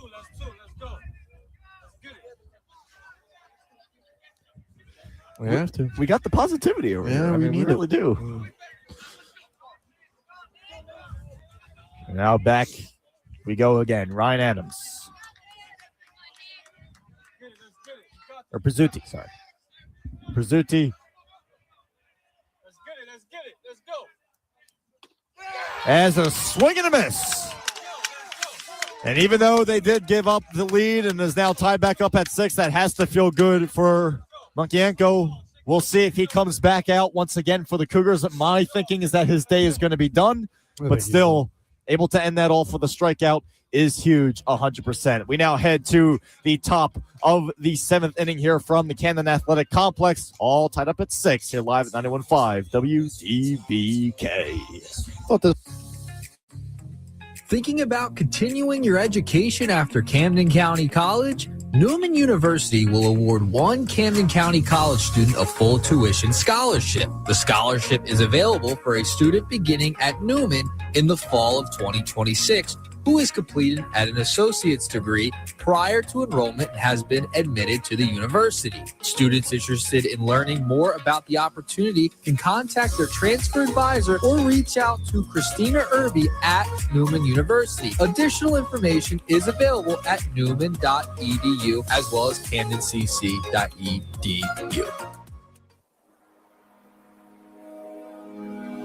My name is Travis Jenkins, and you are listening to Camden County College Baseball right here on 91.5 WDBK-FM. Now let's get you back to the game. And welcome back live, 91.5 WDBK here for the top of the 7th inning of action here from the Camden Athletic Complex.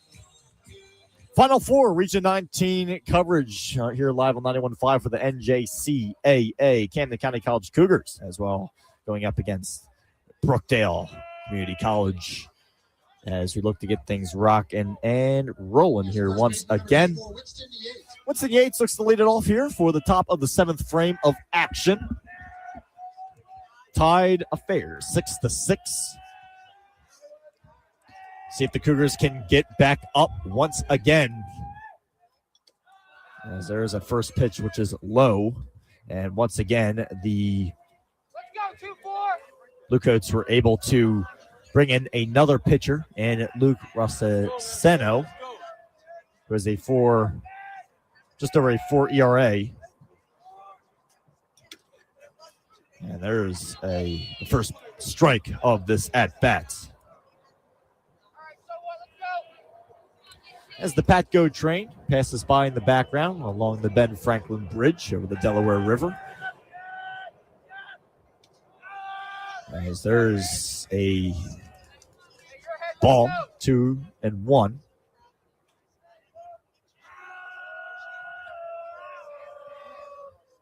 But coming in to relieve Perone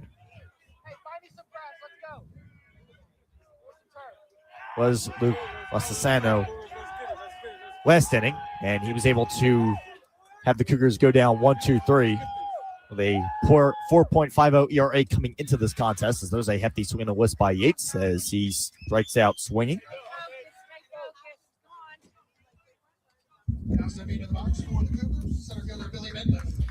Sounds like we got now we have McAfee announcing people coming in. Yeah, absolutely. We have Billy Bentliff now up for the Cougars. Last at-bats results in the base hit in the 2nd inning. The 2-run home run in the 3rd inning, and then he was intentionally walked his last at-bat. There's the grounder, and it sneaks through the hole in right field, and Bentliff gets aboard. Not a surprise there whatsoever.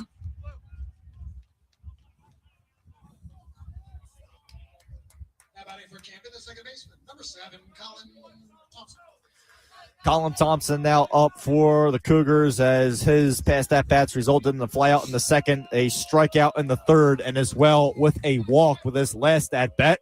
We'll see if he's able to get on base once again. The Cougars need traffic here, and this is the time to do so. Here's the first pitch, and that one is a ball down low. Fooled me. Not that I'm supposed to like Brooksdale's pitching, but and here's another one, which is a laser foul there by Thompson.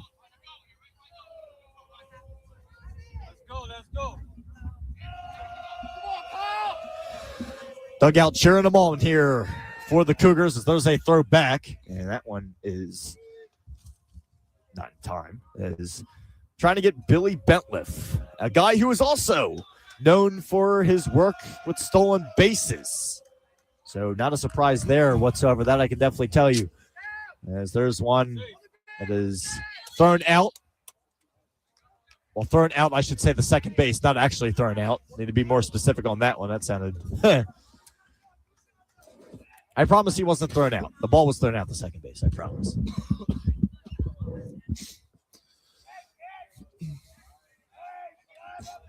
What? Oh, it fell off. Oh. There's ghosts in your house. 1-2, the count to Thompson. Bentliff on second. There we go. Thompson with the 1-2 count. Here's the delivery. Swing and a miss. Chasing. Caught chasing indeed once again. He struck out already once today, and that's his second strikeout of the day for Thompson. So now we get to see Cole Hudson here as he was able to get on base with a walk in the second inning. He flew out in the third, and then his last at-bat resulted in an RBI double. Hey, perfect opportunity here once again. You have 2 outs. You have a runner on second base and scoring position. I think a double would be nice to see. First pitch there is a ball. So we're underway at his at-bat.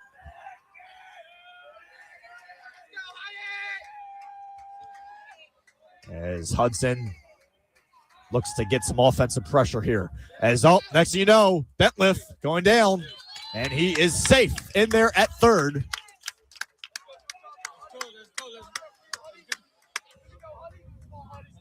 And as I mentioned, coming into this contest, when looking at it, Bentliff has 33 stolen bases coming into this game. This is a guy that doesn't mess around, and as you saw right there, a perfect description of it. As there's a strike, which is the first strike of this at-bat to Hudson. But, yeah, definitely a huge factor on the base pad, and he showed it right there today. Or literally just now, as there's a pitch down low. The count is now 3-1.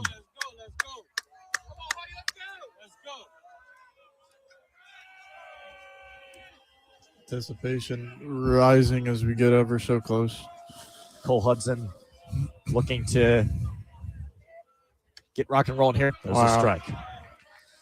Just caught the zone right there. But again, from where we are in no position to judge the call of the home plate umpire. That I can definitely tell you. Stare down once again here. Here's the kick and delivery. And that one is lined in the center field, and that's going to score a run. The Cougars take the lead once again off of an RBI single from Cole Hudson. And Camden County is back in business.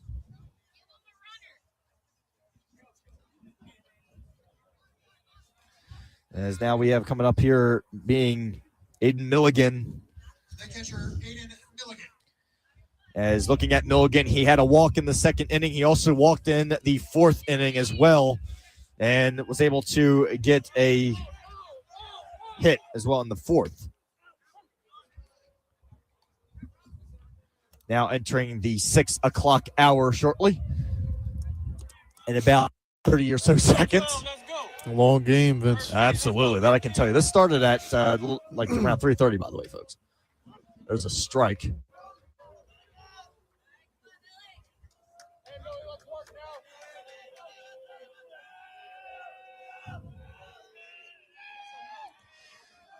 As here's the delivery, and that one is off the dish. 1-2. So 1-2 with 2 outs. The Cougars took the lead back. They lead it 7-6 here at the top of the 7th inning of action. 9 hits for the Cougars, 8 hits for Brookdale. For the Bluecoats. There's one that's low and off the plate. 2-2. 2 balls, 2 strikes, 2 outs. I think something else would be nice to say. The Cougars could get the lead back by 2 right here off of a hefty hit. And here's the pitch. Ooh. There's a swing, and that one is lined deep to right field, but it's going to stay in the yard, and it's going to be caught for a can of corn. That's going to do it for the inning. But the Cougars were able to get the lead back once again off of an RBI single by Cole Hudson. It was definitely great to see Cougars back in control, 7-6. Hey, we still got a bunch more innings to play. We got the second half of this inning and as well with the 8th and 9th. Don't go anywhere, folks. This game is nowhere near close to over. Live from the WDBK studios in Blackwood, this is 91.5 WDBK-FM, Camden County College Radio.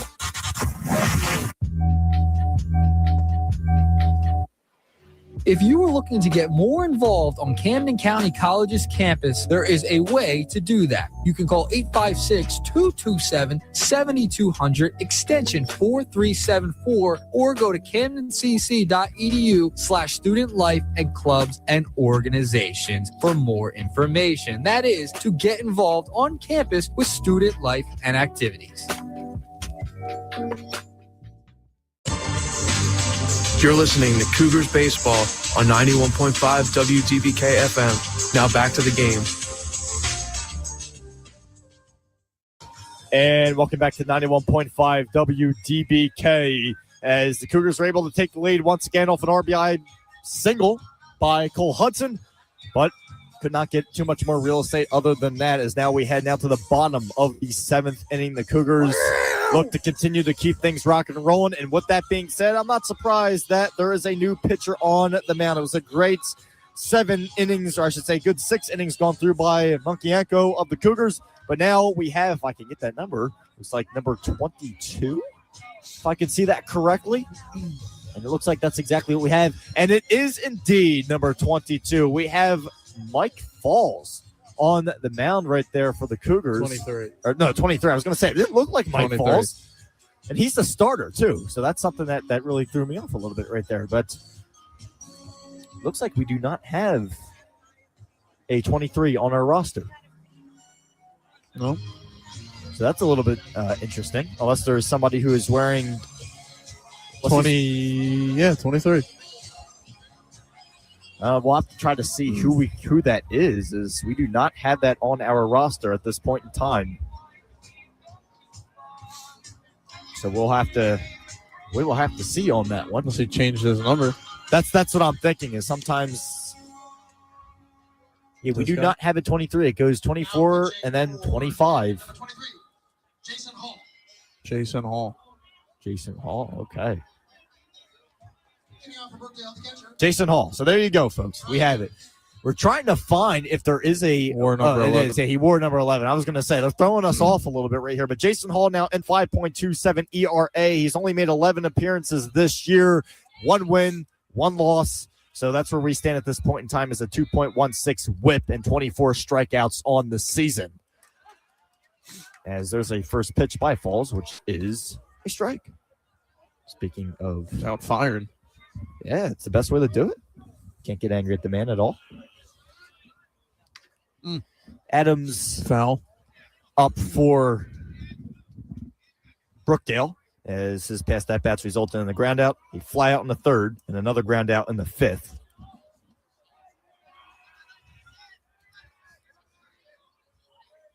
So here's the stare down by Hall. Looks, finds his target, and delivers. And there's a pitch that just misses the zone, goes off to the outside.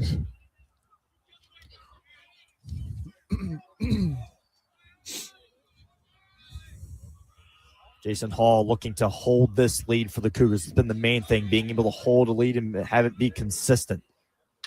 As there's one that is rocketed to deep right field. And that one is going to be gone. Homer. What did I just say? You got to, holding him at bay, and like that, the lead is taken away from the Cougars once again after an absolute bullet, which didn't even come close to that wall, even though that is the high wall in deep right field. That is no problem whatsoever for Ryan Adams. Solo home run, but ties it up.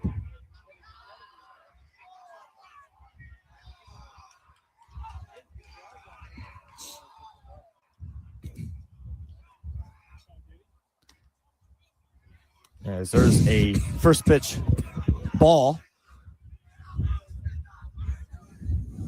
to number 33 for Brookdale, who is coming in for his first Can't time. be any good momentum at all if you're pitcher and 4 or 5 pitches in, you let one crank off. Oh yeah, it really hits home. It's something where it's being able to Flip keep the that as second, a got him at factor. first. And there was the first out right there as a fly out was recorded by number 33 of Michael Zena for his first at bat.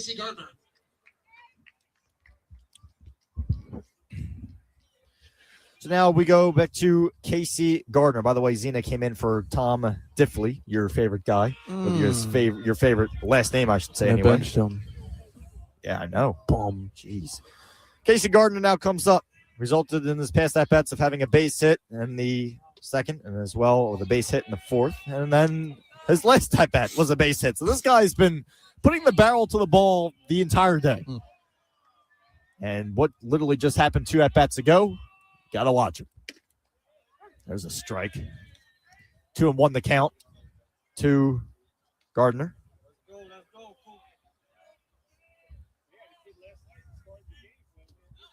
As there's another one in the dirt, 3-1, and now quickly falling behind here once again is Chase Conaway, or not Chase Conaway, but man, oh man, look at me go.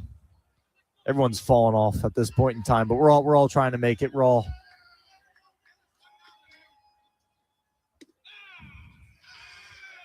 Wasn't it Jason Hall? Yes. Yes, it was. I'm just going to do this. Jason Hall. Actually, clearly goes to second baseman, number 42, Ryan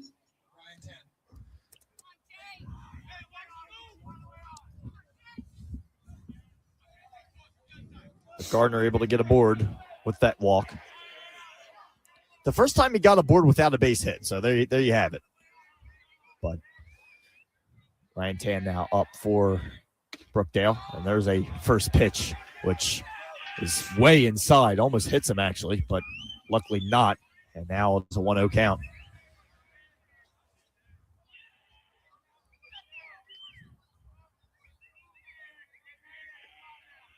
There's the kick and delivery, and from Hall, and that one is outside once again. So falling behind quickly another time, and this at bat. As there's another pitch again inside. That may have been outside, yes. You just got to calm down a little on this one. I mean, at this point in time, I would do a mound visit. He really seems to be. Hall seems to be all over the place at this point in time, and you got to calm him down in this type of situation. So if this at bat does not go to plan, and there is a strike, it's a kid battle. But even if a walk occurs out of this, I would, if it was me, I would go out and do a mound visit. As here's a pitch, and that one is ball 4. So 2 men on. And Coach Canzano immediately coming out of the dugout does not seem happy at all and points right to the pen as Jason Hall, did not even make it through an inning, unfortunately, as a home run was the first thing that he saw, unfortunately, from Ryan Adams. And ever since then, it was a kind of a fall down since. we head to the call to the pen once again here from the Camden Athletic Complex for the Camden County College Cougars. We'll be back in a matter of moments here live on 91.5 WDBK. Myself, Vincent Foch, along with Jared. We'll be back. Stick around.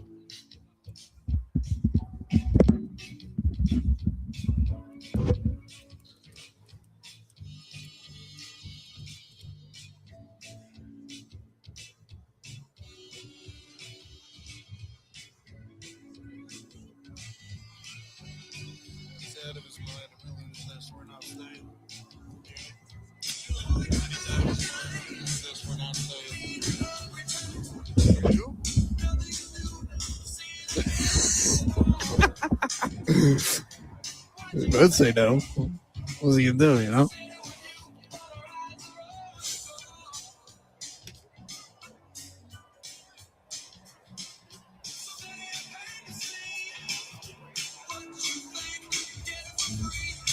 Yeah, I hear you. Yeah. 1, 2, test. What do you mean? Yes. Yeah. Yes.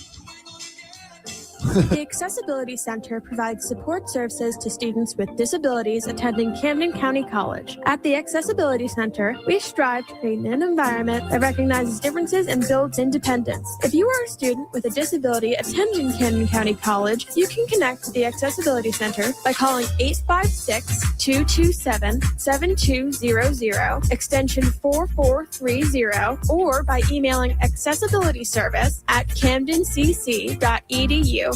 Or stop by and visit us on the first floor of Taft Hall. This is Kevin Harlan on WDBK 91.5. And thank you, Kevin Harlan, once again. Welcome back to 91.5 WDBK as a call to the pen has occurred as Jason Hall, yes, unfortunately didn't even make it through a half of an inning, as it was pretty unfortunate to see right there. But now we have a new pitcher, and that is in Jack Wolfson. Now on the mound for the Cougars, the right-handed pitcher who is a freshman, so we'll get to see some new talent here for the Cougars. Has made 11 appearances throughout this year, has 2 wins and 1 loss on his record throughout this season, a 9.64 ERA. Woo! 1.86 whip and 17 strikeouts. So we'll see. We'll see what he is able to do right here as the Cougars starting to go into their pen a little bit with some ways and a little bit more than probably what Coach Scanzano would have hoped for. But here we stand, tied at 7. Both have 9 hits apiece on the contest this afternoon. The only difference is on that scoreboard is that the Cougars have more errors, being 3 errors to none of Brookdale. But we're back underway here, and here's the first pitch. That one's fouled right towards the... Oh, look at that grab. Grabbed it right over the top of the fence right there. Pretty athletic. Yeah. Look at that. Who said baseball players aren't athletic? Me. And me. What? Ray Mullen. You're talking to him. No, that was a joke. It's okay. Ray Mullen is now up for his first, or not his first at bat, but back to the top of the order once again from Brookdale. And that one is called for the second strike, 0-2. Ray Mullen in his previous at-bats in the bottom of the first was a base hit, had a ground out in the second inning. He sacrificed fly in the fourth and a successful bunt in the sixth. And that was the bunt that crawled up the third base line and died literally on the white line itself. So quite interesting right there. And there's one that is lined out. Got it. Right field. And it was caught. And it was thrown back in, and now the runner advances to third base. And as well with Ryan Tan, remains on first. So now runners on the corners. Shortstop number 7, Dawson Smith.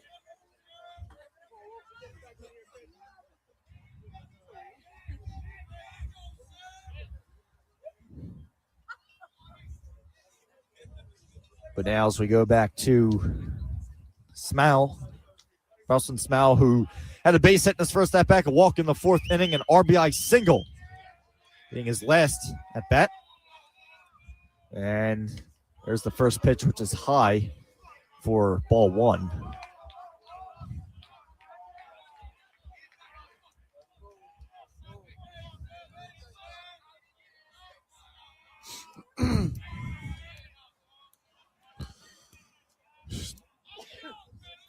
And there's another low pitch right there.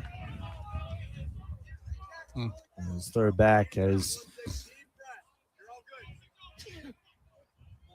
got people sneezing around here. I mean, the pollen is pollen, and that I can definitely tell you. Should have heard me the past couple of days. But Wilson Small. As there's a high throw back to first base. That almost was a disaster. As if that ball got away, Brookdale would have taken the lead 100%. But, man, oh, man.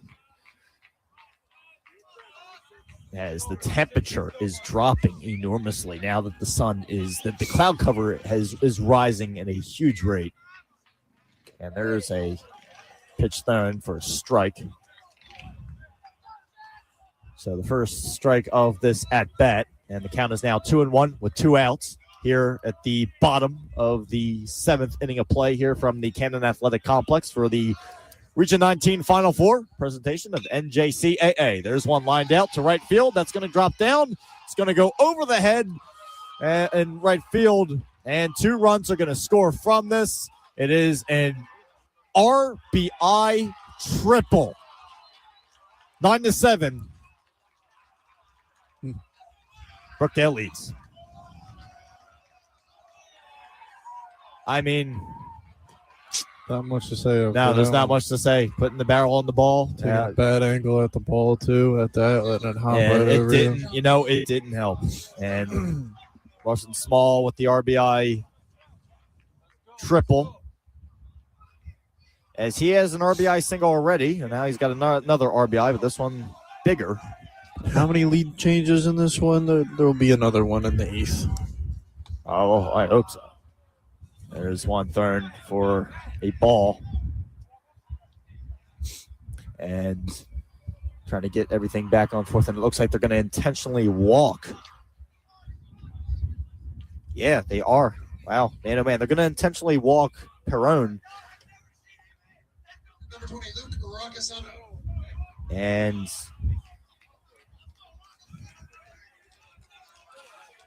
Perone has gotten on base 3 times unearned today.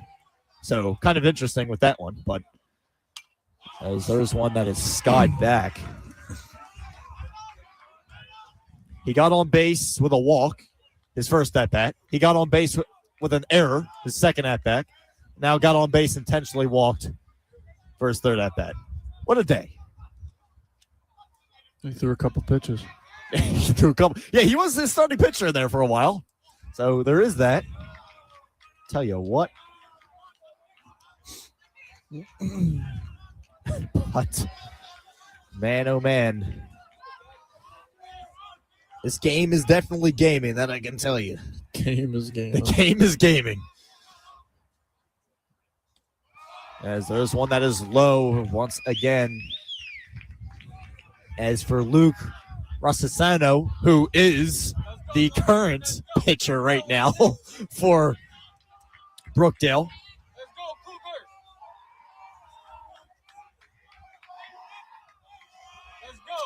Here comes the pitch. 2-1 pitch. Swing and a miss. 2-2.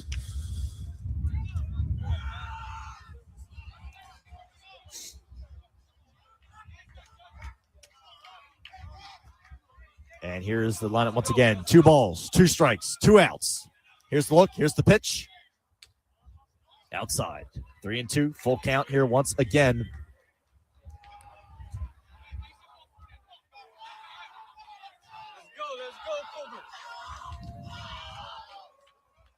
As Jack Wolfson looks to try to get out of this inning. And again, as we stated multiple different times, try to put pressure on this bleeding to end it. End the bleeding. Bang. That's a walk. That's a walk. Where it couldn't happen, did happen. The bases are loaded. it. Number 11, Anthony. I don't know what to tell you.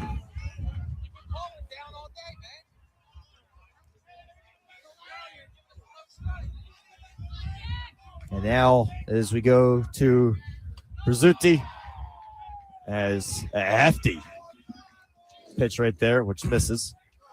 Prizzuti throughout today started off with a strikeout, had a ground out in the third, also had a ground out in the fifth, and you guessed it, a ground out in the sixth. Would be nice. We'll see if that repeats itself.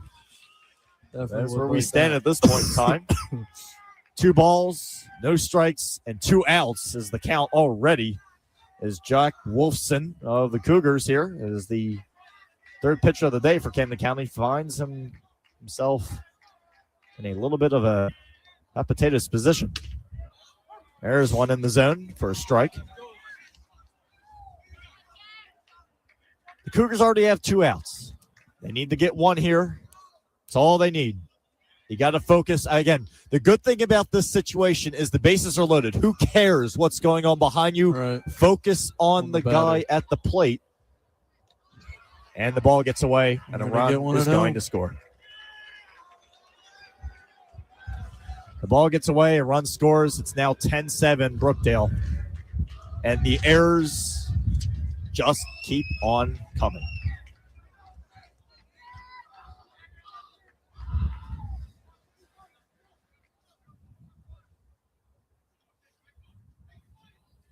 Said that was not going to be scored as a official. Well, it's a runaway pitch, but baseball's weird that way. Still changes the score no matter what. It does.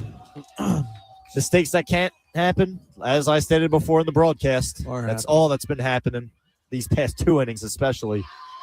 And a walk. The bases are loaded again. And now Coach Scanzano will go out to relieve the 9.64 ERA pitcher and Jack Wolfson. That was not nice. You didn't have to bring up his ERA at a time like this. You didn't have to. I know. No, you don't have to. I know. Kick a man when he's down, huh? Cold. We're losing. And there'll be another call to the pen here live at 91.5 WDBK as the Cougars will be looking for their 4th pitcher of this afternoon's contest. We'll see what is next on the mound for Camden County. We'll be back in a matter of moments here live on 91.5 WDBK with myself, Vincent Foch, along with Jared George. We'll be back. Stick around. Did you know we have a fully equipped fitness center right here on the Blackwood campus? It's true. Located inside Papiano Gymnasium and attached to the basketball court, the Wellspring Fitness Center is dedicated to serving all the health and fitness needs of Camden County College in a welcoming and supportive environment.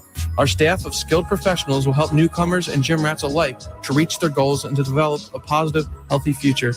Open Monday through Friday, it is free of charge to all students, college personnel, and alumni with a current ID card. Free services include complimentary fitness assessments, exercise technique instruction, and workout programming advice. Stop paying for an out-of-the-way gym membership. Pop in and check it out today.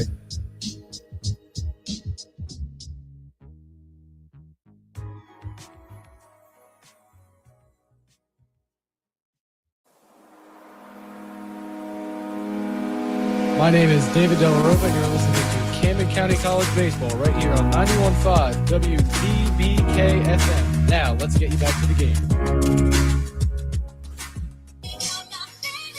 And welcome back to 91.5 WDBK as we have our new pitcher on the mound here for the live 91.5 pitching change. And Mike Manera now on the mound for the Cougars as he's played 21 games. There's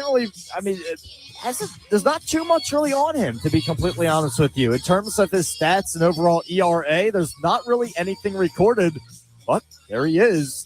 So we'll see exactly what he is able to put up here for the Cougars. Again, remember, all they need is 1 out, and that will be the big question if they are able to get that or not coming up here. Still warming up, still going back and forth. But let's really talk about how we've gotten here, and really what it's been is it's just been error sensation here for the Cougars. Errors and as well wild pitches not helping them whatsoever as Brookdale, the Bluecoats, well, they've been pounding every single chance possible. Camden County's been giving Brookdale the opportunities, and man, oh man, have they been taking it. That I can definitely tell you.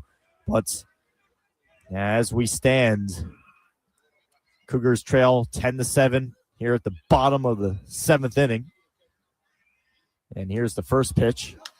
which is labeled as a strike to number 22 of Ryan Adams, as throughout his hitting history today, he had a ground out, fly out in the third, a ground out in the fifth, and as well with a solo home run last inning. As there's a pitch fouled off onto the track behind the field here at the Camden Athletic Complex, the home of the Rutgers Scarlet Raptors, Rutgers Camden Scarlet Raptors.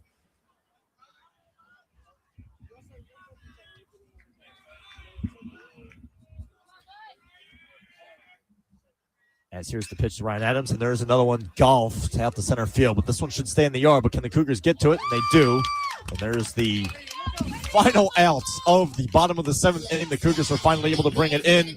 And yes, sir, Mike Manera being able to get the job done for Camden County. Only took 3 pitches. We'll be back here in a matter of moments for the top of the 8th inning of action here from the Camden Athletic Complex for 91.5's coverage of NJCAA, the Final Four Region 19 action. The Camden County College Cougars, and as well with the Brookdale Blue Coats. We'll be back. Hello, my name is Sydney. Hello, my name is Haley. We are dental hygiene students at Camden County College, Blackwood campus. Did you know that we have a dental hygiene clinic on campus that is open to the public? Our clinic is open for appointments Monday, Wednesday, Thursday, and Tuesday afternoons. At our clinic, we offer a range of preventative services such as dental cleanings, x-rays, fluoride treatments, sealants, plaque control programs, nutritional counseling, and tobacco cessation. We are located on the Blackwood campus in Halpern Hall Science Building on the first floor, and our phone number is 856-374-4930. Please stop by the clinic or call us to schedule an appointment today.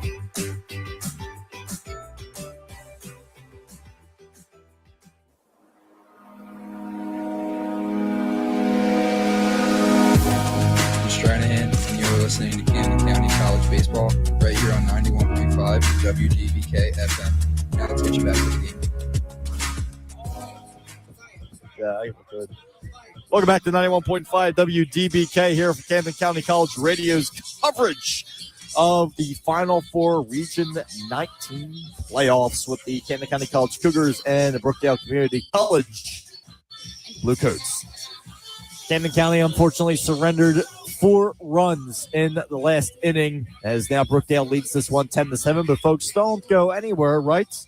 There's still 2 more innings left to play, and the Cougars still have 2 more chances to get back in the rhythm once again. And right now, leading off for this inning for the Cougars is number 2 for Camden County of Matt DiMatteo. DiMatteo skies off the first pitch, way back onto the track behind the field.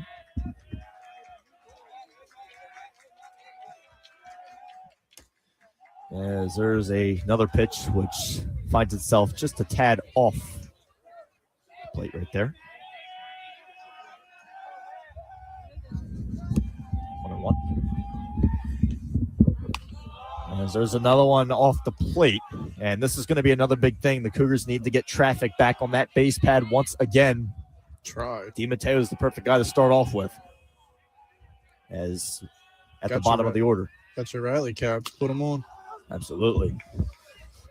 There's a strike, 2-2.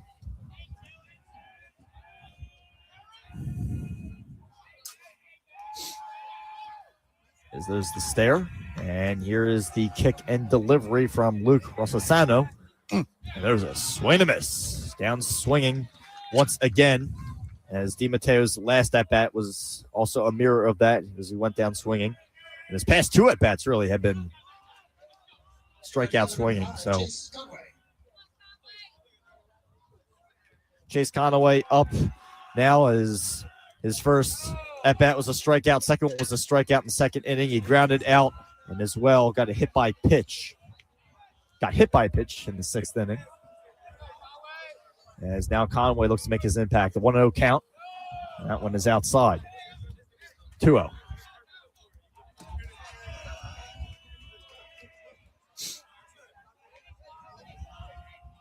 Get some momentum for the second game at least, you know. Try and come back in this one. We're only down 3. As there's one that is outside, 3-0. So a 3-0 count to Chase Conaway with 1 out. Trying to get aboard for his second time today, as his last at-bat was a hit by pitch. And there's one in the zone. Chase Conaway, as he started to walk up the first base line, thought it was outside. Home plate umpire had other ideas. And now here's the 3-1 pitch. That one's high, and Conaway gets aboard. As now coming up is Ian Monteith. Had a base hit in the first inning, double in the third. As well, walks in the 5th inning. And unfortunately, hit into a double play in the 6th. But here's Ian Monteith. And good shadow try right there by the catcher, but the umpire did not fall for it. That's a ball. So 1-0.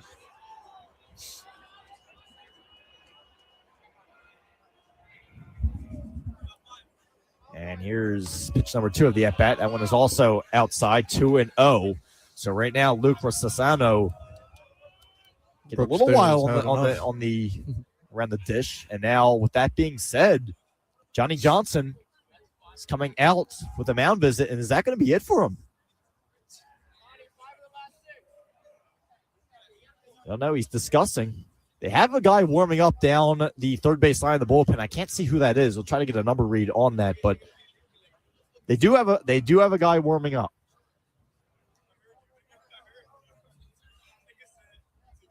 Fortunately, my camera won't focus through the through this grid of netting to see who that may be or what number that may be down the third base line warming up in the bullpen. 16. I don't know. 1 something.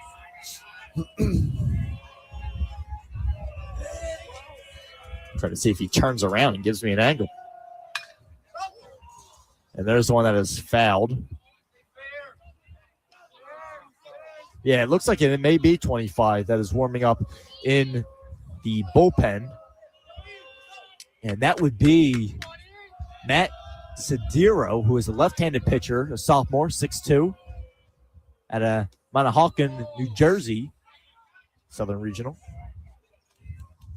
So there's a possibility we may be seeing him soon if things continue the way that they are continuing for Brookdale's Luke Rosasano, being the second pitcher of the afternoon for Brookdale. But the count is now 2-1 to Monty. There's a swing and a tip right there. Hefty one. Now the count is even 2-2. Oh, good. Sun is trying to squeak its way back out over the city, across the Delaware. Yeah, I know. Oh, these clouds. Happy thoughts, though. As here's the stare down by Rosasano. Looks, breathes, kicks, delivers. And there's one that's skied. And I lost that one in the sun. I think it fouled behind us. Either way, it's a foul. And Monteith is still alive.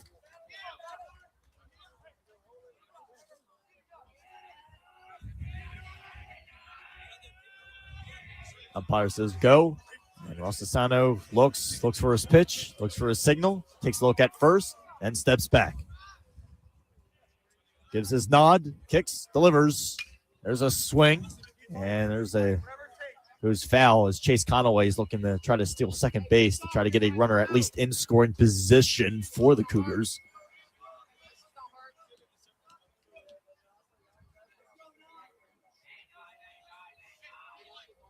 Trying to shake off a little ringer there.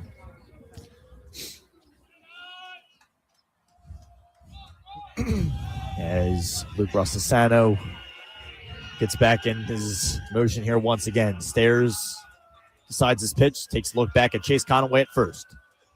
Looks, kicks, delivers. Swing and a miss. Monteith down swinging.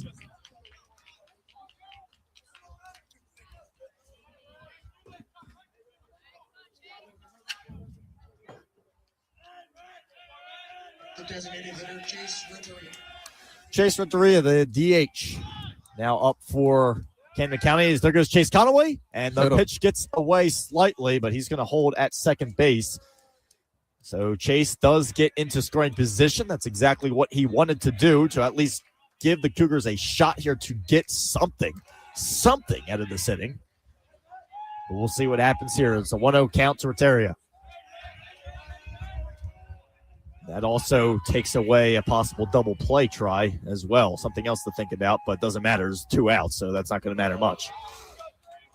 The value and effort, Vince. Yeah, it is. Yeah, we tried. But 2-0 now the count. Retaria giving a look. Struck out swinging for his first at-bat. So in the third, struck out swinging, and a ground out in the sixth. And there's another ground out just right there as we speak. So the Cougars, fortunately, not able to get much else going besides what Chase Conaway was able to do and get in scoring position. The Cougars come up with nothing in the top of the 8th inning. We now go to the bottom of the 8th here at the Camden Athletic Complex to see Brookdale's offense for possibly the last time of this game. We'll just have to wait and see what is left in the tank for Camden County. First off, they got to hold them to this 3-run lead. That's first thing. First thing comes first, in other words. We'll go to a break. You're live 91.5. Myself, Vincent Foch, along with Jared George. Do that. Stick around. What is the Educational Opportunity Fund, or EOF for short? The Educational Opportunity Fund community fosters academic achievement, personal growth, and leadership skills that last a lifetime. Academic and financial benefits include personalized academic advising, financial assistance, free college prep summer programs, career exploration, goal planning and leadership development, workshops, tutoring, and more. Just go to CAMDENCC.edu to find out more.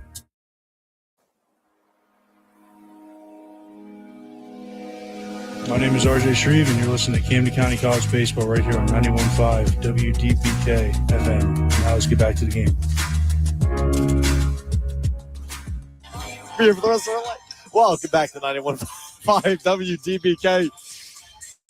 It's been a game so far, folks. It's been a game that I can definitely tell you. Some may even say a game that's taken many years off some people's lives, but it is what it is. Right now, Brookdale still currently has the lead 10-7 as the Cougars couldn't find much real estate in the top of the 8th inning. All they did was get a runner in scoring position of Chase Conaway, but couldn't do much otherwise. We now see Brookdale's offense. As stated before we went to the break, could it be the last time we see their offense for this game? It may be.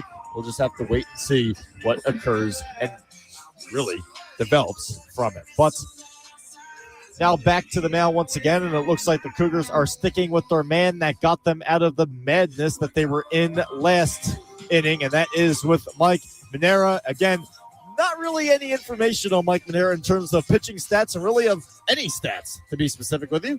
21. But he was able to... 21 games played. Yeah. That's the thing. 21 games played, but there's nothing recorded in the books. So, quite interesting. But I'm not going to judge because he was able to get them out of that out that looked like it was never going to, we were never going to say it, but it did occur finally. And there's the first pitch, which is a ball.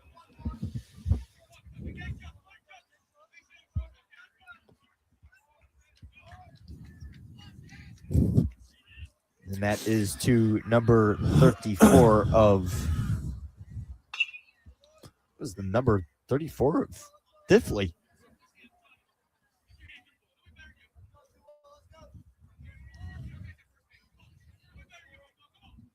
So I could have swore Diffley was taken out of the game, but I must have been mistaken. My man is back. That's my man. That's my guy. Yeah, there you go. Sound like old grannies there, my lord. There's one picked up and thrown out at first base for a routine play. And that was by our wonderful second baseman of number 7, Colin Thompson. And now Casey Gardner is up for Brookdale as he's had a base hit in his first at-bat in the second inning, as well with a base hit in the fourth inning. And you could also say the base hit this last at-bat. So a guy who's been putting it out there, that I can definitely tell you, but has been a huge force, that I can say. He also got a walk I should say he got to walk his last at bat. He had 3 base hits today. So he's been finding ways to get the job done, and I can definitely tell you. So the count is 1-0 Gardner. And now it is 2-0 to Gardner with 1 out.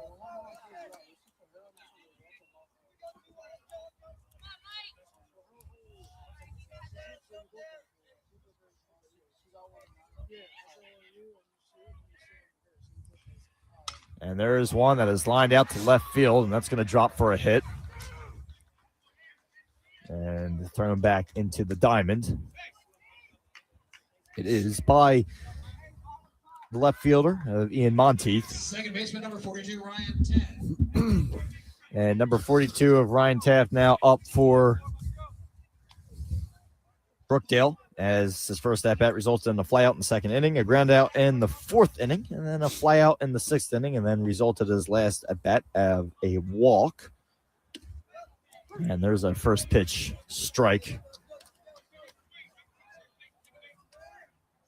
This game just got, it was back and forth for a minute, but we seemingly just lost momentum since we started putting in different pitchers. Yeah. Josh Wolf came in.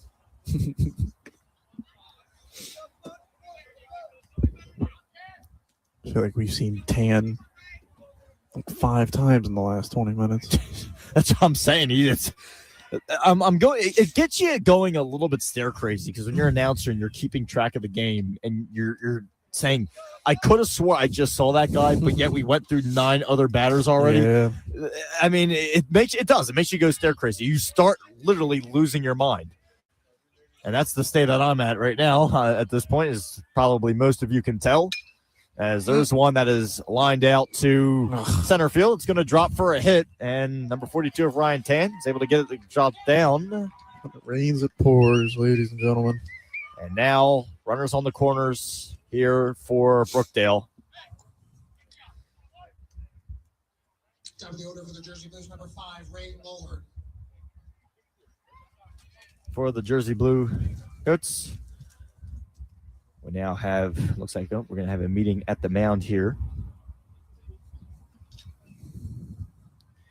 But Smell now back up for Brookdale. And the meeting at the mound is the sun. Oh, look at that. The sun starting to peek out a little bit, saying hi to us and greeting us and making us all happy and jumpy. And well, I should not say jumpy. I don't know about that. I don't know about that one. But another mound visit.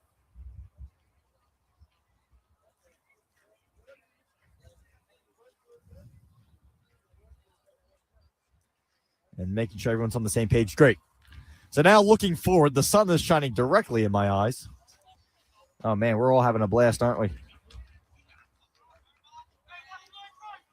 That is just beautiful. So now not only am I chilly, but I'm blind. Mm-hmm. Blind, chilly. Look at this. Taking away my senses, taking away everything. The weather is literally taking me out one step at a time. I don't know what else to say. There's CSJ getting ready next to us, knowing that they're going to play us. Yes. Unless a miracle. Well, never say never. No. It is only the bottom of the 8th. Yeah. They just seemingly have relievers, to us not. At least this game. Yeah, at least this game. But yes, that's the thing. If the Cougars were to win today, there would be no game 2 for Camden County. If they were to lose today, there would be a game 2 that is played here at the Camden Athletic Complex, and as well with a game played later tomorrow, Friday, around 6 p.m. So, yes, folks.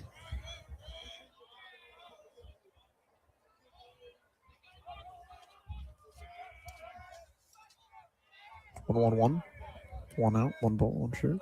Little angel number for you. Oh, Yeah, there it is. 1 ball, 1 strike, and 1 out. The scoreboard operator's playing games. Gave him a warning on a balk. At least I'm getting okay. The sun's making me feel better. Okay, Yeah, it is. It is. But it's also blinding me. There's a ground ball up to Colin Thompson, and a throw across the diamond is in time. Just barely in time. I don't know if any of you could hear it back at home, but that was one heck of a sigh right there of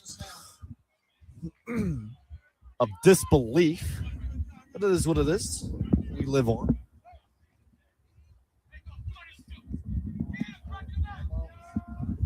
So Carlos just gave me an update that I didn't need to hear because that's dang. All right. This game started at 3:30, folks. It's almost 7 o'clock. Just want to put that one out there. Mm-hmm. Baseball without the pitch clock, in other words. There you have it. As there's one that is lined down the right field line. Yeah, this game is, I mean, it's going all right. Taking a little bit. Yeah, just a tad bit.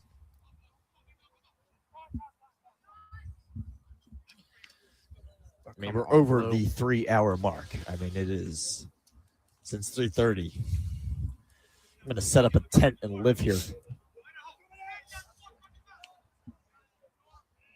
going to say 91.5 on it. It's going to be my home. Vince's home. It's Vince's home, the little tent in the Camden Athletic baseball field. There's one. Can of corn out to center field. And that's going to do it for the inning right there as the Cougars managed to get out of the inning without any further damage. Well, I should say without any further damage. Actually, that is wrong. They did get a run as on an RBI, but the Cougars now will look to see what they have left in the tank. The top of the ninth inning comes around. This is the last shot period for Camden County. Will they pull off a miracle? Or will we have a game 2 here from the Camden Athletic Complex? Only one can tell. Just got to stay tuned. Stick around, folks, here at 91.5 WDBK. Myself, Vincent First, along with Jared George. We'll be back. Did you know about the TRIO Student Support Services Program? The federally funded TRIO program is designed to enable low-income college students, first-generation college students, and students with a documented disability to stay in college until they earn their degree or transfer to a four-year institution. The Student Support Services Program at Camden County College will assist students with basic college requirements, provide opportunities for academic development, and motivate students towards the successful completion of their associate's degree or transfer to a four-year college. Student Support Services will provide academic and career advisement, tutoring assistance, completion of financial aid forms, and much more. Contact TRIO at 856-968-1335. You can also email them at studentsupport@camdencc.edu. The location to find out more information about this program is on Camden County College's Camden campus, located on the second floor of College Hall. The TRIO Student Support Services Program, where the students are destined for success.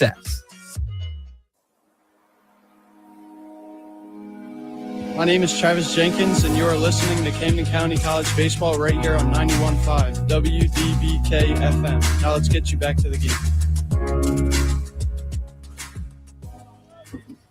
Welcome back to 91.5 WDBK. Here we are at the top of the ninth inning from the Camden Athletic Complex. Brookdale leads us 11-7.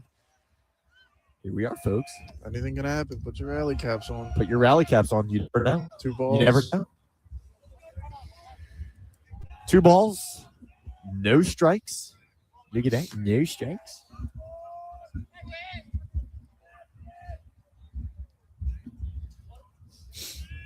We'll see what the Cougars can do right here. Again, 11-7 as I'm blinded by the sun. Blinded by the light. There you go. It's your little song for today. A little up top. 3-0. 3-0 now the count to number 24, Winston Yates. As Yates' history today resulted in the ground out, RBI double of the ground out, and as well striking out swinging was his last at bat. It's now 3-1, and Brookdale still relying on the same pitcher in Luke Rossasano, who has had an up and down past couple of innings with his strike zone accuracy. There's another strike. Stop jinxing him. Yeah, I know. Full count now to Winston Yates, 3-2. As Luke Rossasano. I love how I'm using my hands when I have sunglasses on the top of my head. Unbelievable. as there is a strikeout right there. Something that's been happening too much for the Cougars today, and it repeats itself once again. So Winston Yates goes down, striking out once again, swinging. Here comes the man of the hour, Billy. Billy Bentliff, how much magic you got in that tank? Strike.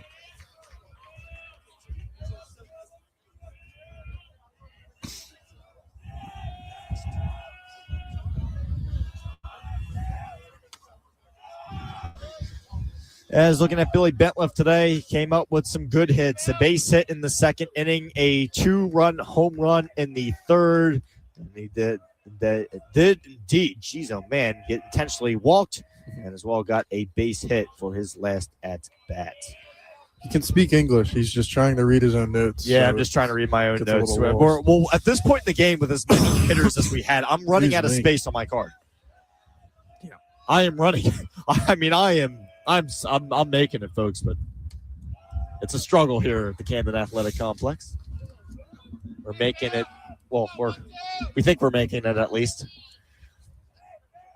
I'm delusional in my notes. I'm blinded by the sun, but we're here and working hard. You already know. So Wow. There's a called strike 3. Wow. And 2 down, 1 left to go here. As Bentliff strikes out for his first time this afternoon. And 1 now, out left, and this coach is making it seem like they're down 7. Got to respect it. Yeah, I mean, that's the right mentality to have. It really is. And the sun goes right back in once again, which now I can see again, but now I'll get chilly. Anyway, Colin Thompson now up for the Cougars as now down 0-1 already. The fly out in the second inning, strikeout, that's going to do it. Come on, like 11-7 is your final. Brookdale wins it here as the Cougars, once it got to around the 7th inning, just lost all type of push, any style of momentum. And there will be indeed be a game to play. The Cougars and the Roadrunners will be rock and roll, ready to go. Brookdale will go home. They'll rest and get ready to go for tomorrow. But, yeah, it's just a game where the Cougars were in it until I would say around the 7th inning when things really just started to fall apart. The hitting started to come apart. And as well, the Cougars just could not come through when they needed to. When they had runners in scoring position, there were so many runners left stranded on base in key situations. It happened over and over and over again. And I mean, really, at the end of the day, it's tough. It's stuff that can't happen, errors that can't happen. The Cougars had 3 errors compared to Brookdale's 0. It's just not. I mean, it really is. But I mean, it really is. It was unfortunate, but I mean, still at the end of the day, the Cougars they needed to come through when it mattered most, and they just couldn't. As we got the main man behind us. Look at that. There we go. Like yeah, said, the great support though. Seriously, too much left on the table there. Absolutely. They're going to want this second game bad, but hopefully we leave it up and we still have this tournament. We can play this game. Absolutely. Hopefully Big Tasty gets to be here tomorrow. Yeah. Well, that's the thing. Big Tasty will have to be here tomorrow because I will be graduating from this place.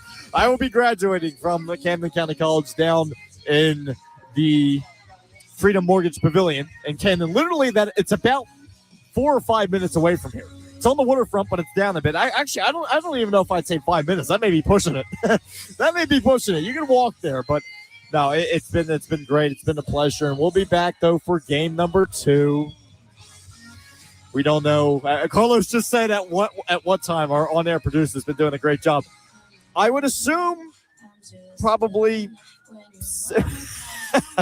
about 7:30. And I just heard in my ear from the producer back in the studio that it will be about a half hour. So 7:30 is when we're predicting for game 2 to start underway. It will be between the Camden County College Cougars and the RCSJ Roadrunners. So at least we'll get some rivalry action going on. But as for this game right here, Cougars, Brookdale, well, yes, Blue Coats come out on top 11-7 to finalize off this 9-inning affair. On behalf of all of our entire crew, our radio station coordinator Nick Earnshaw, myself Vincent Foss, along with my color commentator Jared George, our on-air producer of Carlos Torres. We also had Corey Avery back there in the studio producing for the entire game. Jordan Leopold was there. Ryan McManus, a.k.a. Big Tasty, was there as well. Dakota Avelino, who was here, who was doing incredible work with the social media as well, was a big piece on leading our pregame show. Shout out to all of our wonderful crew members. Ian Brown as well back in the studio, who was a piece of our pregame show. We all did an incredible job. Shout out to all of our crew for making this broadcast happen. But we'll be joining you back in about a half hour here live, only on 91.5 WDBK. Until then, have a good one, folks.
The Cougar Steel, located on the Blackwood campus of Camden County College. It's time for some Cougar baseball.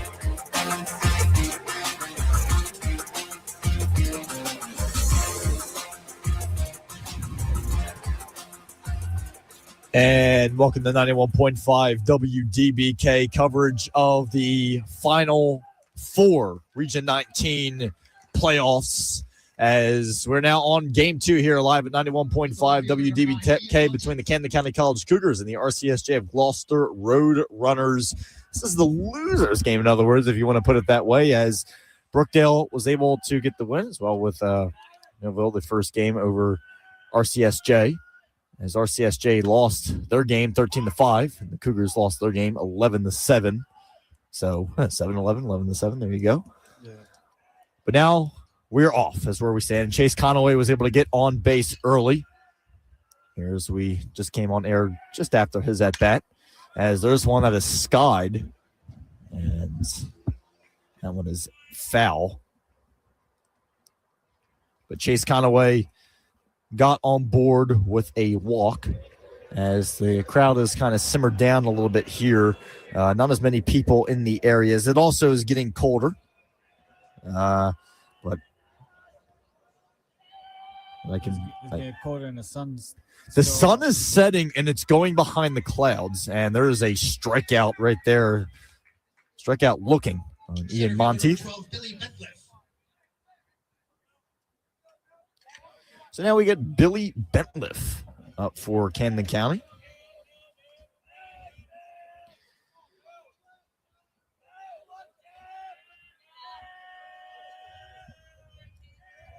As the Cougars here try to get rock and rolling. Excuse me, folks, while I kind of talking in a sporadic type motion right now, because just trying to get ready here as there was a stolen base right there, as Chase Conaway already in the scoring position there on third base. So this is ball kind of just floated away. It looked like it was a runaway one, but next thing you know, the Cougars are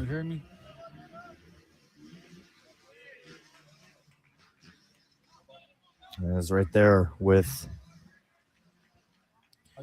number 12 of the Cougars, being Billy Bentliff.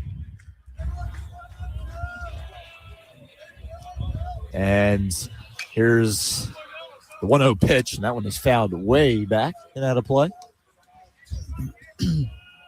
As the Cougars here try to win game number 2 over the RCSJ Roadrunners, big-time rivalry matchup here. As looking at it this year, the Cougars won 2 out of the 3 games that they played the Roadrunners this season. So great to see. And speaking of which, Coach Scanzano was able to pick up his first victory over the RCSJ of Gloucester Roadrunners this season, as there's a fly out by Billy Bentliff. And that will be bringing up next of Chase Rateria. But yes, Coach Canzano being able to pick up his first victory over the RCSJ of Gloucester Roadrunners this season. It was definitely something great for him.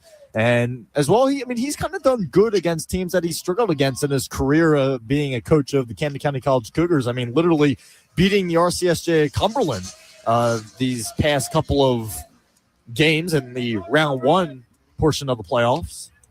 And has really been putting forward good performances, and getting good performances, I should say, out of his players. That I can definitely say in a big-time way.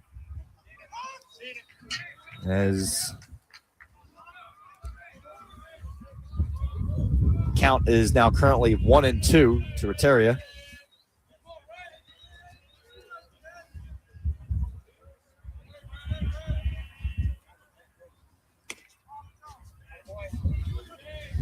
As there's another pitch for a ball. So 2 balls, 2 strikes, 2 outs here in this top of the first inning. Glad you could join us here live on 91.5 WDBK.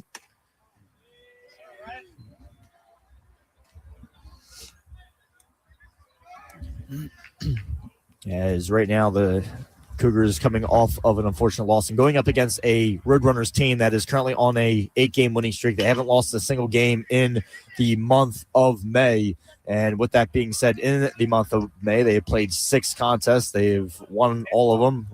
The 3-game series against Delaware County Community College, 1 game against Atlantic Cape Community College, and then 2 against Montgomery County Community College of PA in the Region 19 Round 1 playoffs. So RCSJ has been doing their job, but unfortunately for the Cougars, they cannot do much here at the top of this inning. As now we'll go to a quick break here live on 91.5 WDBK. As unfortunately Chase Retaria strikes out. We'll be back in a matter of moments to see the RCSJ of Gloucester Roadrunners offense coming up in a matter of moments on Camden County College Radio with myself, Vincent Foast, along with Carlos Torres. We'll be back. Stick around.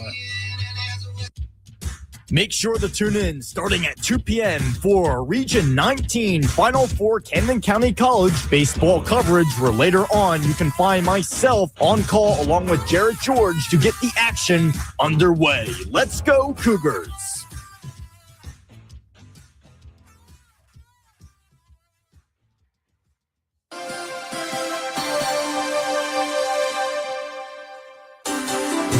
Hey, it's Nick Earnshaw, station coordinator here at 91.5. You're listening to Camden County College Baseball. Now, let's get back to the game.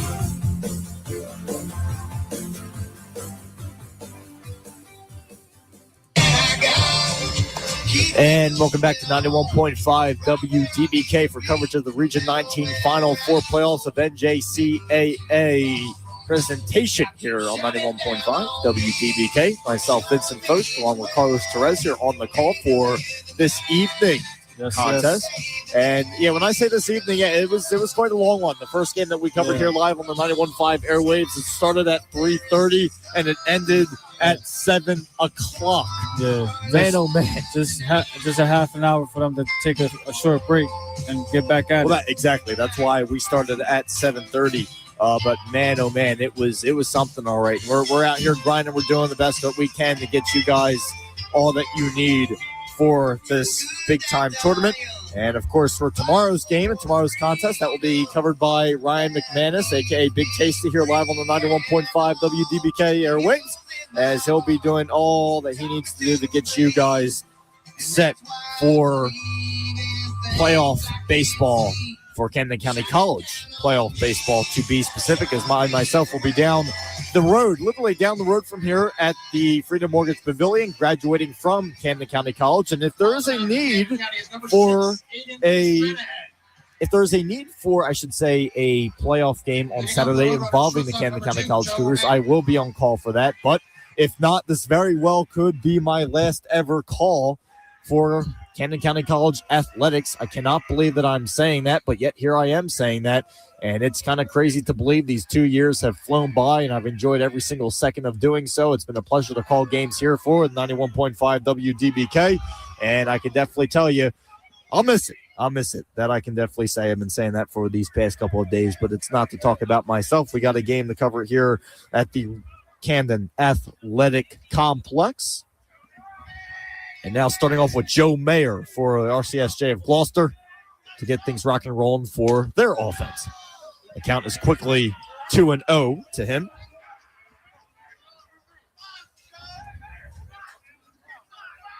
As there's a lot of guys named Nick on this team that I've noticed as immediately stand out. But man, oh man,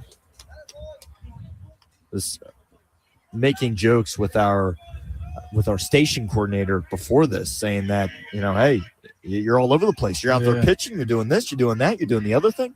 Even in the last game. Oh man, there were a bunch of. I mean, they're everywhere. Can't get away from them. I mean, literally. The count is still 2-2 to Joe Mayer. As we're trying to get all caught up here.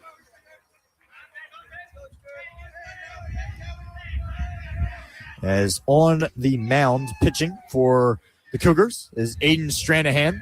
He's looking to really pound home what he is all about to the Roadrunners for a nice rivalry matchup. And I tell you what, if this is my last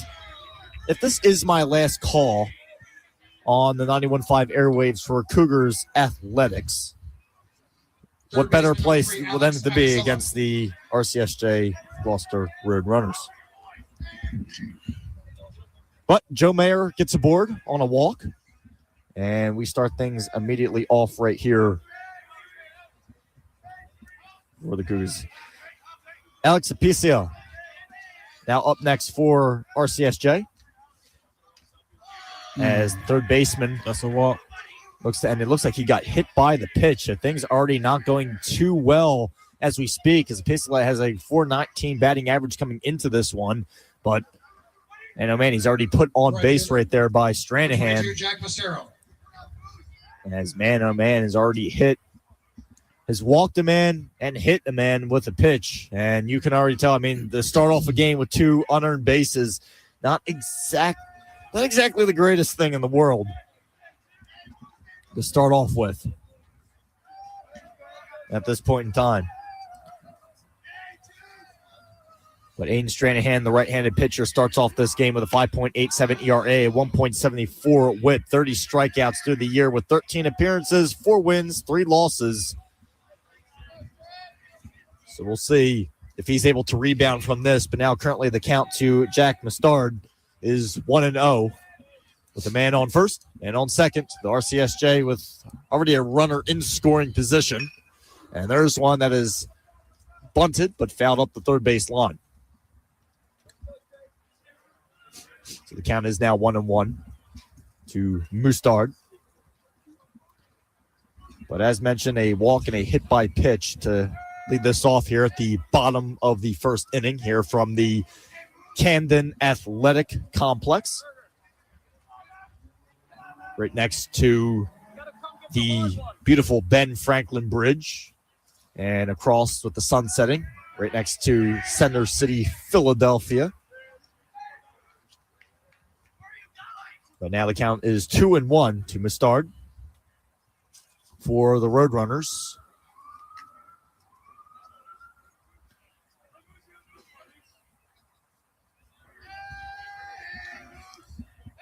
As the fielder out of Westville coming in with a .455 batting average, 86 RBIs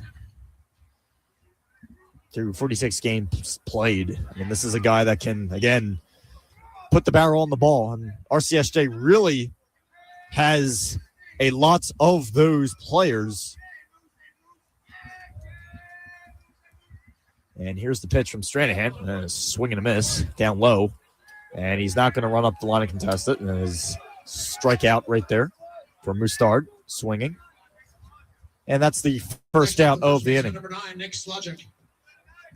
So now we get to see Nick Slogic here for the Roadrunners.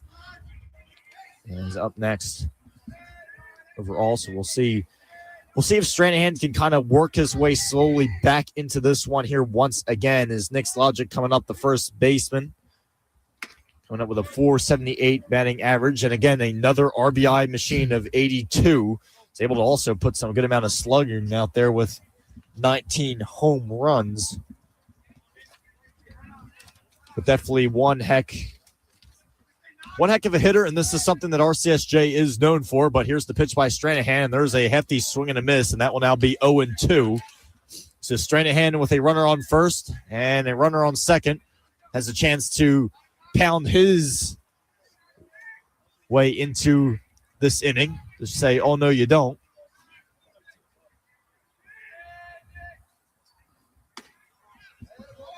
There's a first pitch of the at-bat, which is a ball.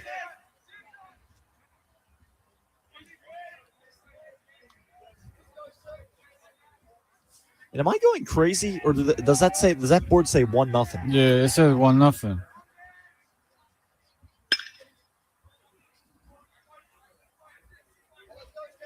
There's a pitch foul down the first base line.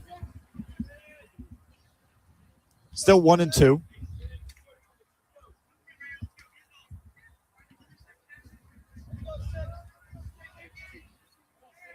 I'm swearing that's driving me crazy. As there's one that is rocketed up in the center. It should stay in the yard.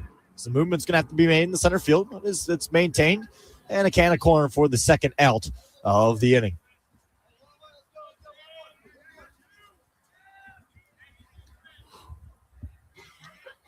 The left fielder, number 12, Nick Izzo. So it's now Nick Izzo makes his appearance for RCSJ. The outfielder from Jackson, New Jersey, making his first appearance of the evening. The .426 batting average through 46 games played with 72 RBIs. As there's a first pitch strike down to him.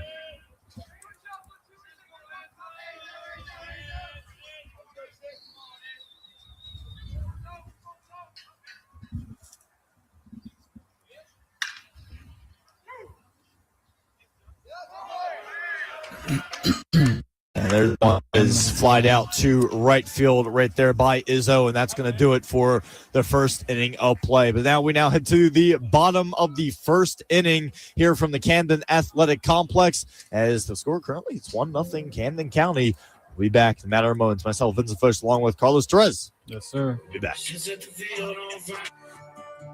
Camden County College Tutoring Services. We are here to help you succeed. Do you want a little extra support to boost your confidence and grades? Camden County College is here for you. Our tutoring services offer personalized guidelines to help you master your coursework, achieve your goals, and stay on track to graduate. Find us on the second floor of Wolverton Library at our Blackwood campus and in the Student Learning Center on our Camden campus. We also offer remote and limited online tutoring options for flexible support wherever you are. Our dedicated tutors are here to empower you every step of the way. Don't hesitate. Reach out and let's achieve your best together.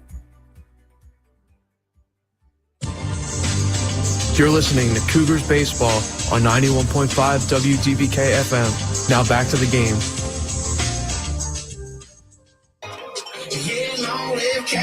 And welcome back to 91.5 WDBK for coverage of the Final Four, Region 19 Final Four action here from the Camden Athletic Complex, only on 91.5 WDBK.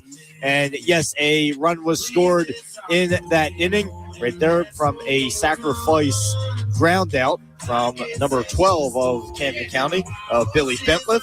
So great to see from him, and the Cougars lead this one 1-0. So they were able to get some real estate in that first inning. RCSJ was not able to get any real estate. And now we head to the top of the second, moving right along here, the Camden Athletic Complex, to see the rest of the Cougars squad as we speak at this point in time. But Carlos, I mean, your reaction so far, I mean, especially after seeing last game, you said that we were talking all break, that the biggest problem was the pitching.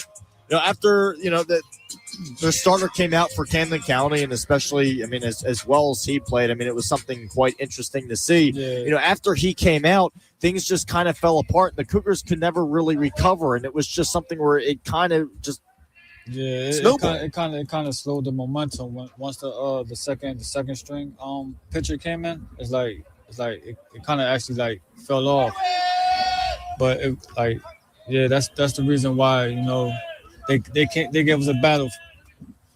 Yeah, absolutely. There's a first pitch. First baseman, Winston Yates is up. There's a first pitch ball right there from Doug King of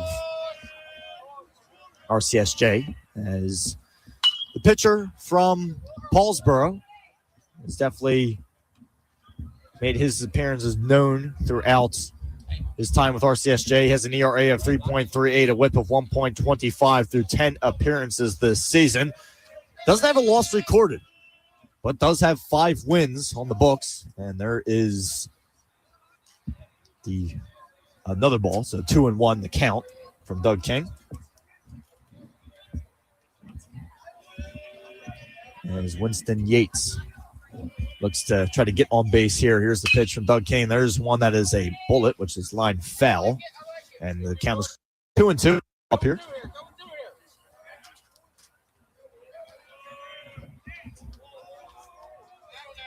As it was an eventful first game, that I can definitely tell you, and especially even with Winston Yates. I mean, he had a ground out in the first game, an RBI double, a ground out, a strikeout swinging, and was thrown out a couple of times as well, and then as well had another strikeout. So it was a little bit of a tough game for him for the first time against Brookdale. And speaking of which, there's a strikeout right there as he strikes out looking.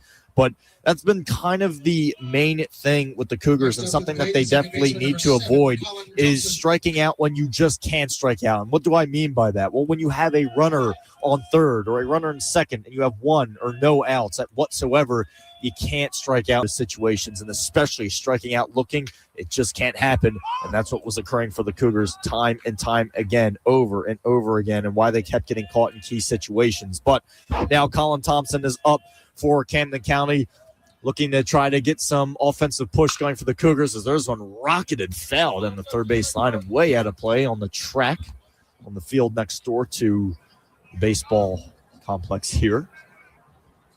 Formerly known as Campbell's Field.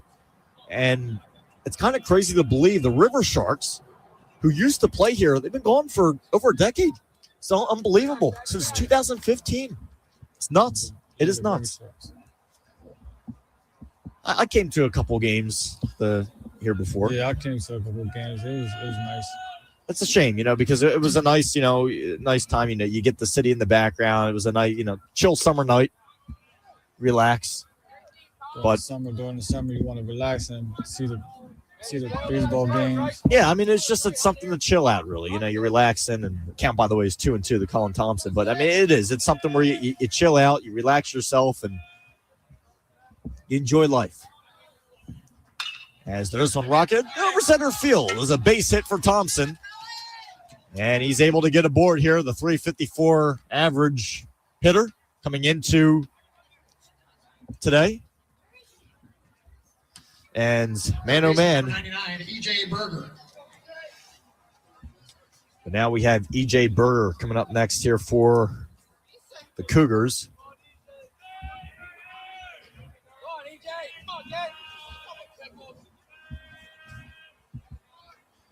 So now we get to see E.J. Berger as Colin Thompson now aboard. That was the main thing the Cougars wanted to do, was to get some traffic here on the base pads once again. But now we'll see E.J. Berger. We didn't see him last game, so some change up in the lineup right there from Coach Scanzano.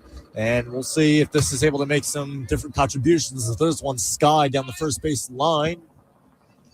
And lands where we do not know where it lands, as long as it's not on my head. But away that one goes. It may have went on Delaware Ave. And the funny thing about it was, and I was talking to our crew, I was talking to you about it. I said, they don't usually allow people to park along Delaware Ave. Well, I'm not going to lie. Would I want to park there? No. I don't need a baseball on my windshield. I don't need safe light repair, whatever. I don't need any of it. That's the last thing I need at this point in time. As there's a high fly ball to deep right field. Will it stay in? And it does not. It is a foul ball.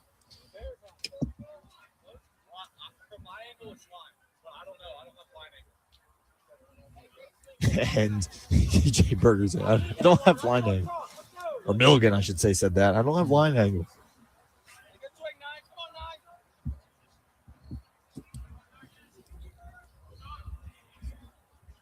But E.J. looking to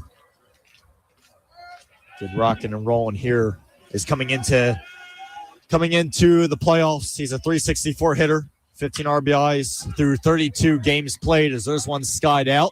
Going to look to go for the double play. And it looks like they did indeed get it. Yes, umpire holding up the outside, and that's where we stand at this point in time. So unfortunately, E.J. Berger hitting into a double play, and that's going to do it for the inning. But hey, the Cougars still lead 1-0. They now see the Roadrunners for a second time, now heading to the bottom of the second inning. You're live on 91.5 WDBK. Stick around. Camden County College is offering a free financial literacy workshop series designed to help participants build practical money skills for everyday life. The series includes 3 sessions: becoming a budgeter and setting financial goals on February 17th, building credit on March 20th, 4th, and down payment assistance program on April 21st. Workshops are available either in person at Taft Hall, room 105, or virtually through Zoom. The Financial Literacy Workshop Series is presented by Camden County College in partnership with Fulton Bank and is part of the Division of Student Success and Retention. This has been a public service announcement from Camden County College. My name is Travis Jenkins, and you are listening to Camden County College Baseball right here on 91.5 WDBK-FM. Now let's get you back to the game.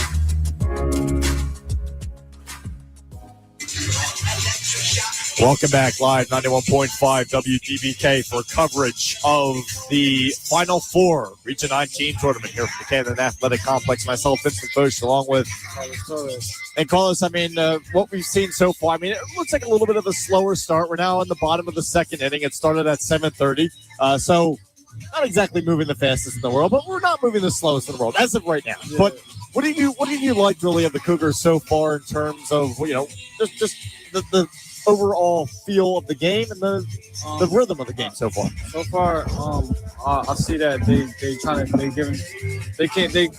just came off of the loss from from Brookdale. So I see they got their energy back right now. So it looks like they're trying to put up a fight this time. Yeah. After a 30-minute break they had. So I mean, I'll give them that type of support. Yeah, I mean, we'll see what occurs from it. Nick Izzo will be leading it off for the Roadrunners. The second inning for the Roadrunners is the catcher, number 11, Jaden Rosado. Or, excuse me, number 11, Jaden Rosado will be leading it off. My bad on that one, folks.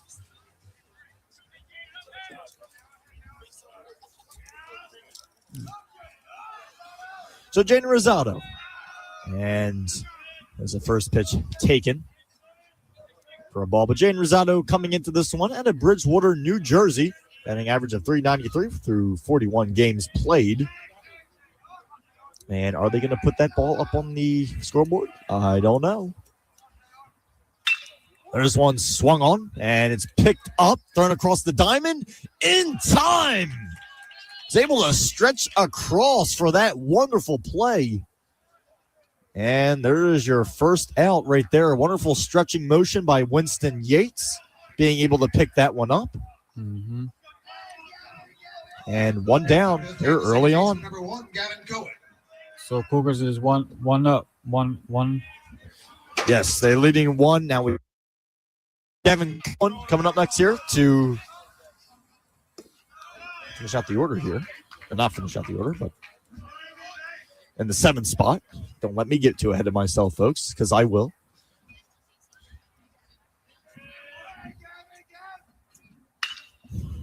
And there's one as a base hit into center field right there. Brigantine, New Jersey native, batting .404 this year, able to put that one in play.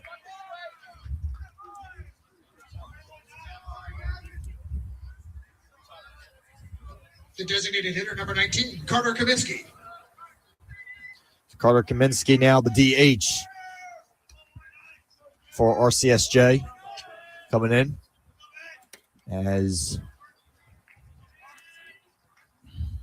looking to drive his point across right here through 3 appearances this year. Mm-hmm.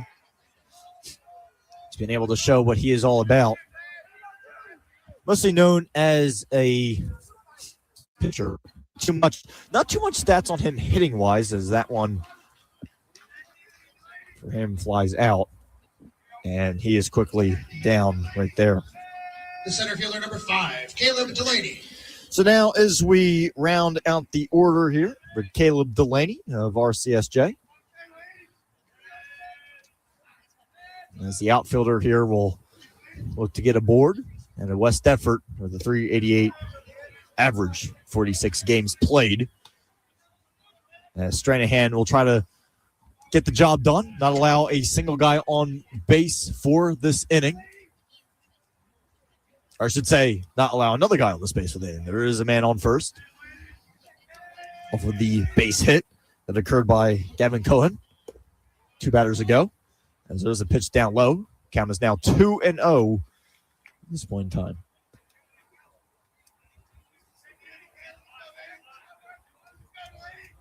Yeah, the temperature's starting to drop, but the good thing about it is, our station coordinator, and great thanks to him, we do have a pizza sitting between us. That we'll have to take care of him on break. Yeah.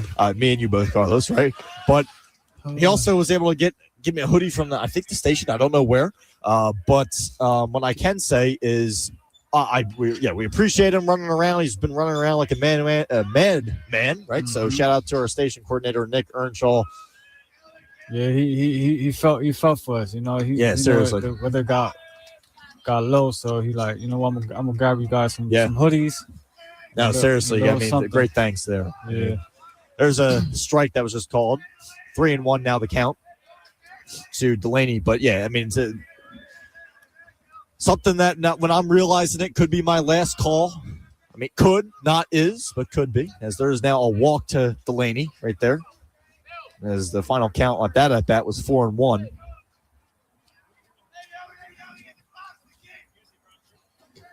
And now we head back to the top of the order to Joe Mayer as his first at bat in the bottom of the first inning resulted in a walk.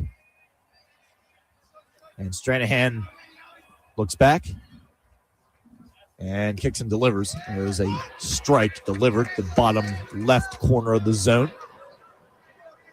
As keeping an eye on Gavin Cohen is going to be key. That I can definitely tell you.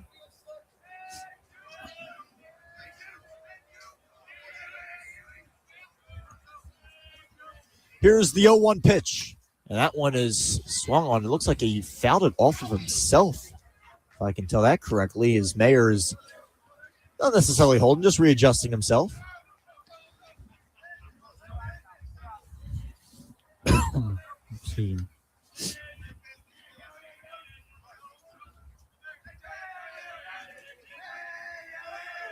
As Stranahan looks back once again at Gavin Cohen, and there's the pitch. And that one is inside.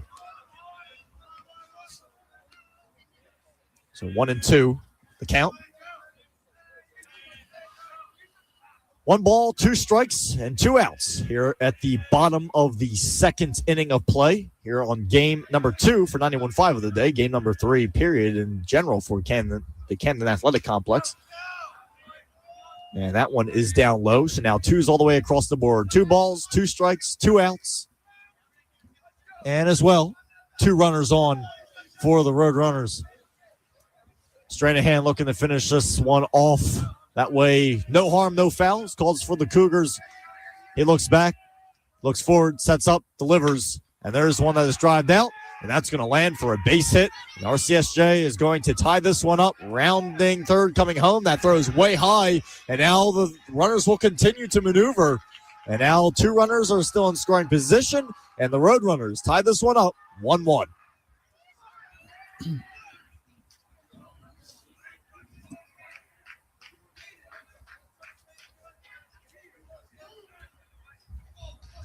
So Mayer coming through on that one right now as we now move to Alex Apicella. Baseman number 3, Alex Apicella. On that one. But his last at bat was a hit by pitch. But now the Road Runners are looking threatening here with 2 runners in scoring position. And Apicella looking to try to get the lead here for the Road Runners as they already lead now in hits, 2 hits to 1 hit. Both teams have an error. As Stranahan looks, kicks, delivers. That one is a strike. Caught the outside edge of the zone. Yeah, the good thing here at this point is where Stranahan is. You have a runner on second and a runner on third. There is now no reason to worry about the base pad any longer. You just need to focus on the dish. And that one is lined into center field. A base hit. 2 runners will score, and RCSJ takes the lead. An RBI single from Alex Apicella. And just like that, it is 3-1.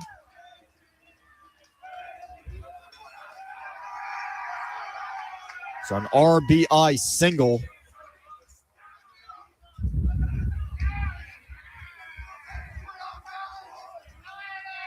Now batting the right fielder, number 22, Jack Mistero. Now we see Jack Mistero. The second time is his last at bat. The bottom of the first inning, he struck out swinging.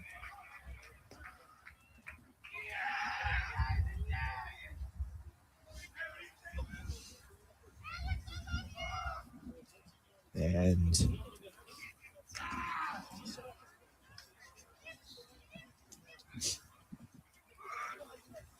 just going over some protocol right here as the umpires are just giving the right signals, making sure the clock knows the right numbers. Is now RCSJ has racked up 3 hits in this inning alone. And here we go to Jack Mistero. Here's the pitch. And there's a strike low in the zone. And the count is now 0-1.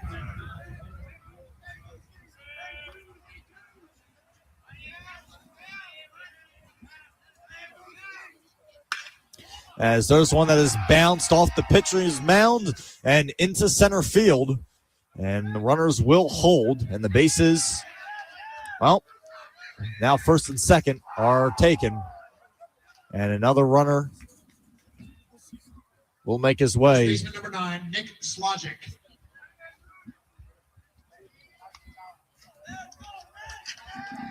Roadrunners now leading this one 3-1.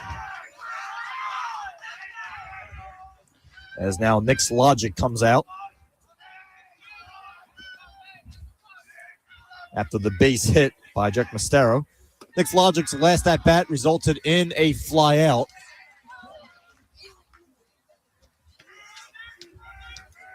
As right now Stranahan just trying to find his way once again, as it's kind of gotten a little bit away from him at this point. And there's a kick and delivery, and that one is swung on and drifting far back to the warning track. Now he'll be able to come in a little bit and be able to make the catch. So the Cougars get out of the inning, but not without RCSJ Roadrunners putting their point across and putting up 3 runs on the board. Gloucester leads this one 3-1 as we speak. 91.5 WDBK. So we now head to the top of the 3rd inning here on Camden County College Radio for coverage of the Final Four tournament, Region 19 tournament from the Camden Athletic Complex. We'll be back in a matter of moments. Myself, Vincent Foch, along with Carlos Torres. We'll be back. Stick around.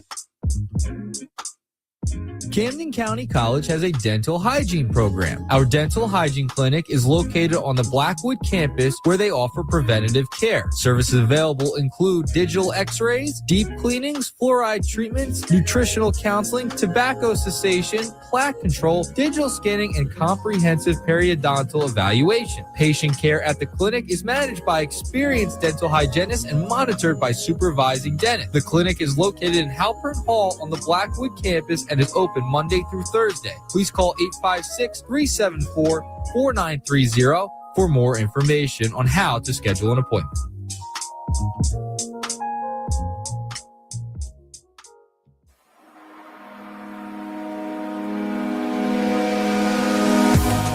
Stranahan, and you are listening to Camden County College Baseball right here on 91.5 WDBK-FM. Now let's get you back to the game.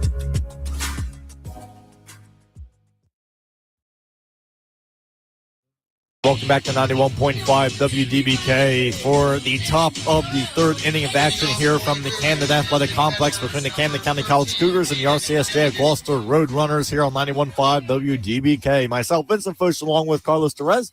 And, Carlos, we started to see it once again. Stranahan, he was in a groove. 2 outs occurred, and then everything just started to fall apart.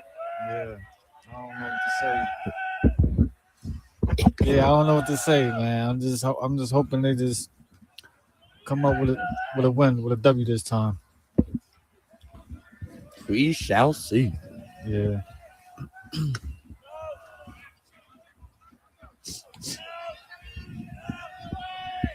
There's a pitch taken right there, 2-0. As we start this one off, more so Aiden Milligan. The count is quickly 2-1 to Milligan. As looking at the past contest to Milligan after this pitch, as there's a bouncer over the mound to the shortstop of RCSJ across the diamond, and that one is going to be in time. What a play. The accuracy of the throw was there.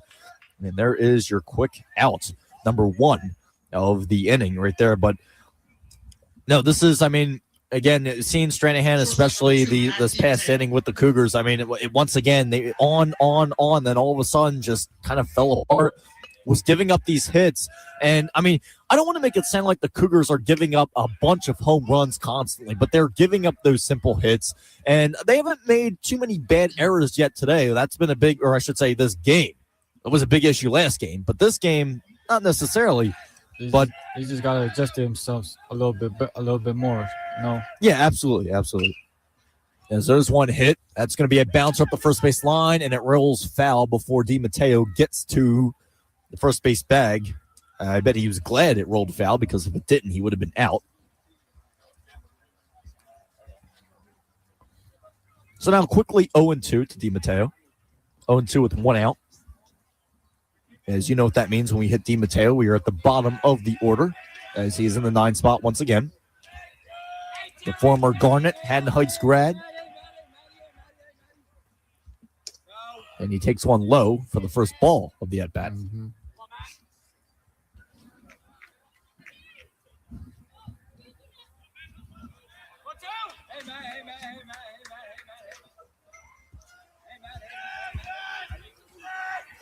I have a piece of pizza stuck at the top of my gum. This is the worst time for it to happen when I'm doing a broadcast, too. Because we had pizza here, and that's what we were eating in between breaks. And now I'm extremely pissed that there's a piece of pizza stuck in my teeth. And I can't, I'm stuck, because what am I going to do? I'm going to do it with the mic on. You're going to hear, like, what? No, okay? You know, unbelievable. Got to wait till break. Yeah, I know. It looks like we're going to, well, not yet. Got a little ahead of myself. DiMatteo strikes out. Oh, I got it. There we go. I managed to loosen it up. It's out. It's out. We're alive. We're alive. So DiMatteo strikes out. He's looking. And now we head back to the top of the order. Chase Conaway, as his last at-bat resulted in a walk at the top of the first inning of play. As Chase was able to get into scoring position, but not much else occurred in that. Nice line hit. Actually, Chase did score, I should say. Would not much else occur, but Chase unfortunately does not score this time. He grounds out, and that will do it for the top of the third inning. But when we come back, we'll see more of the RCSJ Roadrunners defense, and hopefully the Cougars can tighten up, especially in their defensive ways, as the Roadrunners scored 3 runs last inning. Let's hope that does not repeat itself. Coming up, bottom of the third, here live 91.5 WDBK, coverage of the Region 19 Final Four from the Camden Athletic Complex. Stick around, folks.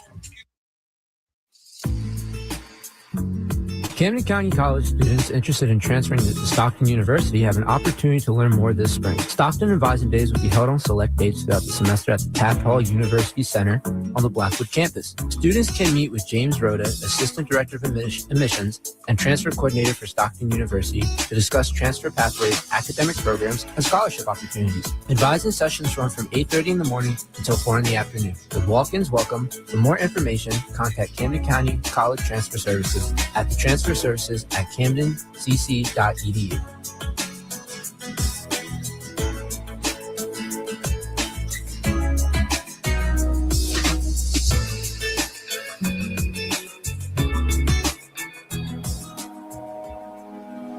My name is David Del Roca, and you're listening to Camden County College Baseball right here on 91.5 WDBK-FM. Now, let's get you back to the game.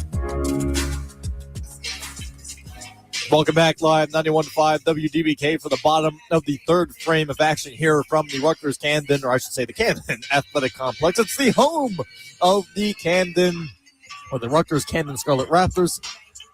Obviously, they are not using it right now. The Camden County College Cougars are using it right now, right? Yeah. Still got Camden in it. It's allowed, right? It's allowed.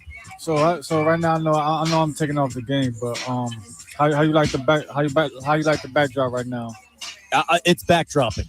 It really is. I mean, seriously, if you could see what we're looking at right now, I mean, you see the city of Philly starting to light up slightly, the sunset right there. I mean, this is nice. It's as good as it gets. I just took a photo of it. So if you're watching the broadcaster's stream or the broadcaster's cam, whatever they call it, what is it called? The WDBK commentator cam. Oh, look at that. Fancy with the titling right there. Yeah.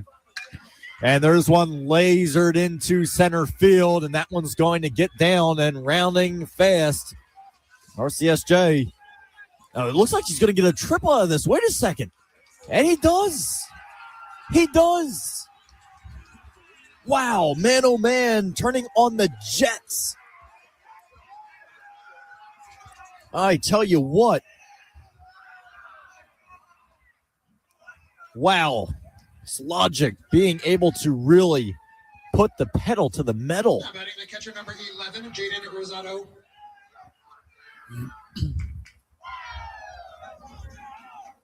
Or I should say that was Nick Izzo that was flying around the bases like there was no tomorrow. For RCSJ, got a triple out of that. And there's a hefty swing and a miss by Jaden Rosado. His last time up at bat resulted in the ground out.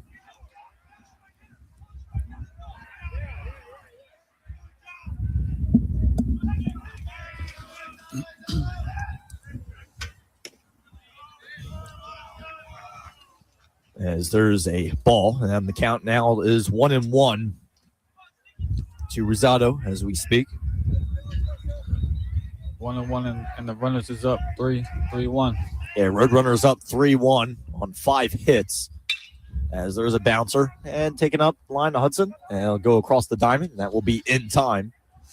So there's the first out of the top of this frame.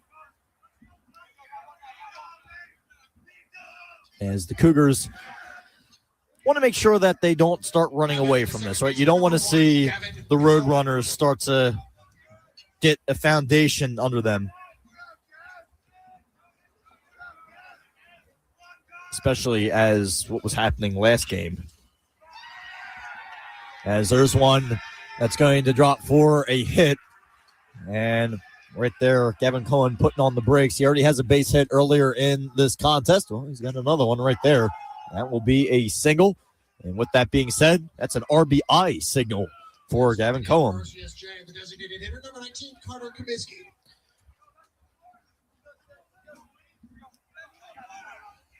So scoring right there, Izzo. And now Carter Kaminsky, who flew out his first at-bat, will look to continue this offensive push that the Roadrunners have developed here in the top of the fourth. As there's a first pitch ball to Kaminsky.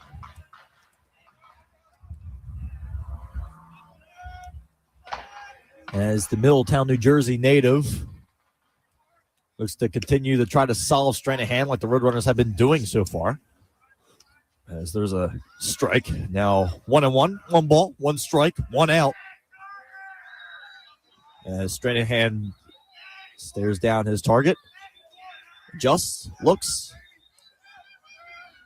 and delivers. That one is down low for the second ball of the at-bat, 2-1.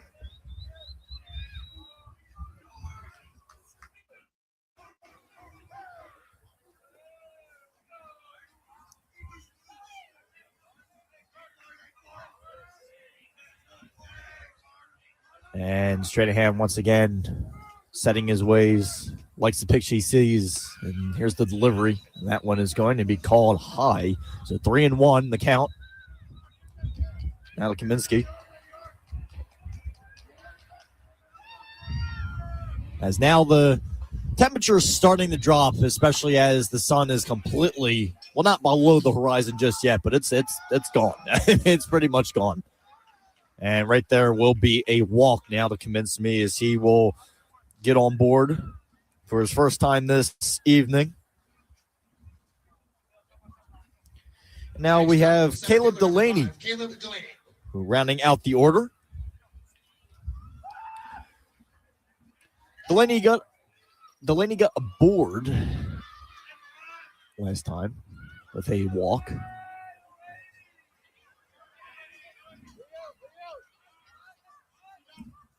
And he looks to try to go for a bunt, but pulls back last second. And that one was called for a ball. But 2 runners on for RCSJ. Delaney, who is, his father is actually works in the office right next door to our station. Oh, yeah. So to our production studio, there's an office right next door. That's his dad that works there. So his dad works for Camden County and is someplace for their arch rival. Can't make it up. But speaking of Delaney, he is able to get an infield hit, and now the bases are loaded for third runners. I almost shouldn't have said that now. I think that gave him some power. I don't know. Yeah, some power. I don't know what to tell you. You know what? I probably should have said that after whatever happened. But now Coach Genzano is taking a walk out to the mound to meet Stranahan. He looks towards the pen. I don't see a signal. He looks towards the pen again. I don't know. I'm looking here. This may just be a mound visit, and it looks like there is a signal by Coach Scanzano. At least it looked like he gave them a signal. Again, I will not confirm it until they're coming out of the bullpen or the dugout. So that looks like it will be the day for Aiden Stranahan, as he most likely either one will be taken out or 2 will be taken in another position. Most likely will be taken out of the game, and yes, he will be just taken out. So the WDBK live at 91.5 pitching change as we call to the pen here for the first one of the contest for either team. We'll go to a quick break here at Camden County College Radio. And when we return, well, we'll see who our new man is on the mound. Stick around here, folks. 91.5 WDBK. Myself, Vincent Folks, along with Carlos Torres. Stick around. If you are looking to get more involved on Camden County College's campus, there is a way to do that. You can call 856-227-7200, extension 4374, or go to camdencc.edu/student life and clubs and organizations for more information. That is to get involved on campus with student life and activities. Live from the WDBK studios in Blackwood, this is 91.5 WDBK-FM, Camden County College Radio.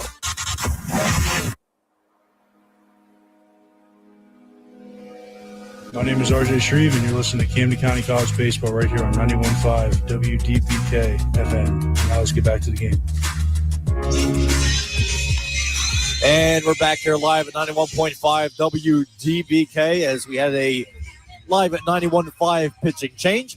And now looking at who we have on the mound, well, it's a guy who is very, very well known here in the Camden County College area, especially when you go anywhere on the Blackwood campus. It is Mike Falls, and definitely great to see him on the mound. That I can tell you, one of the top pitchers for the Cougars, especially in this past season, as he was able to pick up his 100th strikeout earlier in the season. So great to see from him, and we'll see if he can continue or at least help the Cougars to strengthen up their defense, as that's been kind of a main thing right now. Is unfortunately for Stranahan, it just was not working out, and that's where we stand at this point in time.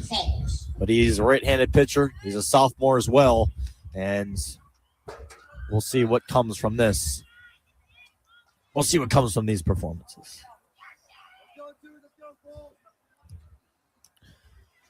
So the big 2-2 on the mound.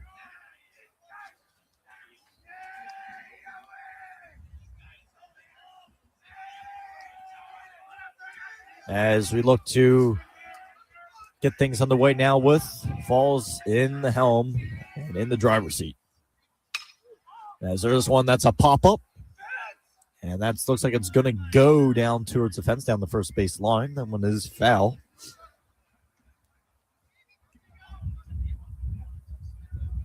But Joe Mayer now back at the top of the order for the Roadrunners as he walked at his first at-bat.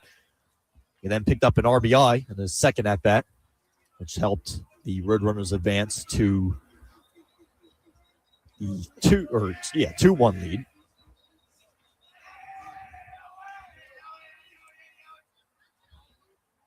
Here's the pitch to Mayer. 0-1 pitch. Now 1-1. And remember, folks, the bases are loaded behind Falls.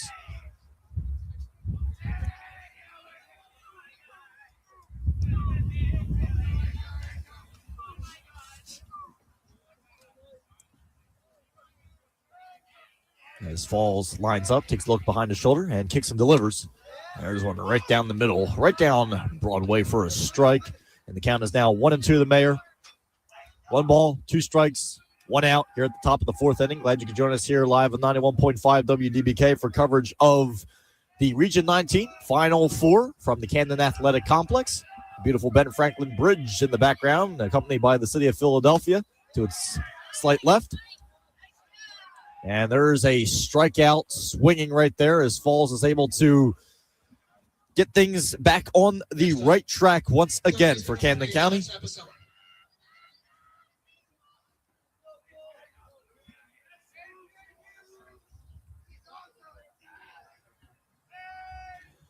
So Alex Piccola now up at bat. First at bat was a hit by pitch. Second one was an RBI single. And that one's going to be skied out to deep right field. And that one is off the back of the wall. And this is going to score 2. Coming in, my bad, that actually scores 3. That clears the bases for the Road Runners.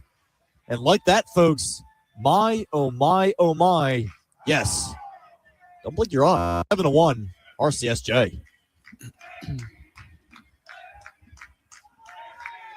So right there, an RBI double. The right fielder, number 22, Jack Mastero. A man, oh man. Third inning. Yeah. Yeah.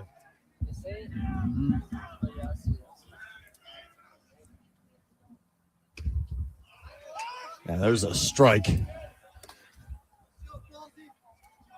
Right down to Jack Mastera. So Camden County's number 22 is going up against RCSJ's number 22.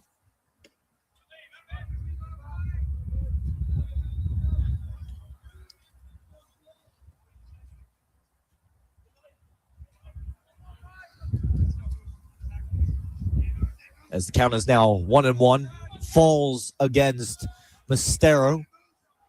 As Mastero had a strikeout for his first at-bat, as well with a base hit for his second. Now a ball, 2-1 the count. RCSJ getting 7 runs on 8 hits. Both teams have an error apiece.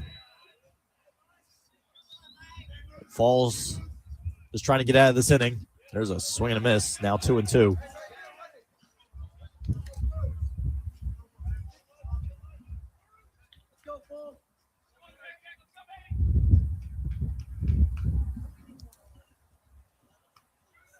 Falls looks to line up. Kicks, delivers, and there's a rocket to right field. Was the catch made? It was. A diving catch out in right field and is able to send the Cougars to the break. And much needed break. That I can definitely tell you with the way that things were going, but the play made out there, it was definitely something to talk about. 100% Chase Conaway being able to come up big to get the Cougars to the break. But RCSJ adding on a bunch more runs. It is now 7-1 Roadrunners. We'll see what happens now as we head to the top. Or I should say, yes, I was right, the top of the 4th inning. My bad, it was the bottom of the 3rd. We'll be back. Matter of moments here live on 91.5 WDBK. If you are looking to get more involved on Camden County College's campus, there is a way to do that. You can call 856-227-7200, extension 4374, or go to camdencc.edu/student life and clubs and organizations for more information. That is to get involved on campus with student life and activities.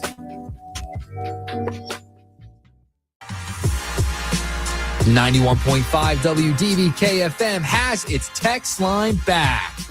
You can text in to our student shows at 856-345-WDBK or being 856-345-9325. Join our conversation, and if you have a request, let us know. That's once again 856-345-9325.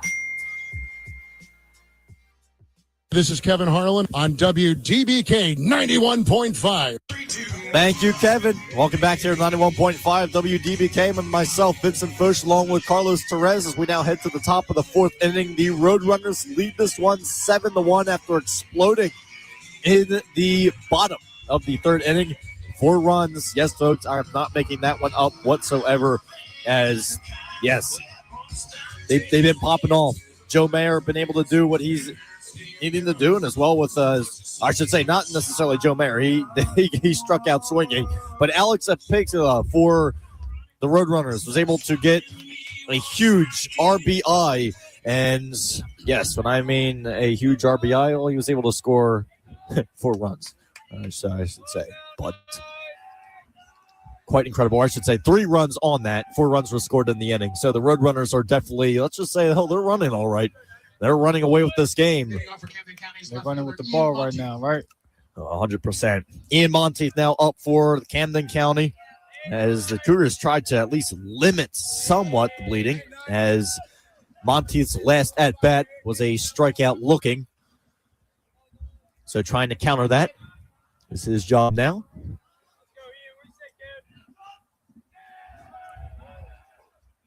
And there's the pitch, and that one is lined into right field for a base hit. Monteith getting aboard, and that's exactly the type of things that the Cougars need at this point in time, is getting aboard and being able to puncture the Road Runners early on, not waiting until you have 2 outs and then finally getting on base, but to do so immediately, right off the bat, literally right off the bat, as there was one sent into right field. So with Ian Monteith, there comes Billy Bentliff. And there's another one, which is, contact was made, but yeah, it went deep off outfield. it was a deep ball, just not where we wanted it to be. Yeah.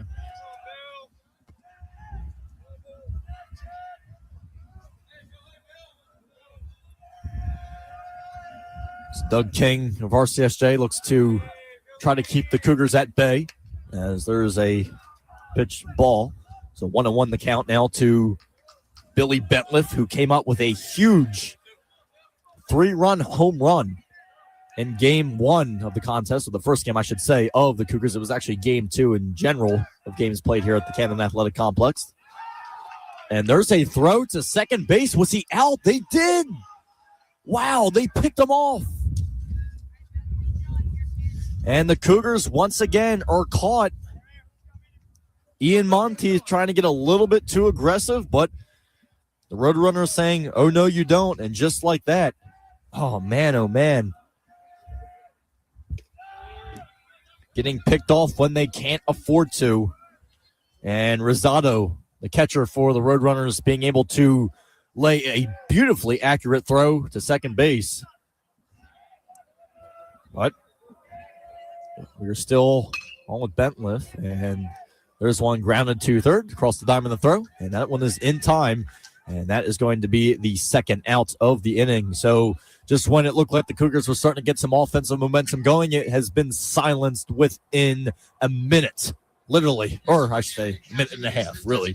If you want to be as specific as possible, we can go down that route.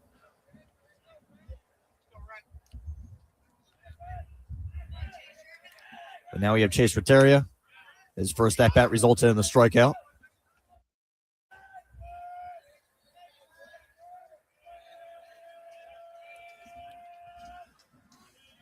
As Doug King looks down, and here's the 0-1 pitch.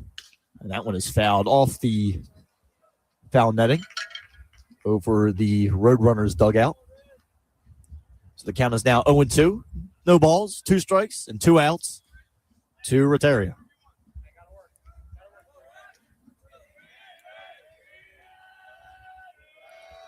Lucky number 3 looks to get a hit. And that one is down low for the first ball of the at-bat, 1-2. But the Cougars here, I mean, they've been making contact with the ball today, and I can say even back to last game, making contact, but just, I mean, unfortunately not coming up clutch when needed. And there you have it right there. Boom.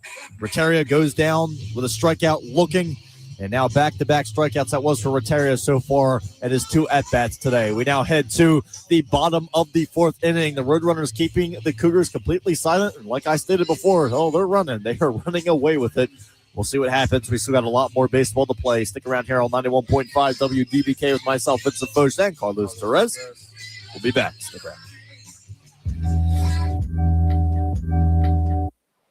If you are looking to get more involved on Camden County College's campus, there is a way to do that. You can call 856-227-7200, extension 4374, or go to camdencc.edu/student life and clubs and organizations for more information. That is to get involved on campus with student life and activities.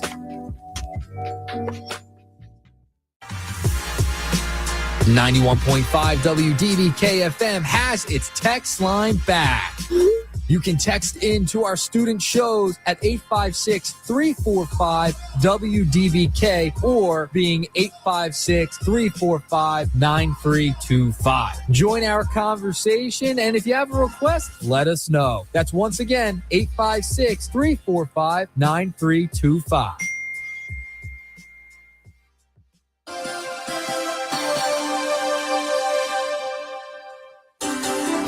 Hey, it's Nick Earnshaw, station coordinator here at 91.5. You're listening to Camden County College Baseball. Now, let's get back to the game. Welcome back. 91.5 WDBK for some Region 19 playoff action here for the Final Four from the Camden Athletic Complex.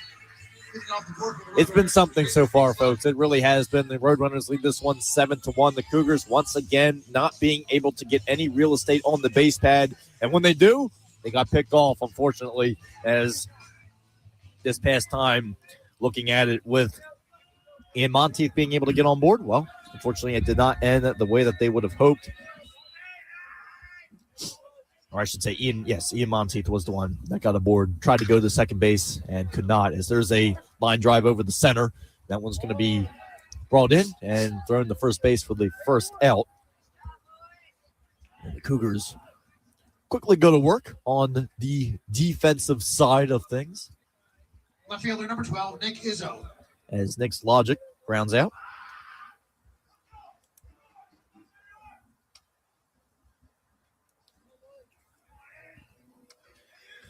Nick Izzo now up for RCSJ with a strikeout and as well a huge triple, which was the reason that really got the Roadrunners going on this 7-1 pull that they had.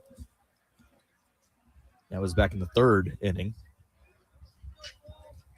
So not that long ago. As there's a hefty swing and a miss right there on the pitch from Mike Falls. Count is quickly 0-2.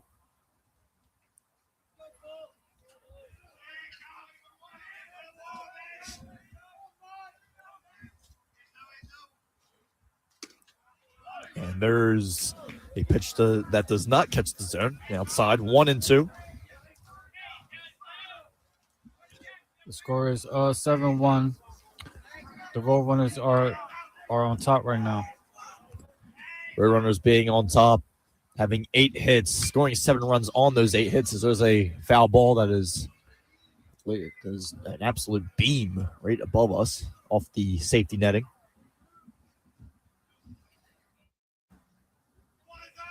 Mike Falls looks to get the Cougars back in action. I mean, again, you do it. It's only at this point in time. You're in the 4th, right? You have time to get out of this. You have 9-inning game, 9-inning contest. It's not over. 7-1. It's baseball. I mean, there is offense that can be put together, but right now you just have to be consistent, and that's exactly what hopefully Mike Falls can get you. There's a laser caught right back at the mound by Mike Falls. My goodness. That was a quick reaction from Nick Izzo. Even couldn't believe it. He's staring at him like, you got to be kidding me. But Mike Falls able to make the snare look like a goaltender out there. Look like Dan Vladar of the Flyers out there. I'll tell you what. But he made the snag, and Izzo goes down with that "are you kidding me" look on his face.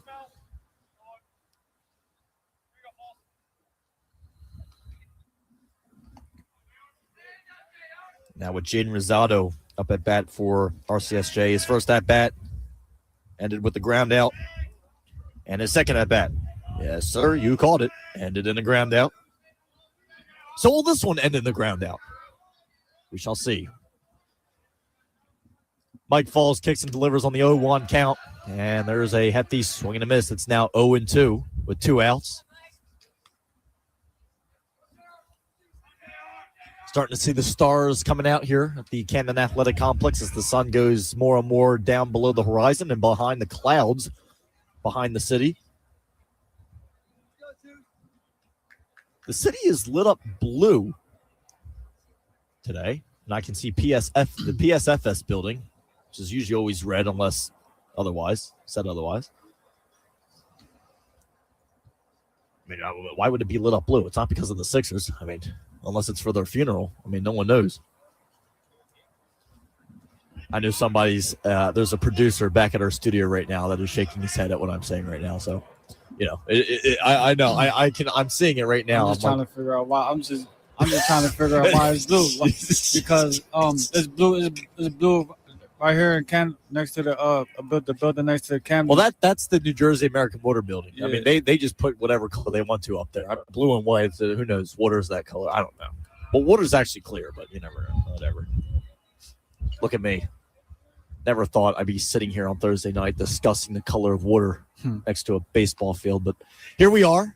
And it's been a long day. It's been a day. That's how you can tell. It's been a day discussing the color of water. That's nice. Is water wet will be my next question. Anyway, 3-2 the count has now completely worked full by Rosado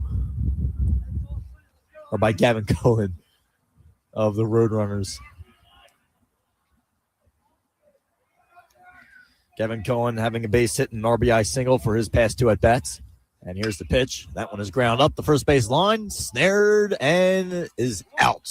Just like that. So the Cougars, well, were able to get out of it unharmed this inning, but now it's time to see some offense. Let's see if the Cougars can get the bat on the ball and get some traffic on the base pads and get some ducks on the pond. We'll just have to see. 91.5 WDBK. We'll have more coverage of it. Stick around. Coming up with the top of the 5th inning next.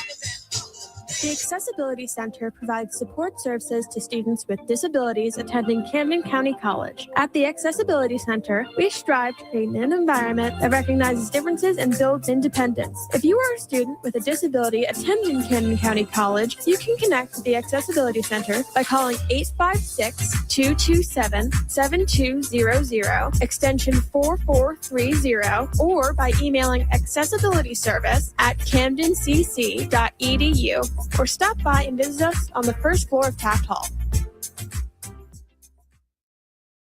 Did you know that Camden County College has a job board? If you go to collegecentral.com/CamdenCC, you can register and be matched automatically to jobs via Job Agent. They have tools such as an online resume builder, career-related announcements, career-related articles, and more. Just visit collegecentral.com/CamdenCC to sign up.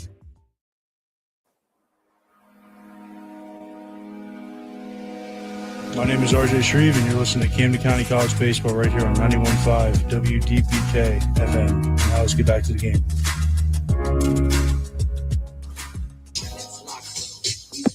And we'll get back to 91.5 WDBK for coverage of the Final Four Region 19 tournament here from Camden Athletic Complex. The sky is starting to get a little bit darker. The sun is saying bye-bye, and the night is saying hello. As right now, looking like Coach Scanzano of the Cougars isn't exactly the happiest of campers. We were talking about it over the break as he came out you can just tell the vibe was just, it was off and everything. And from the vibe from this morning and Well, that's the thing. It's a complete turnaround. I mean, we were talking to Coach Scanzano this morning. He was, very hyper, ready to go. And I mean, I would be too. But I mean, there's been a lot of errors. It's been a rough day. It has been, And when you have a day like this, it's something you have to kind of take a step back and take a breath and regame plan. Well, a regame plan as well. I mean, you just have to you really have to just look at it. You got to breathe, and sometimes it is a bad day, but there's a line drive which sneaks down the third base line. He's going to get at least. I thought he was going to go for 2, but he unfortunately. I mean, he probably could have got 2 right there, but not quite. But Lilo able to get to first here at the top of the 5th inning.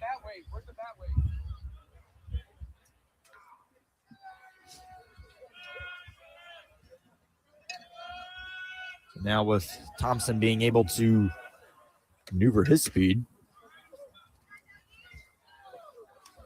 See if he can get on board here for the Cougars after Winston Yates went speeding around first. I really thought he was going to go to second, but man, oh man. Excuse me. Carlos is dying. No, you can't do that. You can't do that. We can't lose you. Not this far into the night anyway. Yeah, I know. Maybe if it was a little bit earlier, it would have been understandable, but not now. We can't lose you now. I just don't understand how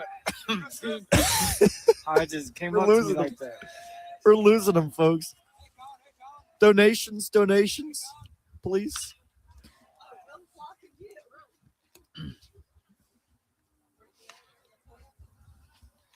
We'll see here. Colin Thompson already has this count now to 1-2 as Doug King, the Roadrunners, continues to work his magic and looks to keep RCSJ up with a 6-run lead. 7-1. 8 hits for the Roadrunners, 3 hits for the Cougars. Both teams have an error apiece, and now the count is 2-2 to Thompson.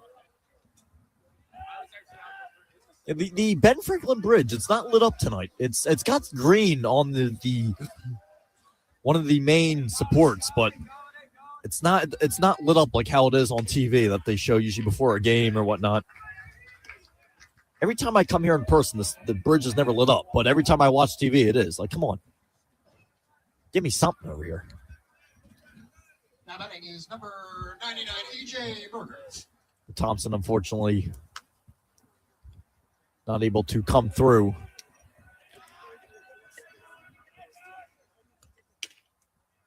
As now with E.J. Berger and Thompson going down with a strikeout.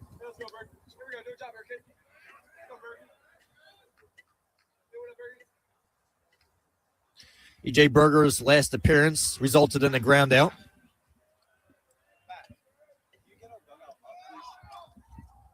As there's the 0-1 pitch, and moving down to second for the Cougars is Winston Yates. So now the Cougars with a runner in scoring position with 1 out, 1 ball, 1 strike. As Camden County trying to find any type of momentum that could be in the jar. Trying to summons up anything.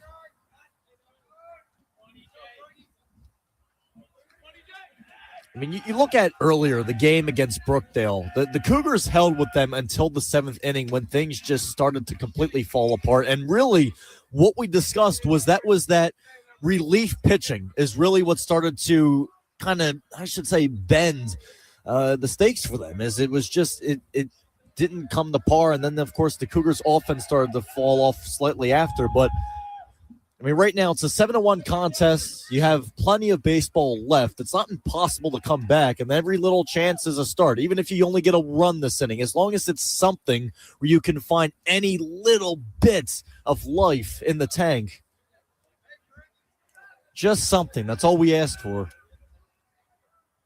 And then the people that are always saying, it would be nice if they were to tie it up. Well, come on. I mean, they just gotta keep running. There's one. Oh, that one is. Oh, that's a runaway throw, and this is exactly what the Cougars can advance from right here. So now runners on the corners at this point in time for Camden County. As that one, I'm pretty sure I would score that as an error in the scorecard. Now, again, we're not the official scorecard. What they scored and what we score are two completely different things. But it looks like, and it looks like they are going to possibly score that as an error. So at this point in time, I can feel happy about myself, right? So we are at the top of the fifth. Top of the fifth inning. Roadrunners lead it 7-1. The Cougars, though, are threatening with runners on the corners. And here's the pitch. Swung on. And that one is going to get a runner home. And the runner is safe at first base. So this is exactly what we were talking about. The Cougars being able to deliver an Aiden Mulligan coming through.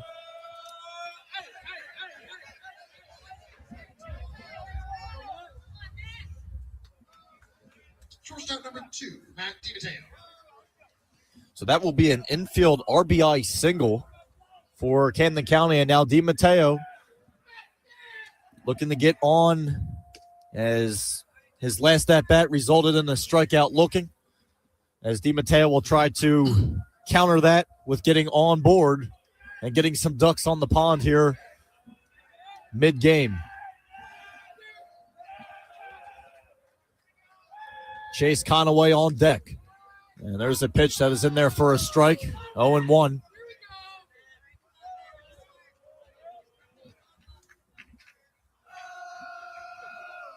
As the Cougars dugout slightly gets into this more and more as we speak. As there's one that is just down and away. About a tad bit to the right side of the zone.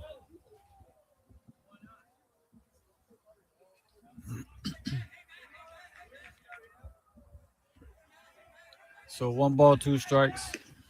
1 ball, 2 strikes. There's a swing and a miss, and DiMatteo goes down for his second strikeout of the contest. Last strikeout was looking. This strikeout was swinging. And now we go back to the top of the order once again for the Cougars. And Chase Conaway for his third at-bat of the contest. His first was a walk, and his second at-bat ended up being a ground out in the third inning. As immediately right there with Chase being intentionally, being hit by a pitch, actually.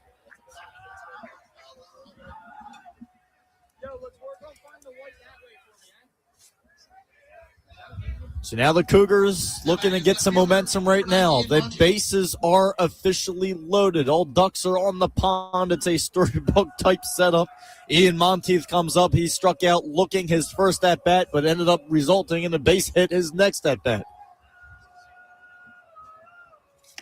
As there is a pitch high.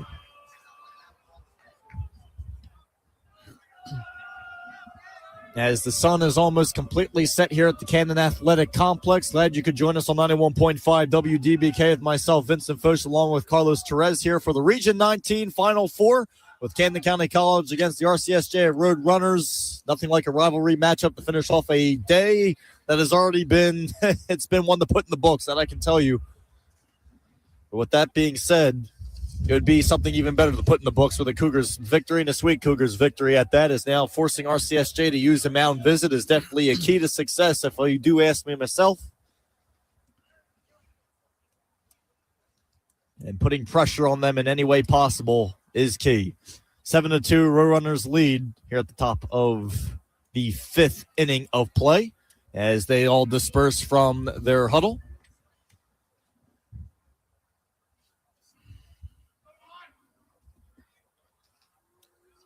Cougars got two strikes out.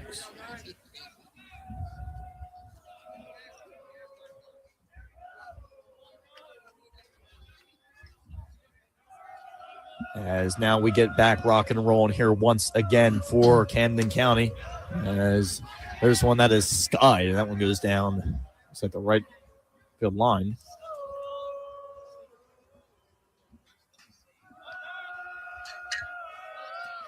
Ian Monteith looking to get rock and rolling here. Here's the pitch, and that one is fouled off. almost knocked Bentliff off of his feet, but it's okay. As long as everyone is alive at the end of the day, right? But this would be a good setup right here. The bases are loaded. 2 outs. The count is 1-2. Here's the kick and delivery. That one is fouled down the third base line.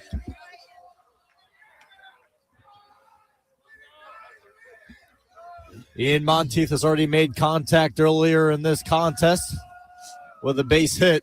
If he does so again, there's a chance he can get a couple of runs out of it. Here's the kick and the delivery. And that one's down low off the catcher's mask, but every runner holds. Not far enough to get a run in. But now we have 2s all across the board. 2 strikes, 2 balls, 2 outs.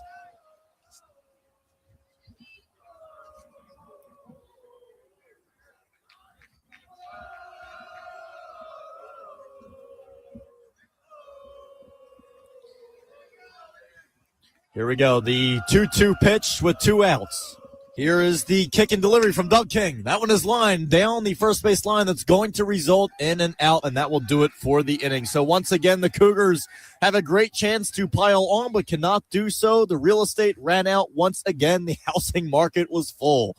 We now go to the bottom of the 5th inning here from the Camden Athletic Complex for the Rutgers Camden Scarlet Raptors at their home field. We'll be back in a matter of moments here live at 91.5 WDBK. Stick around. Did you know that Camden County College has a food pantry? Camden County College has food pantries open to assist students in need of food and various supplies. For donations or assistance about the pantries, please contact Associate Dean Tenuto at jtenuto@camdencc.edu for food distribution. The marketplace is stocked with monetary and food donations by our college community. You can donate to the marketplace's Amazon wish list through the foundation or by stopping by as well. Please consider donating. 91.5 WDBK-FM has its text line back. You can text in to our student shows at 856-345-WDBK or being 856-345-9325. Join our conversation, and if you have a request, let us know. That's once again 856-345-9325. Live from the WDBK studios in Blackwood, this is 91.5 WDBK-FM, Camden County College Radio. This is Kevin Harlan on WDBK 91.5. Thanks, Kevin, once again. Always a pleasure for him to introduce us and get us back into the action once again. But RCSJ still with the lead, 7-2 here as we head to the bottom of the 5th inning of action here from the Camden Athletic Complex for Final Four, Region 19 coverage of Camden County College Cougars baseball, only on Camden County College Radio, 91.5 WDBK. Because now we get to see the Roadrunners offense here. Once again, the Cougars ended off the inning with the bases loaded. They were able to get 1 run out of it with an RBI, but there was a lot more available there. The Cougars unfortunately couldn't deliver on Carlos. I mean, it's really been something that's been a reoccurring issue for the Cougars this entire day. I mean, your reaction to it? Yeah, they just I'm out here just, playing their game, man. They enjoying themselves right now. This is where they wanted to be at, so far. So at least they're proud of themselves that they got this far. So, I mean, at the end of it, it's a win-win, regardless. Absolutely. Well, I know Coach Scanzano once more as Gavin Cohen right there fouls off the first pitch way back there onto the track. But, I mean, it's not the way that you want to end. And again, it's not over. But at the same time, the stranding this many guys, I mean, we don't have the exact numbers, but we have to say and imagine that the amount of runners left stranded, not just this game, but last game as well, combined with the two, has to be an enormous amount. And I have to say, I will honestly say that I think it has to be close to around the 15 mark of runners that they have stranded on base. I really do. Around the 15 area. I mean, if I was to predict, that's what I would say. If I was to bet, that's what I would say. I mean, it's been just a constant issue that just every time it looks like they're going to get out of it, they kind of fall and tumble right back into that once again. Yeah. As there's that was lined down the first base line as an absolute bullet. And right now, his helmet falls off. He looks like he's going for three. Rounding second to third. Is the throw in time? Yes, it is! Wow! I tell you what, Gavin Cohen of RCSJ was in an absolute, looked like he was in a horse race running around second base, but the throw came in time from all the way across the field. Man, oh man, the Cougars, they needed a big play. It was right there and right then and now, and the Cougars got it. Man, oh man. I tell you what. Wow. And that throw especially, that came all the way in from left field, and that was thrown by, if I can get the correct one, yeah, that was thrown by Chase Conaway all the way out there in right field. So great job by him to get that ball back in play as quick as possible, and the throw to third base, incredible right there. Exactly what you wanted to see.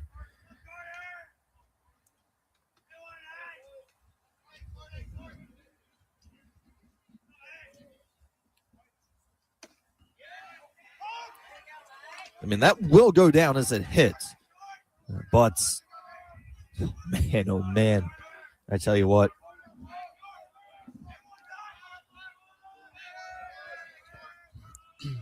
Now as we're back in action here once again, the 0-2 pitch, and that one is served over the mound, and that will go into center field just barely, but will be cut off, but it doesn't matter. We'll get to first off of that one as Carter Glimsky was able to get there after having a fly out and a walk for his past two at-bats. Now is able to get a base hit. We now round out the order once again for the Roadrunners with Caleb Delaney in the 9 spot, as he previously walked and as well was able to get a infield hit.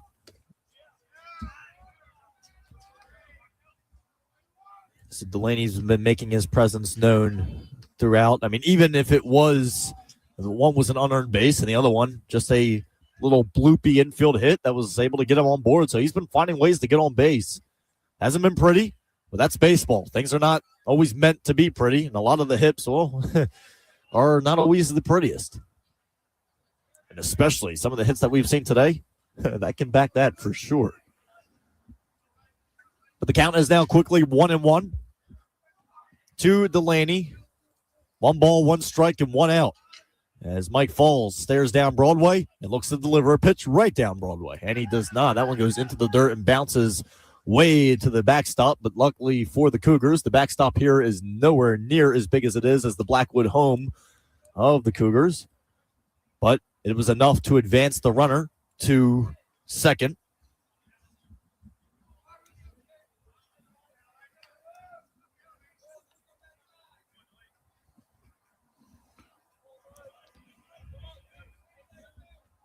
And now with Caleb Delaney still on board, trying to get some more real estate. There's another one fouled way back there and onto the field, adjacent to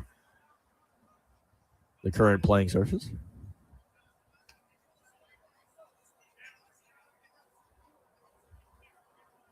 As the Patco speed line makes its way past over the Ben Franklin. As there's a pitch that is outside. And this is now a full count to Delaney. 3 balls, 2 strikes, 1 out. Here at the bottom of the 5th inning of play. Here at the Final Four Region 19 tournament between the Camden County College Cougars and the RCSJ Gloucester Roadrunners. Glad you could join us on 91.5 WDBK. Myself, Vincent Foch, along with Carlos Perez on the call. And our radio station coordinator, Nick Earnshaw, back in the studio, making sure everything happened. Corey Avery was with us at the very beginning of the broadcast. But we've gone through so many different crew members today. Bless you, Carlos, by the way. But we've gone through so many different crew members. We had an incredible pregame show, the leadoff game number 1 that 91.5 covered, starting at 2 p.m. with Dakota Avellino leading that way. Ryan McManus, a.k.a. Big Tasty, was on there, who's going to be a big future of 91.5. Jordan Leopold was also on board with that. Ian Brown, Corey once again. And for the first game, myself and Jared George covered that one. Carlos Perez has been the on-site producer for us for this entire day. He's been with us from the very beginning to the very end. So I've been with him all day, and literally I've been with him all day. For our V&J morning show, which was the final one, right? I have been with you, Carlos, since 6:30 in the morning. So there's kind of there you have it. We've been up since what? More than 12 hours? Yes. And I'm probably not going to be going to bed right when I get home either. So who knows how late I'll be up tonight, because I have graduation tomorrow. So maybe I better get a good night's sleep. We'll see. We'll see how I feel. Get a little shut eye, right? Yeah, just a tad bit. Yeah, just a tad bit. But there's a fly out right there for RCSJ as they now go down with 2 outs. As flying out that time, that being number 2, Joe Mayer, back at the top of the order for the Roadrunners. As we know, now go back to Alex Apicella. His first pitch was a hit by pitch, or his first at bat was a hit by pitch. Second was an RBI single, and then as well was able to get another RBI single on top of that. That was his past 3 at-bats. As Mike Falls looks to continue to try to halt the Roadrunners and not extending their lead anymore. As there's one that went into the dirt. Count is now 1-1 with 2 outs here at the bottom of the 5th inning.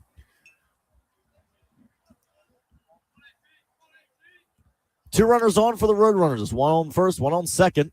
So a runner in scoring position. But they do have 2 outs, so a fly out will do just what it needs to do to get that 3rd out smoothly.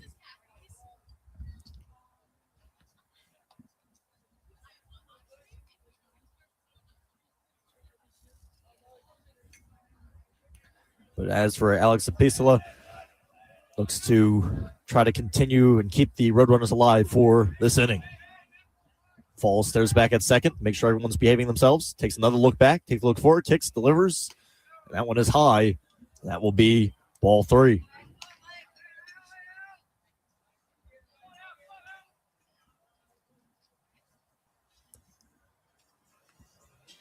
Quiet night here in Camden, New Jersey, right across from Center City, Philadelphia. Delaware River's nice and calm. As there's I had to open my mouth. There's a rocket to deep right field. And that one is luckily caught for a can of corn. Jeez, oh man. I know they say don't say that term as a medic or as a first responder, but man, oh man, as a broadcaster, I guess I shouldn't say it either. But the Cougars are able to get out of this inning once again unscathed. It's still 7-2 Roadrunners. We now head to the top of the 6th inning here from the Camden Athletic Complex for Region 19 coverage of the Final 4 action here on 91.5 WDBK between the Camden County College Cougars, RCSJ, Gloucester Roadrunners. Stick around, folks. We got plenty more where that came from. The award-winning Pine Barrens Chorus is looking for men of all ages who love to sing in the 4-part harmony a cappella style. The Pine Barrens Chorus is located in Cherry Hill, New Jersey, and is a membership organization of 4-part harmony singers from ages 18 to 90 plus, representing all walks of life in Southern New Jersey. If you are interested in joining, email contact@pinebarrens.org and let them know you're interested. 91.5 WDBK-FM has its text line back. You can text in to our student shows at 856-345-WDBK or being 856-345-9325. Join our conversation, and if you have a request, let us know. That's once again 856-345-9325.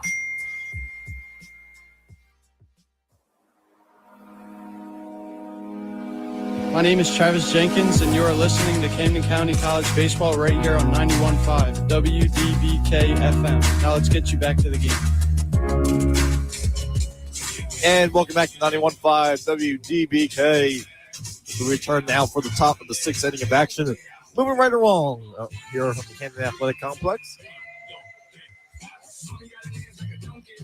Leading off for the Cougars here for this inning is number 12, right? Get big 12 here, back rocking and rolling for the Cougars. And I love how I say big 12, assuming everybody knows what I'm talking about, right? But Leading off for Camden County, number 12, Billy Bentley. So the heavy hitter from last game, who's able to get the 3-run home run over the right field wall, is now back at bat. Bentliff lines one down the right field line and foul. First base line.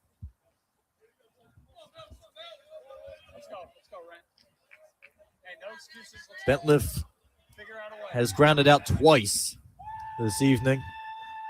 He looks to not do that again. There's a high pitch. 1-1. Uh-oh. Looks like we got Winston Yates in front of us. Uh-oh. Should have been a part of the station. Dare I yell that at him as he walks by while we're on the air? That'd be great. Counts now 1-2. I know I have approval from somebody to do that. Oh my! Wow! Bentliff absolutely. That just missed Yates. That was an absolute laser beam from Bentliff off of the bat and it went in the Cougars' dugout. Jeez, that was a knockout. Oh, that was a knockout, all right. Gosh, that was a split hit, right? Wow. Oh, he's gonna do it again. Everybody in the dugout hide. Jeez, as Bentliff rounded up the first base line and stayed in so the one play that, foul, or player, I should say out. Yeah. So the player that was just now there, he was safe because he had went inside before he went inside the dugout. Well, that's the thing, yeah. But you saw Winston Yates out here. He was standing by the opening over here. He was not standing by the opening much longer after that. I tell you what, Terry is now up. Oh, I tell you what. Yeah, but that was a ground out there by Bentliff. And now we have Chase Rateria, who has struck out in his previous 2 at-bats. And just like that, he's now a 1-1 count to Rateria. Yeah, I love it because now Winston Yates is on the on-deck circle. Prior to that, there was a bunch of guys that were standing by that. And I knew it was a bad idea because I'm sitting here. I was honestly nervous just by standing close to the netting because this netting in front of us is extremely loose. So when we were setting up this broadcasting equipment, I didn't even want to stand there. Too close to it, that is. Oh, man. People are almost getting murdered out here. I mean, Rateria just lined a foul ball down the third base line, and it almost knocked somebody in the back of the head in the bullpen. Because, again, the bullpens for both squads are on the field of play, the old-fashioned way.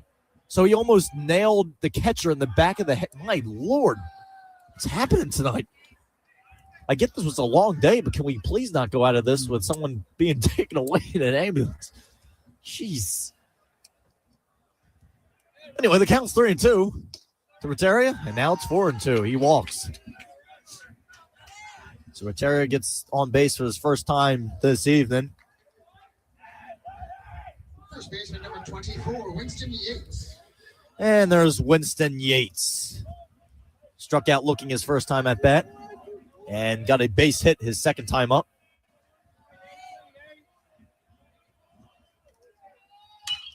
And, oh, man, that was a rocket. That one's going to hit the bridge. Jeez, foul ball.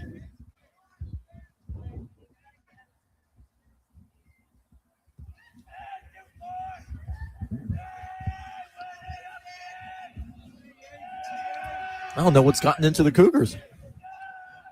Fouled one, almost took out their entire dugout. Fouled another ball off, almost took out the RCSJ bullpen. Now there's another one off. It looks like they're aiming for the bridge now. I don't know what's happening around here. It looks like they're in the batting range right now, right? I tell you what, it's the way it is right now. I mean, in a way, it's a kind of a good thing. I mean, it's only a matter of time until they get the barrel the barrel on the ball the right way and send one out of the yard the way it's supposed to be. Besides taking out every person known to man or car or animate object just moving and trying to exist. But Doug King stares down, and here's the pitch to Yates. And that one is on the ball, and I tell you what, right there. So trying to steal was Rateria. He got caught stealing, and he got there in time, but the only problem is the umpire said he came off the bag, so that was called out. And now just like that, 2 outs once again. How many times, Carlos, have we seen that today? The Cougars getting caught trying to steal a bag. Yeah. They have a runner on, and look, Winston Yates hits one out there. Unfortunately, it was landed just in front of the left fielder, and Yates gets aboard. But just with that being said right there, he could have had another man on base. Yeah. The Cougars have been doing this time and time again today where, they have a chance. They have an opportunity. And I get you want to be aggressive on the base pad, and I get the Cougars steal a lot of bases, right? This year they've stolen, around 195 bases. Yeah. But still, the way things have been going today, you kind of just have to feel yourself out, Yeah, I understand they kind of low and score, but you got to know when to do the right moves. Exactly. You need to know when to hold up. You can't sacrifice yourself like that when you're a little low on board. As there's this one rocketed over the safety netting.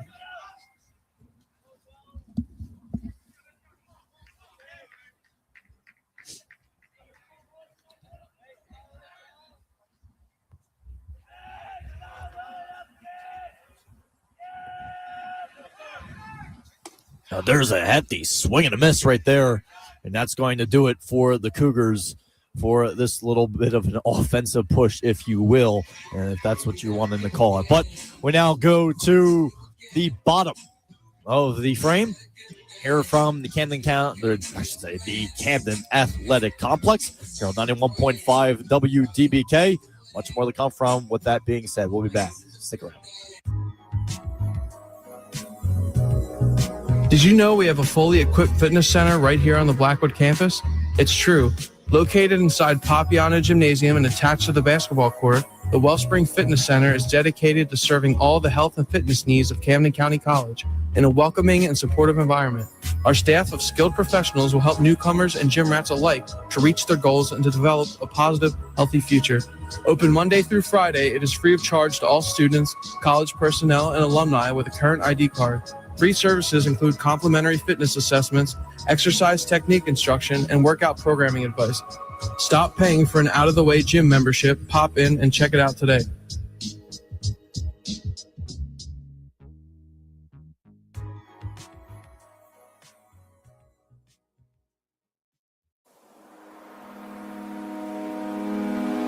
My name is David Del Ropa, and you're listening to Camden County College Baseball right here on 91.5 WDBK-FM. Now, let's get you back to the game.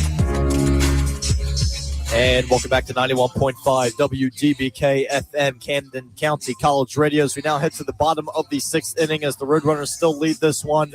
But instead of leading it by 6 runs, they lead it by 5 runs. 7-2 is how RCSJ leads this one at this point in time. And now Mike Falls back on the mound for the Cougars here once again, as we'll see what Camden County is able to hold the Roadrunners off on. Again, it's only the bottom of the sixth inning. We have 3 more innings left to play after this half a frame. Hitting off the Roadrunners is number 22, Jack Nestero. But Jack Nestero, with the C from the Roadrunners, strikeout and a base hit for his past 2 at-bats.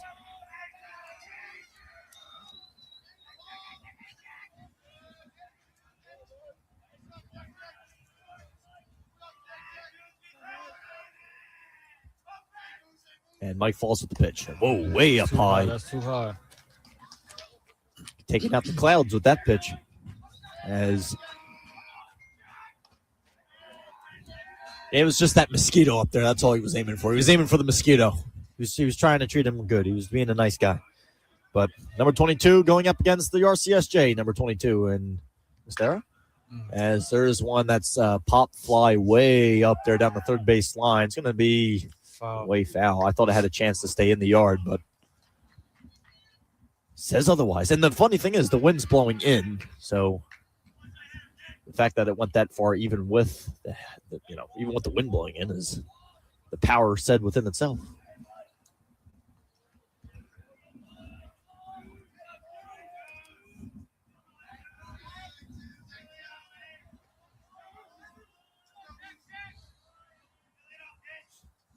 And Falls with the 1-1 pitch, And is outside for a ball to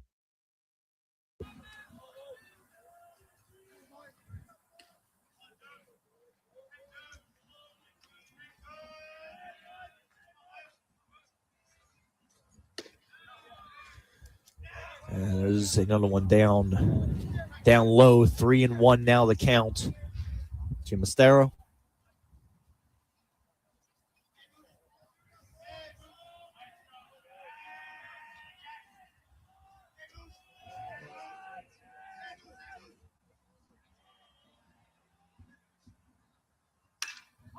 And that one is popped way up.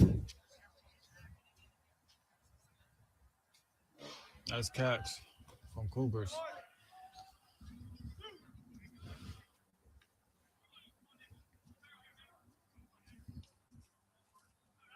First baseman, number 9, Nick Sludgick. So Nick Sludgick out for RCSJ as is a fly out and a ground out for his previous at-bats today, or this evening. As Mike Falls now with one out under his belt here for this inning. Ooh, one shot right back at him. He was lucky it didn't hit him. And now on base is Logic with a base hit over the center. Get this rock and rolling for the Cougars.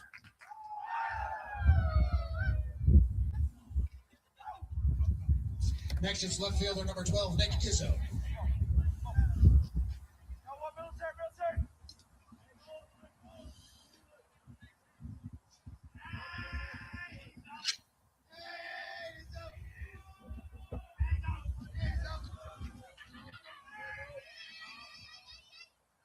As there's one that's popped way back there and out of play onto Delaware Ave. But man, oh man, I tell you what, it's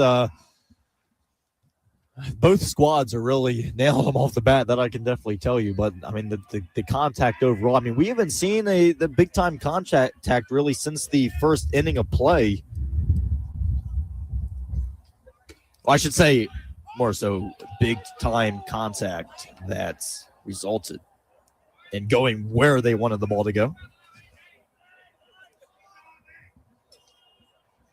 Being not a foul ball. Being a triple. And a home run by RCSJ. As there's another one that is popped. Jeez, oh man, they're going to hit the Patco train passing by.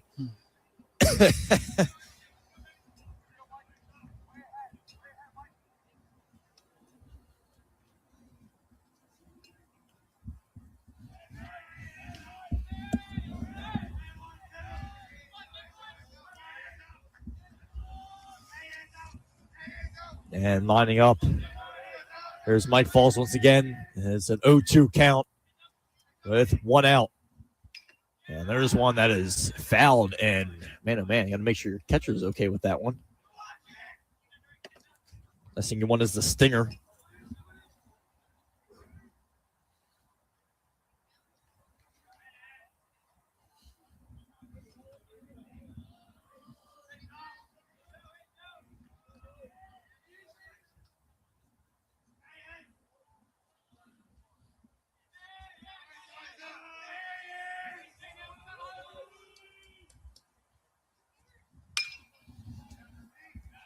Another foul ball.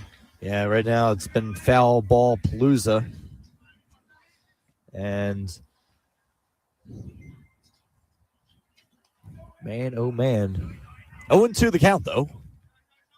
Here at the bottom of the sixth inning. 7-2, RCSJ still leads. And on those 7 runs, RCSJ has picked up 11 hits. Cougars have 5 hits. And there's, we were talking about a hit. Well, there's a possibility for another one, but it is picked off center field for the second outs of the inning. And RCSJ looking to regroup. And now coming up to the dish. Now batting for the Roadrunners, number 7, J.C. Laquara. And there is, it's said beautifully by the public address announcer, J.C. Aqualer.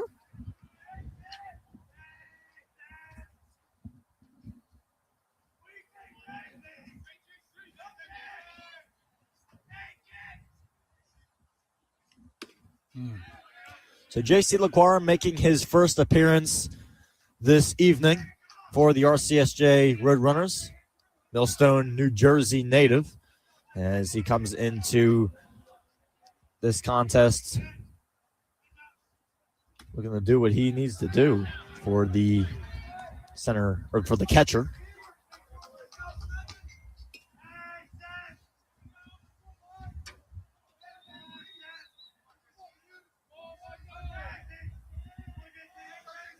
As he is a freshman, and there's not too much information. Matter of fact, there isn't any information on him.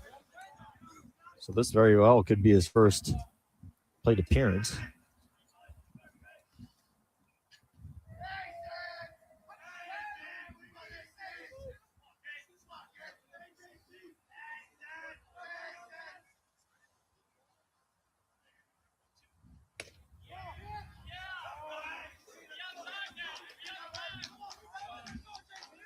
Two balls, two strikes. As Carlos said, 2 balls, 2 strikes, 2 outs. Mike Falls' number is 22. Okay. I know, I may be overdoing that one a little bit. Okay, you know. Oh, there it is, up the first base line. Look at that. Yeah. Something about the number 2. Look at that. It's crazy. It's crazy. We now head to the top of the 7th inning of action here from the Camden Athletic Complex. Roadrunners lead this one 7-2 here for 91.5 WDBK's Region 19 Final Four coverage. Stick around, folks. Hello, my name is Edric. Hi, my name is Fee. We are dental hygiene students at Camden County College, Blackwood campus. Did you know that we have a dental hygiene clinic on campus? We have clinic hours on Monday, Tuesday, Wednesday, and Thursday. Our clinic hours are 9 a.m. to 12 noon and 1 p.m. to 4 p.m. on Mondays and Wednesdays. And on Tuesdays from 12:30 p.m. to 3:30 p.m. And on Thursdays, 8:30 a.m. to 11:30 a.m. and 12:30 p.m. to 3:30 p.m. At our clinic, we offer dental cleanings, x-rays, sealants, plaque control, and nutritional counseling. For the spring semester, starting now until May, we are offering an exclusive program called Give Kids a Smile, which provides any children from ages 5 to 19 with free dental cleanings, radiographs, and even sealants to protect against cavities. We are located on the Blackwood campus in the Halpern Science Building, first floor. Our phone number is 856-374-4930. Anyone interested, please give us a call and we will be glad to be of service.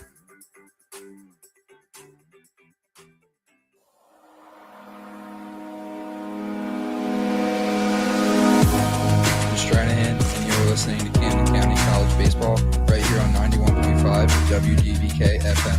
Now let's get you back to the game. Welcome back to 91.5 WDBK for Region 19 Final Four as we get closer and closer to ending off this day. And I mean, it's been one heck of a outing, that I can definitely tell you. Unfortunately, not the outing that we would have hoped, especially for the Cougars, as you know, they put up a good fight in the first game, and unfortunately, game number 2 here, well, it's not exactly going the way that they would have hoped, as the Cougars are currently down 7-2 to the RCSJ Roadrunners, as now we enter into the top of the 7th inning of play here from the Camden Athletic Complex. As there's one that's lined out deep to right field, but it should be manageable, possibly. And it is. Man, oh man, that was close. And right now the Cougars are bringing in a lot of their newer guys at this point in time. So we're going to try to keep up with the guys that they are bringing in. Or we'll do our best to keep up with the players that they are bringing in at this point in time. But a lot of new numbers are making their way on, as I think now Coach Scanzano is starting to put in some of his future guys, his new guys, as I like to put it. But we still have Aiden Milligan in, so we still have that. Aiden Milligan still here. And as we look at Milligan throughout his performances, ground out, first at bat, and as well had a ground ball. was able to hit for a ground ball to get on base his last at bat before that, and a strikeout.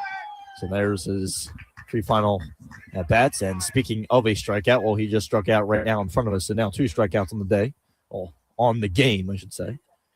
And now we see Matt DiMatteo as we round out the order once again for the Cougars. No, I'm just an idiot. I mean, you'll see it be spinning.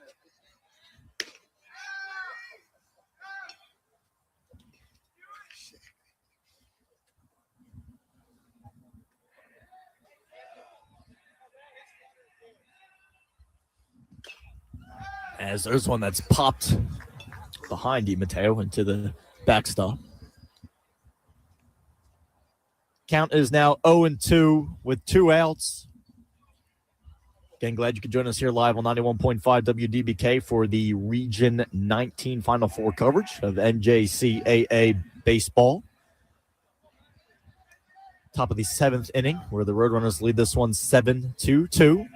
Roadrunners have 11 hits. Cougars only have 5, and the Cougars have the only error of contest. They had an error originally up there for the Roadrunners, but they took it down off of the scoreboard.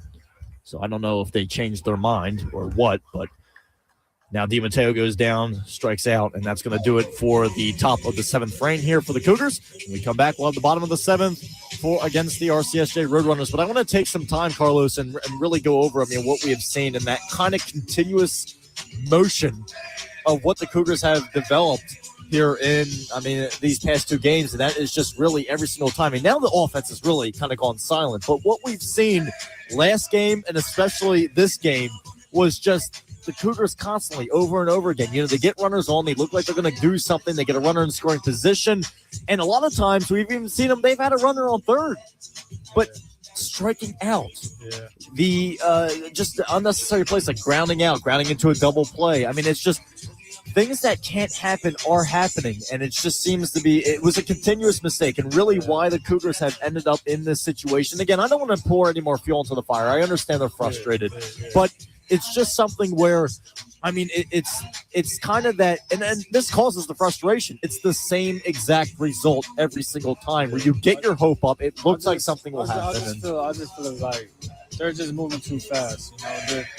Instead of taking a stand, staying still, standing calculated every step, that they have, Right. Instead of just going out and trying to get it, just hold off a little bit. Get your counts, get your runs, because that good hit will cover it all. Yeah, absolutely. Hey, we'll see what happens. We really will. We'll see if they're able to continue to do what they need. But now we lead into the bottom of the 7th inning with Mike Falls now on the mound, getting ready to rock and roll right here.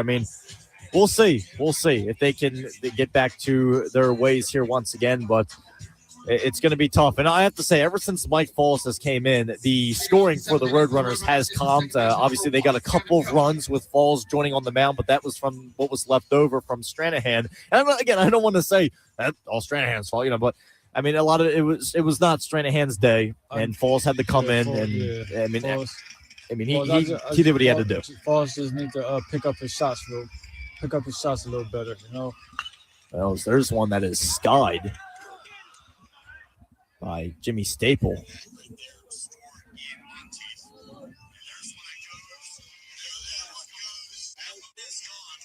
And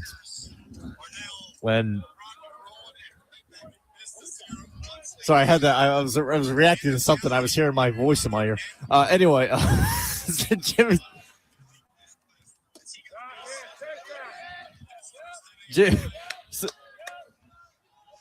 Oh, that is, oh my Lord, that's coming from my phone. Yeah. I'm hearing this. So, wow. Yeah, that was not, wow. All right. I thought that was something that was happening in my headset, but no.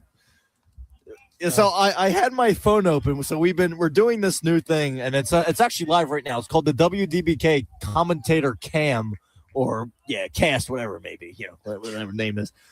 And for some reason, I think I opened up the 91.5 story on Instagram. Again, if you're not following us already, make sure to follow us at 91.5 WDBK. I opened up the story and I put it down. I put my phone down because I'm like, let me just exit out of this. And it kept playing. So I'm hearing this noise and I'm like, is this playback into my headset? I'm like, this is from an hour ago. Like, why am I hearing this? I thought our producer Nick was doing something back there. I don't know what was going on. I'm losing my mind, folks. The fact that I'm still even here and awake. Well, no, I'm not so surprised I'm awake. The fact that I have some sanity left is, people who know me are very surprised. Well, we are at the bottom of the sixth. The score is 2-7. Both runners is up 7. Bottom of 7. Bottom of 7. Bottom of 7, yeah. That scoreboard is, it's... So the thing with that scoreboard is they don't put up until the inning is over, then they put it up. Okay. So that's the thing you have to remember about that scoreboard. I was confused about it when I first started doing games here. I'm looking at it and I'm like, oh, so I'm like, I swear it's this inning, but it's not. They don't have it up yet. But yeah, I've never worked that scoreboard. I know scoreboards in general can be very touchy on how you work them. Okay. Where you can't put in certain information at a certain time because then it'll get mad. I don't know. They're all different, but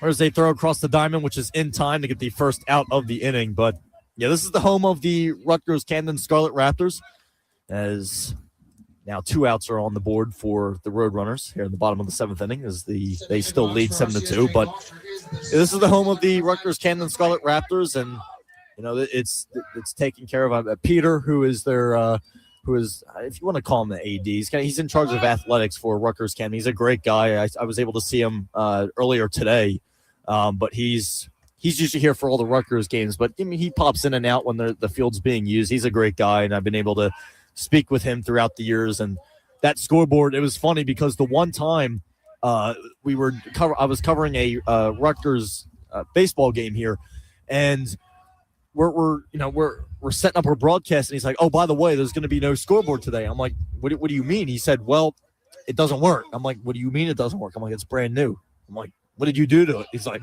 what do you mean? What did I do? I didn't do nothing. He's like, no, he's like, everything is fenced in here but the scoreboard. The scoreboard's like, it sits on the other side of the outfield wall, and apparently there's one, hold up on that story, there's one that's skied in the deep center field, going back, and that one's going to be brought in for a can of corn. But yeah, he later discovered for why the scoreboard wasn't working. Someone took the wires out of the back of the scoreboard and tried selling them. They stripped the back of the scoreboard. Wow. So he said, long story short, the scoreboard won't work. Just letting you know. Wow. But they got it fixed literally shortly after that. But that's going to do it for the bottom of the 7th inning, as that last can of corn was the final out of the inning, as we now head to the top of the 8th here live at 91.5 WDBK for coverage of the Region 19 Final Four, Cougars and Roadrunners. Stick around, folks, here only on 91.5. 91.5 WDBK-FM has its text line back. You can text into our student shows at 856-345-WDBK or being 856-345-9325. Join our conversation, and if you have a request, let us know. That's once again 856-345-9325. Did you know that Camden County College has a food pantry? Camden County College has food pantries open to assist students in need of food and various supplies. For donations or assistance about the pantries, please contact Associate Dean Tenuto at jtenuto@camdencc.edu for food distribution. The marketplace is stocked with monetary and food donations by our college community. You can donate to the marketplace's Amazon wish list through the foundation or by stopping by as well. Please consider donating. You're listening to Cougars Baseball on 91.5 WDBK-FM. Now back to the game. And welcome back to 91.5 WDBK-FM, Camden County College Radio, here for coverage of the Region 19 Final Four. Hit by pitch. Oh, man, that's got to hurt. Oh, jeez. He looks like he's okay. walking it off. Oh, man, I heard the slap, too. Oh, geez, oh, man. Yeah, he's walking it up. He's a warrior. Man, you heard the slap of that one. Jeez. Going to bruise him going out. He's a sophomore. Go to graduation tomorrow and have a big bruise on his leg. My God. Tell you what. He survived it, though. He walked up the first baseline. That was Chase Conaway, the warrior that he is.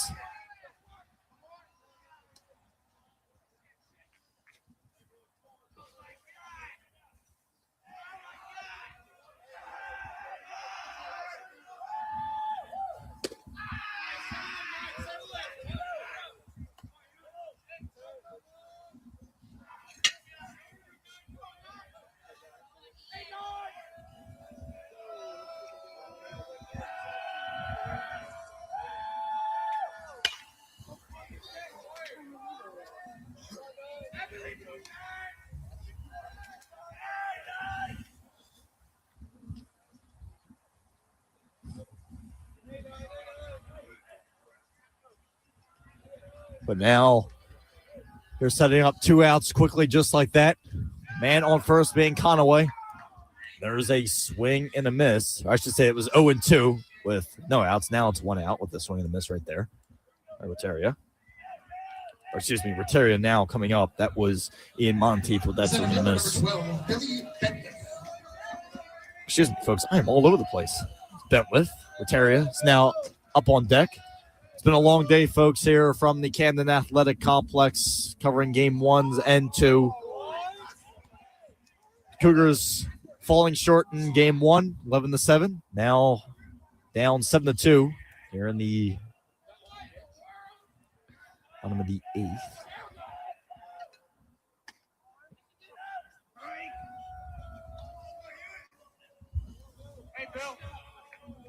Or the top of the 8th inning. Don't let me get ahead of myself.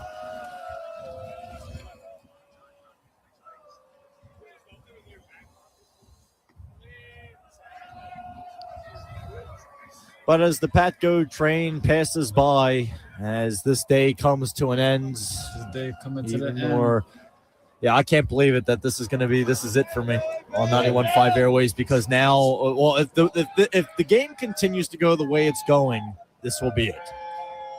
Yeah. Because there will be no, man, oh man, that was a rocket shot. I mean, look at me. Look at this. They're giving me fireworks on my final call, on my final ever time on the 91.5. Well, it may not be final ever time. I don't know. I mean, that's what John Howard said, Wiggles, and I had him on my show this year. So he was our former sports director.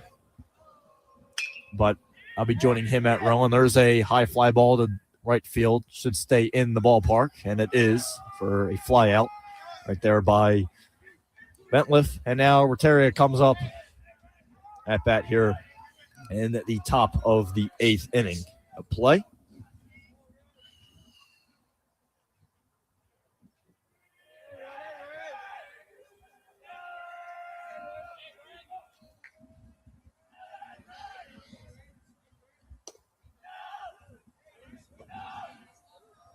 The designated hitter number 3, Chase Renteria.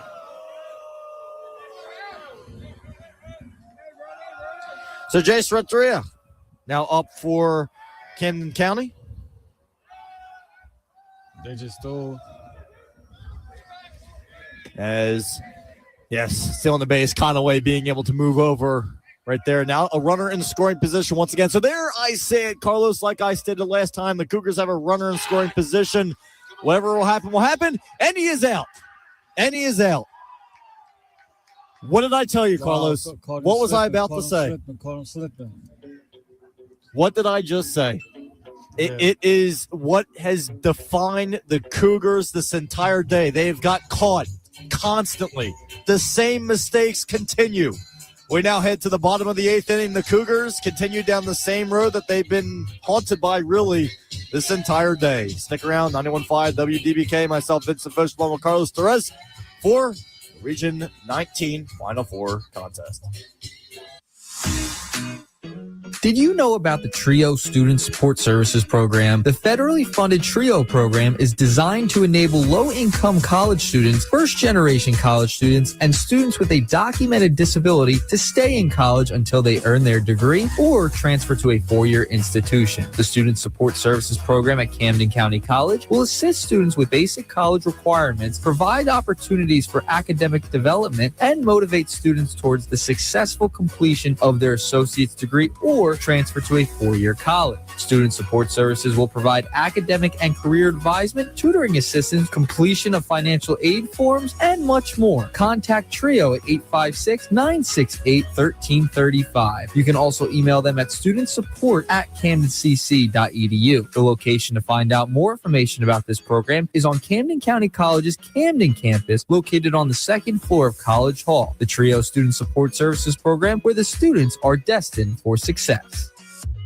This is Kevin Harlan on WDBK 91.5. Welcome back to 91.5 WDBK for coverage of the Final Four Region 19 tournament here from the Camden Athletic Complex. Leading off the eighth for the Roadrunners. And Joe Mayer leading this off for the Roadrunners.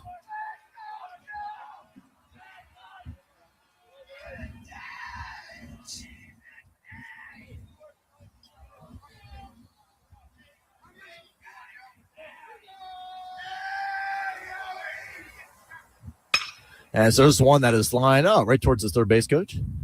He's still alive. It's okay.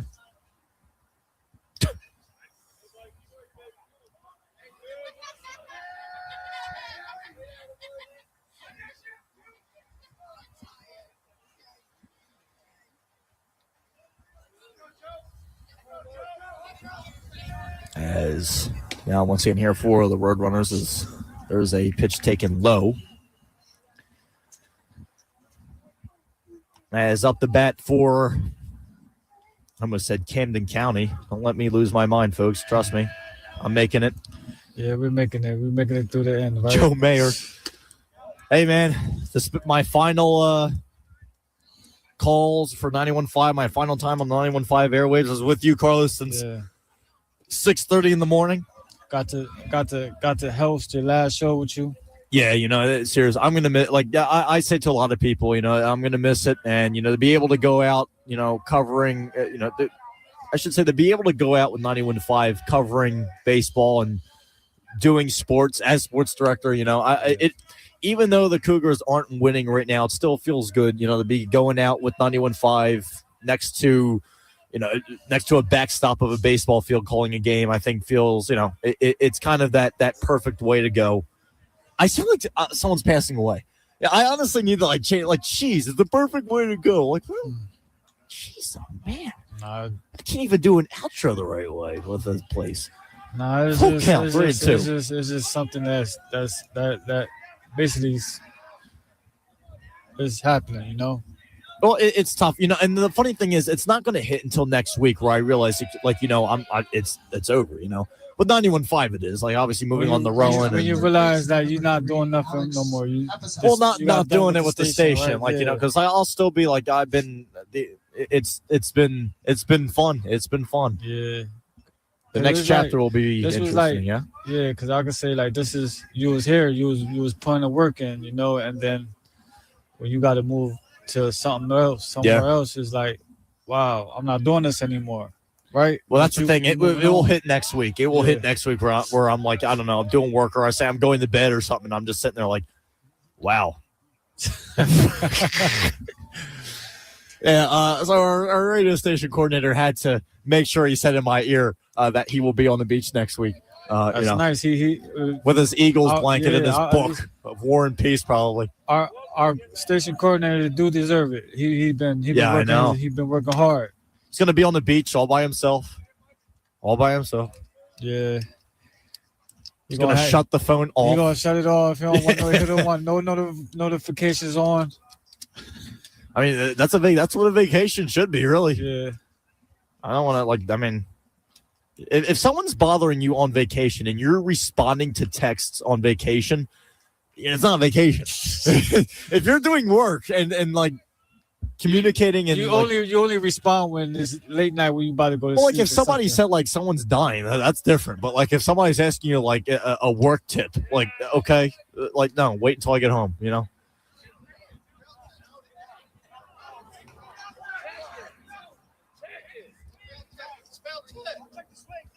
Oh, they're gonna check the swing here, and it looks like things are.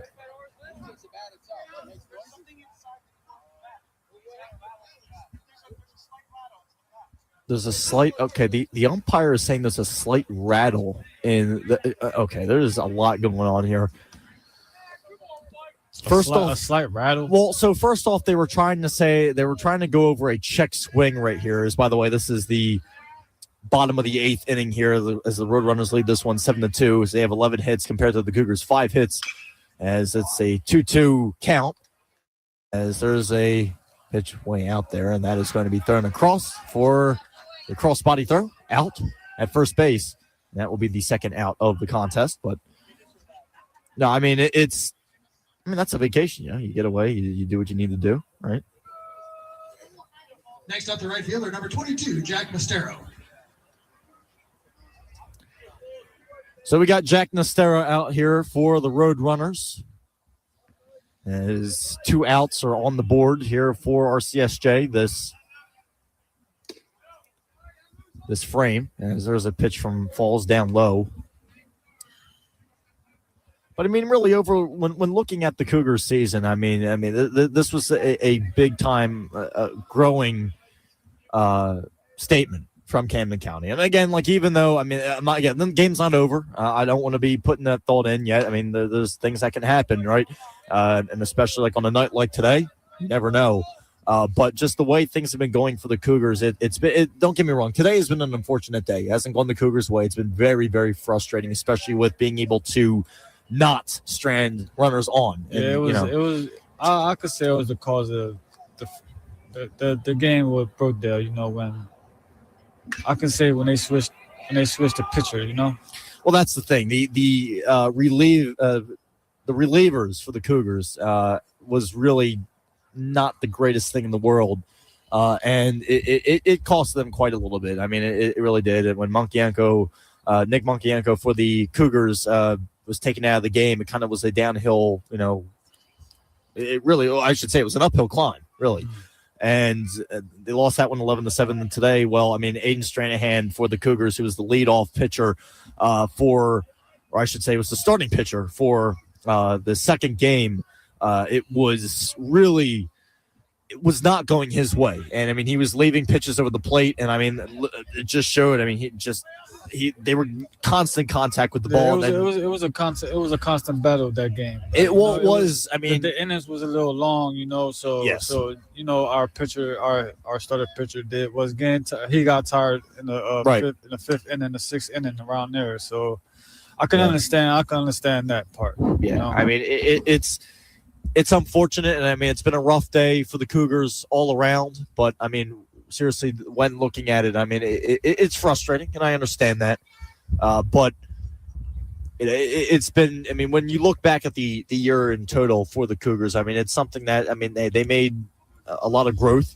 And I know this is the last thing that anyone wants to hear, especially a coach at this point in time. Like, oh, we made a lot of growth, but we want more. We want to go further, and that's a great mentality to have. You do want to go further, but I mean, the Cougars, especially, you finished 27-16, and it's really been an upward climb ever since. I mean, they've been improving more and more each and every season. I mean, this year, seriously, I mean, you had a great home record this season. I mean, 14-5, 12-8 on the road. And, you look at last season, the Cougars, it was 27-17 in the 2024-25 season. You look back in 2023-24, they were 15-20. You go back to 2022 and 23, they were 5-20. 5-20. So this is all the stuff to take into consideration when looking at how much this team has grown. Obviously, the 21-22 season was not really a factor because of COVID, and then 2019-20 was cut short because of COVID as well. Yeah. But to see how this team has grown, and again, it's a 2-year school, and people do not realize how hard it is to keep a team at such a talented and consistent level when dealing with a 2-year school. You're constantly dealing with guys graduating. Literally this year, they're losing a ton of sophomores and a ton of their top guys. Yeah. So it's tough. It's tough with the recruiting role. I mean, we were talking to Coach Chip, who's the softball and women's basketball coach this morning, and he described it perfectly. You know, it's tough. It really is. It's tough to find great players. And I mean, when speaking to Coach Chip, I mean, he's been here for 12 seasons, and the fact that he's been able to do is an incredible job that he has done with having such a successful women's basketball program. They now got size. He's been doing an incredible job recruiting girls these past couple of months, really. I've been able to meet a few of them. But it's a shame I won't be calling their games next year, but I was able to meet a few of them. And even, I mean, just our whole athletic department with Coach Lou, the men's basketball coach, even Scanzano, the way he's built this team up this year. I mean, an incredible job. And, you know, the fact that he was able to get the Cougars to the Final Four for the first time since 2013, I mean, you know, it shows something. And obviously, I know, you know, you want to, you know, put your marbles in one jar, and you want to go all the way, and especially as far as you've come this year, as there's a pop fly ball, and that's going to end the inning here as we now move to the bottom of, I should say, the top of the ninth inning, which will be coming out. Can't believe that, but it's so tough. But yet all the guys here do such a great job. They recruit their rear ends off in the off season, and it really shows. And this team has done a lot of growth. They have a bright future. They have a lot of young freshmen that they can put good trust into next year. And I think they have something really to look forward to. I really do. I think so. But we're going to go to a break here on 91.5 WDBK. And when we come back, some top of the ninth action. Yes, folks, we're rounding out the day. Can't believe I'm saying it. We'll be back. Camden County College Radio. The Accessibility Center provides support services to students with disabilities attending Camden County College. At the Accessibility Center, we strive to create an environment that recognizes differences and builds independence. If you are a student with a disability attending Camden County College, you can connect with the Accessibility Center by calling 856-227-7200, extension 4430, or by emailing accessibilityservice@camdencc.edu, or stop by and visit us on the first floor of Taft Hall.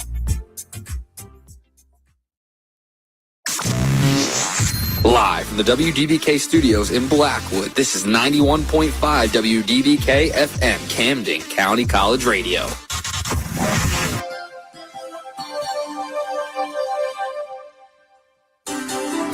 Hey, it's Nick Earnshaw, station coordinator here at 91.5. You're listening to Camden County College Baseball. Now, let's get back to the game.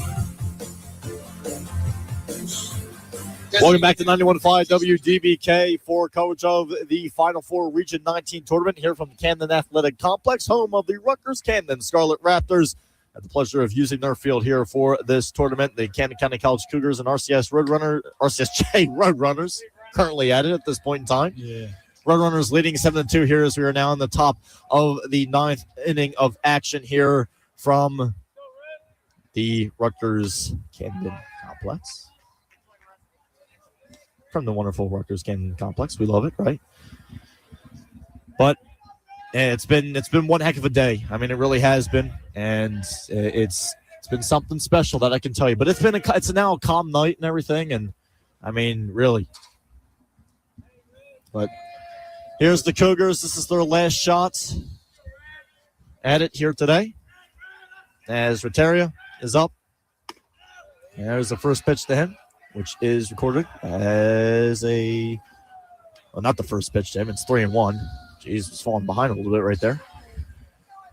3-1 to Renteria. My apologies, folks. As there's the 3-1 pitch. That one's going to be a bouncer at the first base, and that one's going to be an easy out right there, an easy routine out, I should say, for the RCSJ infield.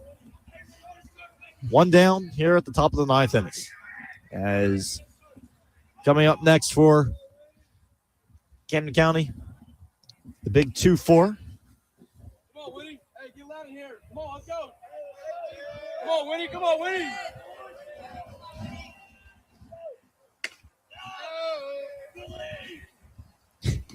As the dugout for the Cougars are supporting their guys through thick and thin, no matter what it may be. With the Yates here at bat As there's one that is lined foul. Winston Yates, a guy who should have been a part of the station. He's a Ravens fan, though. I don't know what to think about that. Formerly played for Penn State football. As there's a foul ball. But he was our player of the game back on May 1st against Northampton at the Blackwood campus of Camden County College, where he got the walk-off victory, where the Cougars won that 4-3, and then they won the next two games over Northampton as Winston Yates goes down on strikes right there, swinging. As coming up now after Yates is Colin Thompson, number 7, as this is Thompson, the last hope the Cougars have. Strike. Nice. This is the last breath right here. Last one. That one is taken upstairs for the first ball of the at-bat. What a quiet night. And there's a grounder, and that's going to go down the first base line. Foul, so 0-2. They switched it to 0-2. Am I going crazy? So was that actually called a strike? Because I did not see the umpire. The scoreboard, they changed it to a strike, so now it's 0-2. Everybody's losing it now. These people running the scoreboard were here before I was for the first game, and there's been 3 games played here today. Yes, Jay Millville was here. Oh, so now they switched it back to 1-1. Oh, now it's back to 1-1. Gee, I was going to say, I didn't think that was a strike, but it doesn't matter. There's the ground out to first base, and that is the final out. That will do it. Over. The game is over. RCSJ wins it 7-2. Your final of the tournament is the Roadrunners. 11 hits to the Cougars, 5 hits, and that's going to do it. As said, Camden County College, and now there will be a game tomorrow at noon. The RCSJ Roadrunners will be moving forward to that one, and unfortunately for the Cougars, they are eliminated. As, hey, again, like I said, it was one heck of a season. You know, they went 27-16, and I mean, overall in the conference, 22-11. The division, 14-10, and I mean, this was something where I mean, you were getting contributions from all around the lineup for the whole entire year. As unfortunately for Coach Scanzano, you went back to the dugout, did not look too happy whatsoever. And I know this is again, it's not the way obviously that you would have wanted it to end, but. You know, it was one of those days where it was just nothing was going right. And, I mean, with the Cougars in general, I mean, when the pitching was on, the hitting was not. When the hitting was on, the pitching was not on. And it was kind of that seesaw of events that just never really seemed to level out. It was a constant, you know, the ocean was rough. It was not a smooth sailing, and it just wasn't on point today. Yeah. It just was one of those days. Yeah, sometimes it be like that, you know. Sometimes other teams got the better control, you know. Yeah, I mean, hey, it's unfortunate, but again, as I stated before the game ended, right in the 8th inning, that you know I think this team has a bright future, and I think that they have something really to look forward to. Moving forward with the freshmen that they have, the way Coach Scanzano and the coaching staff here at Camden County is looking to build the team up again. It's a 2-year school, so it's tough. But, I mean, seeing what they have built here and seeing the future that they have in these guys, I think that they should have something to be proud of. Again, I understand they wanted to go further. I get it. Yeah. I mean, there's no, we're glad to be here. We're lucky we're even here. No, that's not how the thought process is in the clubhouse. It's all about you. It's not take how your it losses, is. And you learn from your losses and try to know where was the errors, and just try to correct those errors. Yeah, absolutely. But the final here is Roadrunners 7, Cougars 2. And before we end it off, this is my last go here on 91.5 WDBK. This is it for me. I graduate Camden County College tomorrow at the Freedom Mortgage Pavilion down the road from here on the Camden waterfront, literally like 4 minutes down the road. Okay. So this is it for me on 91.5 airwaves. And I have to say, Carlos, I appreciate you. I mean, I met you literally just this year, but you've done such an incredible job. And literally everyone here has done such an incredible job with the crew that we work with today. I mean, with Dakota, Evelino, Ian Brown, Ryan McManus, aka Big Tasty. It's just there's so many contributors. Jordan Leopold, who was with me for the V&J morning show throughout this year. It's just there's so many great people I met. Even last year with 91.5, with a lot of the alums that have graduated from last year. John Howwood, Matty Jones, a lot of the different people who graduated from last year. Owen Brown, and even some that will still be here. Jared George this year. I mean, it's crazy the amount of connections that you're able to make. And, of course, none of this would have been possible without our radio station coordinator, Nick Earnshaw, the amount that he's been able to do for me in my career, being able to connect me with 97.3 ESPN, which is where he works. And now he's advanced on to 97.5 The Fanatic. He's still with ESPN, but being able to advance on the bigger and better things, I have to say it would not be possible without him. And the amount I learned and as well been able to grow in this industry would not have been possible without him. So a shout out that I had to absolutely make and that I thought would be mandatory to make. But seriously, this station was able to give me so much. And seriously, if you are thinking about joining Camden County College or know anybody who is interested in enrolling in Camden County College and they're interested in media, it doesn't need to be sports media. It can be any different types of media, news, with top 40, whatever it may be. This is a variety station. Seriously, this is something to get into, to introduce you to the field, especially if you don't have any prior experience into it. I mean, I was lucky enough to come into it. Dan Wilkins Broadcasting, who is literally across the way from us. He's over there. I've been working with him since 2023. Had the pleasure of working with him since 2023. But, I mean, I was hit with him for some time before I came here. But seriously, I mean, this station's a great opportunity to get yourselves out there, make the connections, and again, this is actually a foot in the door. If this is what you want to do, then this is the way to go. Absolutely, it really is. Where you can start it off. Yeah, absolutely. And it really is. It's something where, it's helped my career grow in enormous ways. I've been able to learn how to do many different things in terms of using different software, in terms of audio recording, how to, structure shows, how to prepare for sports broadcast prep, things like that. Basically just how to bring everything together, as broadcasting is not one specific thing. There's a ton of behind the scenes. There's a ton of work that goes into a broadcast. There's a ton of preparation, organization that needs to happen. You have to stay organized. I mean, it's a lot of staying organized, right? Trying to stay organized. There's just so much. And I mean, really what I've got out of 91.5 has been all of that. It's been a pleasure, being here, being able to be sports director since the winter of last year. After taking over for John Howwood, and now I'll be joining him at Rowan. But, I mean, seriously, it's been great, and I really appreciate it. And I'm going to miss it 100%. I know I'm going to miss it. Next week I'm going to be sitting there. I'm going to be like, oh, geez, I tell you what. Yeah. But, no, seriously, it's been great being here, and couldn't have been happier to be a part of the 91.5 crew. Don't worry about it, Vince. It's not like a see you goodbye. I feel as though this is like a family, family put together. It is, It is. That's the thing. I've never been so close to a group of people before.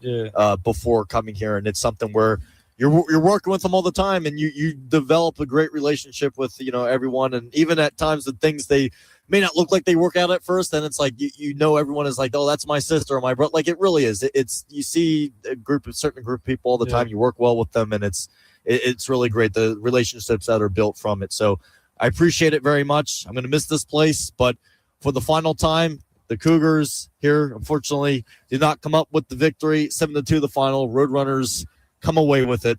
And for the final time with myself, Vincent Foast, along with Carlos Torres. That's going to do it, folks, here on Camden County College Radio.